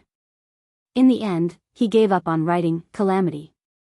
Instead, he crossed out the previous 3 and wrote again. 1. Alliance. Using the same logic, Thales decided not to write Ricky, Undying, or Disaster Sword. Instead, he wrote Frowny Face 2. Almost headless mercenary. No, Ricky has been a mercenary in the desert for a long time. There's no guarantee that no one will recognize him. Thales thought for a while. With a mischievous feeling, he changed mercenary to Nick. At the same time, considering that Asda might know, he did not write Taurus. Instead, he wrote Frowny Face 3. Boss, recalling what he saw in theology class, Thales wrote again Frowny Face 4. Young, finally, he framed the 4 words and finished the sentence. 5. Poor information, Asda Sakern, my dear. Thales said faintly in his heart. This is for you. Then, 4. Insect swarm. Thales dared to guarantee that this should be the strictest code. After all, it was not easy to find traces of magic in the Sunset Temple. So, Thales added another sentence at the bottom. 1. Artanis, but he could not ignore the clues he told Ramon about many years ago. 2. The crippled. Seeing this code and the organization it represented, Thales wanted to laugh again. But it was not just magic that troubled him. 5. The broken carriage. As he wrote this, he thought of Fakenhaz's gloomy face and King Kessel's cold tone in the meeting hall. Thales felt a wave of discomfort. But, Jine's stern and concerned gaze flashed across his mind. At that moment, it seemed that the Iron Hand King's cold voice was not so unbearable. First, it was the old guards. Thales focused his gaze. Zachriel and Barney's figures were reflected in his eyes. Their past was closely related to Renaissance Palace during the Bloody Year. The group of branded warriors. No, branded warriors will allow many people to find clues. Thales simply crossed it out and wrote frowny face 1. Gus Men, 6 years ago, the murderer King Niven pointed out to him could not be ignored. And it was related to Black Sword. 2. Map, there was also Herman, his unlucky uncle, he said it as if anyone was luckier. 3. Kitten, after writing the above 5 major items, Thales exhaled and rested for a while. And the rest, 6. You, Thales clenched his fists. Taurus warning flashed across his mind. Who are you? He shook his head. First, it was related to his life, the sin of Hell's River. It was related to Black Sword and Disaster Sword. Thales was a little worried. There was only one code name for Black Sword. His weapon and his nickname were shared together. However, that man was so inconspicuous that he could not think of a code name that could replace it. But Thales suddenly remembered that Black Sword was the founder and leader of the Brotherhood. So, he had an idea and wrote frowny face 1. Big Brother, Ricky frowny face 2. Nick, who almost lost his head, this was not the only thing that concerned him. Thales held the pen and hesitated. But in the end, he still wrote frowny face 3. Mother, Thales stared at this word. The doubts and unfamiliarity in his heart did not diminish. Draconic, dragon breaker, desert, slave, mystical. Countless words came together. In the end, they gathered into a name, Theranjarana. Mother. Who are you? Thales put down the pen and skimmed through the contents on the paper. To be done, Thales sighed. There's so much. Just like when I'm writing a thesis. Before I start writing, it's always the smoothest and most convenient to compile a table of contents and a paragraph topic, isn't it? At that moment, it's as if you have 1,000 ravines in your chest and know everything. But when things come to a head, on the eve of finalizing the manuscript, how many of these boastful table of contents can be realized, how many can be filled in, how many are true to the story, and how many cannot be completely removed from the table of contents? Just like your life that is lost and unknown. Thales was in a daze. Fortunately, he had to take things one bite at a time. Many things could not be rushed. Thales took a deep breath. The Duke looked up and stuffed the paper into the mezzanine. There was no time to be sentimental. There were too many things weighing on him. There were too many gazes that he had to bear. There were too many responsibilities that he had to bear. First, he had to overcome the most pressing obstacle in front of him. He was only a few weeks away. The welcome banquet. There, the newly appointed Duke of Star Lake, the second prince, and the heir of Constellation, Thales Jadestar would face the entire kingdom again 6 years later. Your Grace? Thales pushed open the door to the secret room expressionlessly and responded to Mallow's question outside. He shut the secrets and depression behind him, and brought optimism and strength out of the door. Your banquet is almost ready. The agenda for that day, the guest list, and the specific arrangements.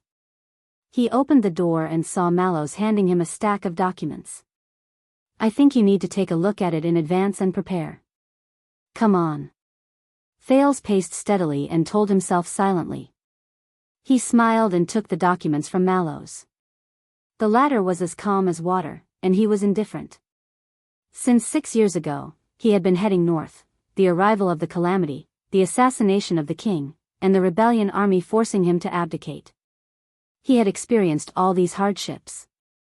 The vampire archduchess, the mystic Giza, and Chapman Lampard. He had fought against terrifying enemies of this level. As for the banquet in his territory to announce his triumphant return to the kingdom, could it be that there was an opponent that could make him feel fearful and have a headache? Thales lowered his head in a composed manner. The guest list was shockingly long and densely packed. However, the few people at the top of the list, right after His Majesty the King, along with their eye-catching titles and family emblems, entered Thales' line of sight at the same time. Kia Jadestar, Honorable Queen. Val Arund, Master of Cold Castle, Guardian Duke of the Northern Territory, Bob Dylan, Governor of Splendid Port City, Guardian Duke of the Eastern Sea, Coaster Nanchester, City Lord of Steep Forest City, Guardian Duke of the Land of Cliffs, Zayn Covendier, Lord of Jade City, Guardian Duke of South Coast. 3 seconds later. Thales put down the list and put on a bitter face. This banquet, could he not go? Stealing fragrance.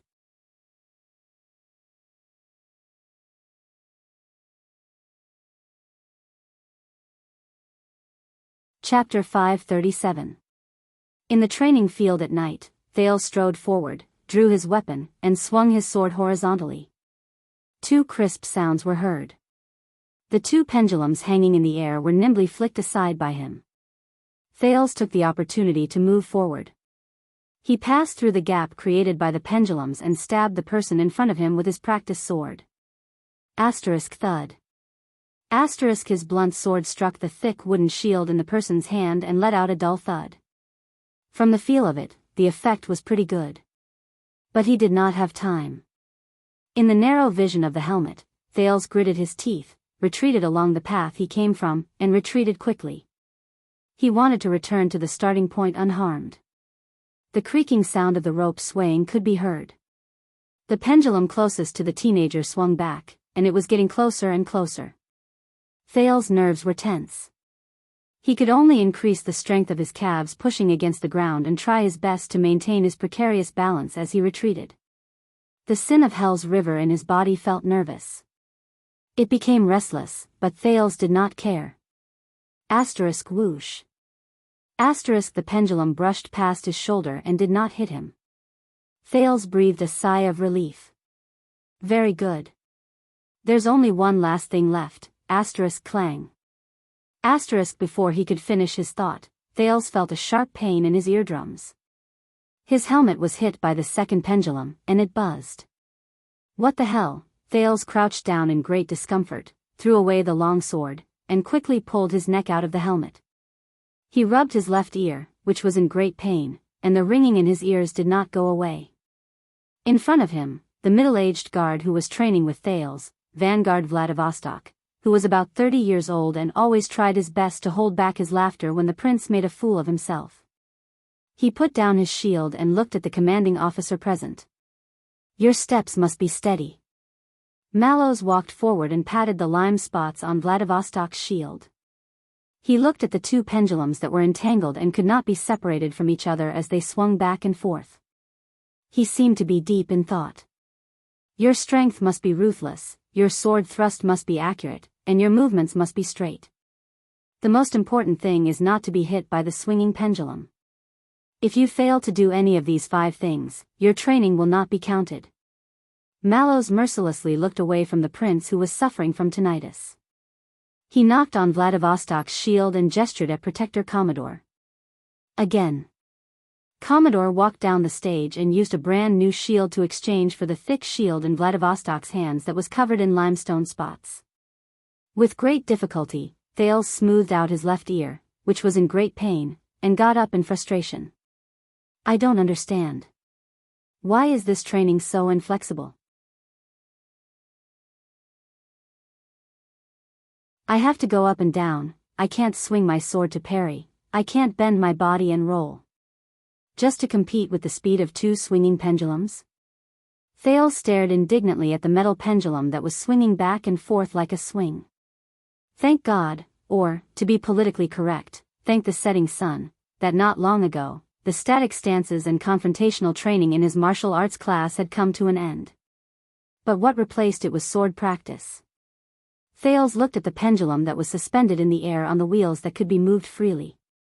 Over the past few days, from pendulum training to ring training, dodging training, thrust training, there were more than 7 to 8 types of targets, and each type of training had multiple choices with different levels of difficulty. Of course, Thales was also beaten up in new ways every day. He was swung by the swinging pendulum until his helmet became deformed. He was hit by the rotating wheels that spun faster and faster until he foamed at the mouth. He was hit by the sandbags that rained down from the sky until he was covered in dust, and he was dizzy when the targets were called out in a random order. To say something that he would not admit even if he died, he was starting to miss the dead face. Nicholas' training was to destroy one's confidence through endless setbacks. Mallow's training was to wear down one's patience through boring repetitions. In the training field, the royal guards, who were used to this, looked at each other.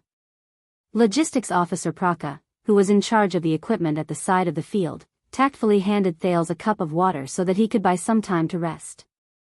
As time passed, the young Duke of Star Lake began to slowly familiarize himself with his Star Lake guards, which consisted of more than 20 people, even though he had to attend classes every day. Among the vanguard officials, Caleb Glover seemed to be the leader, whether it was due to his family background or his personality. Zombie himself was introverted, reliable, and did not complain, which was a huge contrast from Doyle. He was also deeply trusted by Mallows, and the Watchman entrusted many matters to him. Under Glover's leadership, the 8 vanguard officials under Duke Thales were all swift and decisive, and they had distinct personalities. The left-handed swordsman Jonvald, whom Thales had fought against before, and Vladivostok, who was now his sparring partner, were among them. The 6-man protector team Wu was the closest to Thales. Unexpectedly, the joking and cynical Danny Doyle was doing very well among them. Who doesn't want to be friends with a rich nouveau riche? Mallows said casually while he was eating. They were like a gang of scoundrels, and they did not hesitate to bully others for the prince.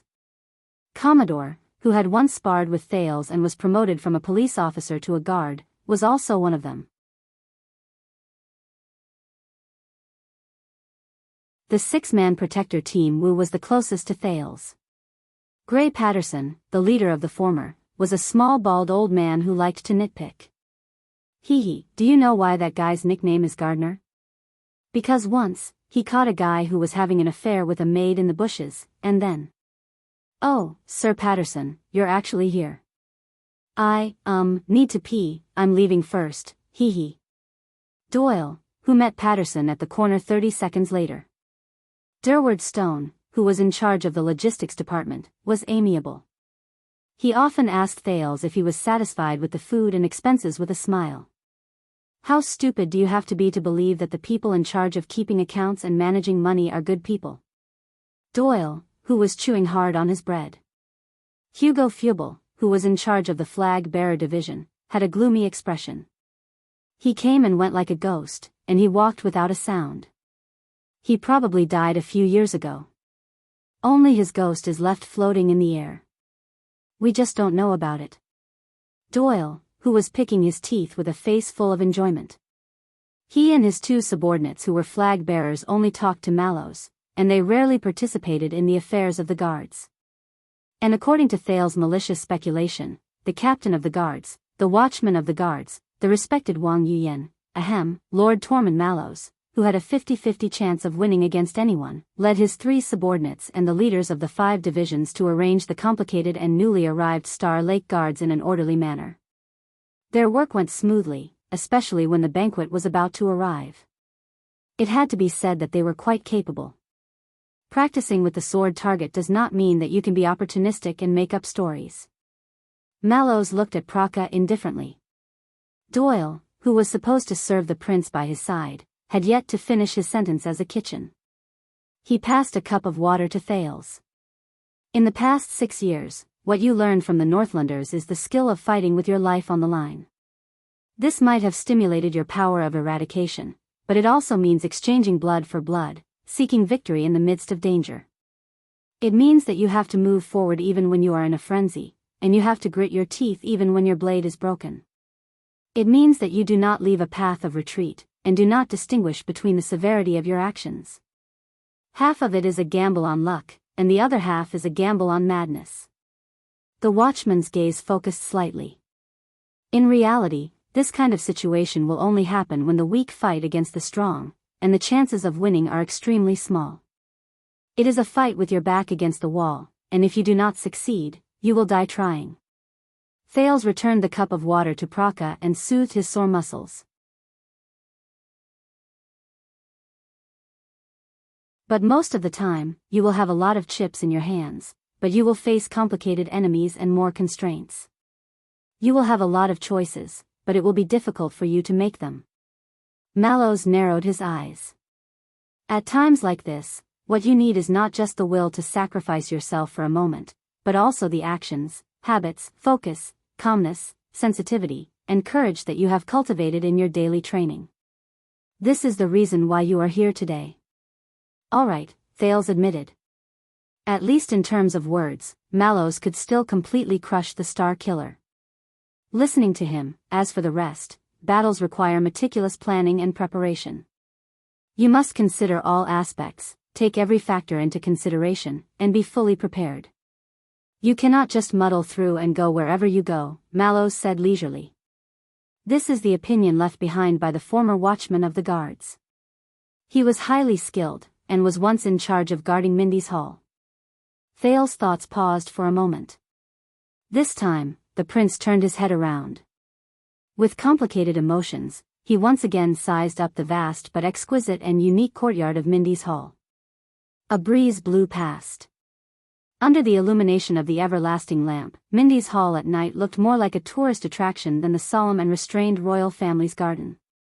The former watchman. Guarding Mindy's hall. Your predecessor. Thales turned around. You know him? Unexpectedly, Mallows' gaze was profound, and he seemed to be deep in thought. Yes. I know him. Before Thales' slightly surprised expression, Mallows added leisurely, from the historical records. A second later. Thales exhaled and rolled his eyes. You know a hammer. Of course, I know that sword target practice is dull and boring. It's not as interesting as fighting against real people. Mallows took Thales' water skin. Just like what you have already experienced, there are 3 main martial arts styles in the country: martial arts, new trends, and offense and defense. The watchman turned his head around and glanced at Praka and Commodore, who came in shifts to train with the prince. Their expressions changed at the same time. Mallows waved at the old logistics officer and the short and stout protector and smiled. This is enough for me to digest for a while. Praka and Commodore sighed in relief. They put on a smile again and nodded politely at the prince. But they can only be considered to have unique styles. They are far from the current mainstream of martial arts. How about this, when you pass the first stage of sword target practice? Mallows turned his head around. We will return to the confrontation training. We have talents among our lads. They can show you and teach you the 2 main martial arts styles that transcend regional differences and dominate the martial arts styles in Constellation and even the entire Western Peninsula. Thales' gaze shifted. Dominate? 2 main martial arts styles. Yes. Mallows' words were filled with the allure of a grandmother telling a story. Since the age of empires, they have fought against each other for 1,000 years. They have experienced countless things along the way, witnessed countless storms, and passed down to this day. Thales continued asking. And that is? Mallows did not answer. He only shook his head and gestured at Vladivostok, who was on the other side of the pendulum. Vladivostok curled his lips. He quietly lifted his shield and returned to his pendulum. Thales sighed, stood up in resignation, and put on his helmet. Under the illumination of the moonlight and lamps, the sound of footsteps and swords being swung rose in the training field again. Finally, after Thales did not know how much time had passed, how many times he had struck his shield, and how many times he had been hit by the pendulum, Mallows spoke gently. Your movements these few times are not bad. You pass. Thank God, thank sunset. Thales exhaled and placed his long sword on the ground. Then let's do it 20 more times. Mallows was beaming with joy. Thales' downcast face tensed up again. What? But my footwork, strength, precision, movements, and that damn pendulum. I did all 5 of them very well. The teenager protested indignantly. Yes, Your Highness, you did all 5 of them very well. So, to maintain this good condition, Mallows grinned and said, let's consolidate our training a little more. Thales felt that the night was very long. Finally, after 20 standard pendulum thrusts, which included many more failed moves that were not included in the total number, Thales collapsed on the ground in exhaustion. He could only pant. I heard that wrath of the sea is a form of improvisation when you are on the verge of life and death. Thales still lay on the ground and did not move. He only raised his head laboriously and tried to change the topic to avoid the next consolidation. And this is the best training method you found for me? To tire me to death? Is it really meaningful in actual combat? Mallows snorted softly and gestured for the others to start packing up. If we are talking about the meaning of actual combat, Your Highness, do you think that as the Duke of Star Lake and the Second Prince, how many chances do you have to personally go to the battlefield and face the enemy? As the Duke of Star Lake and the Second Prince, the chance to personally go to the battlefield and face the enemy, sitting on the ground, Thales tilted his head and looked at the sky. He frowned and recalled. It seems like, quite a lot. There was sarcasm in Mallow's words. So, according to what you said, why don't you learn how to blow the most piercing whistle and shout, "Help," in the loudest voice, then wait for others to kill and save you at the most critical moment? Thales twitched the corners of his mouth on the ground. I want to too. In your dreams. Unlike the ancient nobles who personally led their troops and charged at the front lines 1,000 years ago, today, the martial arts class is not for you to become a warrior who can fight against 10 people alone, nor to be a vanguard who personally goes into battle. That is the job of others. Mallows glanced at him. Our job. The watchman's attitude became serious. In the royal family and even most of the high nobles, this class is just for you to know and feel the same. In the past, the warriors who faced death with equanimity by your ancestors' side, and in the future, the brave warriors under you who do not care about their own safety, when they fight for you wave after wave and die for you, you have to know what they have experienced and what they will face. To not forget. Thales exhaled as he lay on the ground. He remembered the bloody scenes of the past, the birch tree forest, broken dragon fortress, dragon cloud city, Blade Fang's camp. Thales sighed. Whether you believe it or not, I know more than you, than many people. Mallows walked to his side and appeared in Thales' field of vision upside down. He blocked the stars in the sky. I have no intention of doubting you. But that's not all. The watchman said faintly, all of us, including the royal guards, have sworn this oath and held this belief. If danger comes and war is about to break out, we will sacrifice everything to protect our master. But there is only one person who cannot think this way. His tone suddenly became stern. Thales' expression changed. You. Mallow's tone was indifferent, as if he did not care. You must always think about it and be prepared. When we cannot carry out our duties, or even when we are not by your side, what will you do? Cannot carry out our duties, or even when we are not by our side, for some reason, the dark black prison under the prison of bones suddenly appeared before Thales' eyes. The teenager closed his eyes, then opened them again. Are you talking about when even my closest and most trusted guards betray me and abandon my master? For a moment, the air in the training field seemed to have frozen. The guards on shift were all stunned. Mallows was quiet for a second. I did not say that. But Thales ignored him. Then, will you? The Duke stared at the captain of his personal guards above his head. Perhaps it is for a better and higher reason. Betray me? Vladivostok subconsciously glanced at Mallows. It was not easy to answer. But Mallows only stared at the prince and did not speak for a few seconds. Perhaps it was because it was autumn, or perhaps it was because the temperature in the training field at night was not high, but Thales, who was lying on the ground, felt a slight chill on his back. You should take a bath. Mallow's voice was still indifferent and at ease. Rest early. After all, your welcome banquet will begin in 15 hours. I hope that tonight can help you reduce your anxiety. Yes, welcome banquet. Damn banquet. Thales sighed, and the back of his head fell to the ground again. The guards on shift began to pack up their things. In the distance, a listless figure approached with a limp. Another sturdy figure followed behind him. Are you done? Doyle, who looked exhausted, arrived in front of Mallows. Behind him was the expressionless Glover, who followed him. "At least give me a chance to get close to the prince, or else tomorrow, my father." Mallows did not even look at him. He just walked forward. "How is it?" Doyle looked at Mallows with a lifeless expression. "Don't worry. Over the past few days, I have been in the scullery, the warehouse, and the haunted rooms in Mindy's hall that have accumulated dust for hundreds of years. I have been following behind Stone, and I have never left his side.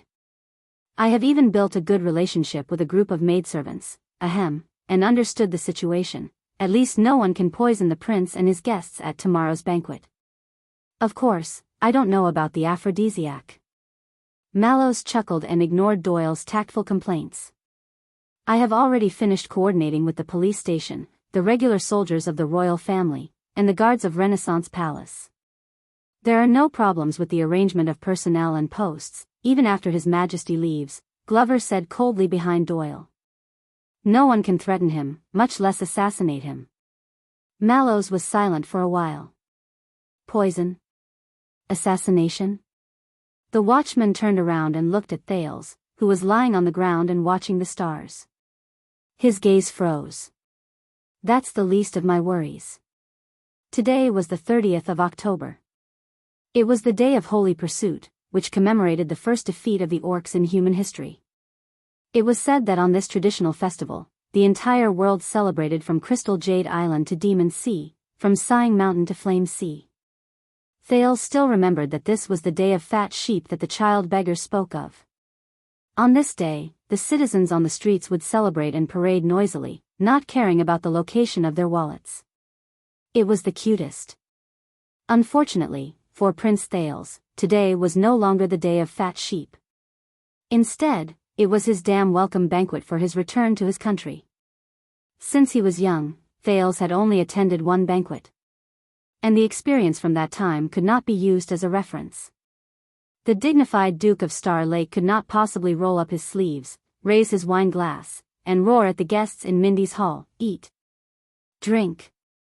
Fight. F***CK.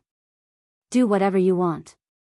But it had to be said that it was not until the next afternoon, when Thales, as the host of the banquet, stood under the statues of the three Constellation Kings to welcome the guests, that he realized how difficult the job was. "Look at you, what a man." Viscount Patterson looked old, and his body was even older. He was supported by two nephews to attend the banquet. His eyes were murky, but he had an important status. He was one of the distinguished guests that Thales needed to welcome personally. He ruled over the Ford Castle area, which was an important stronghold in the east of Central Territory. He was also a direct vassal of the royal family.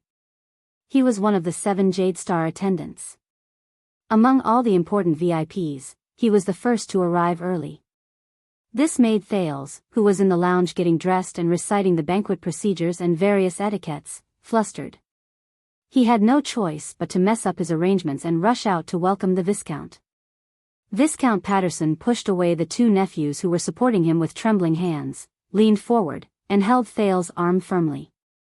"I still remember, 18 years ago, I sat in the Hall of Stars, and watched your father be crowned king. Now." The old Viscount panted. Glover and Doyle stood nervously by the prince's side.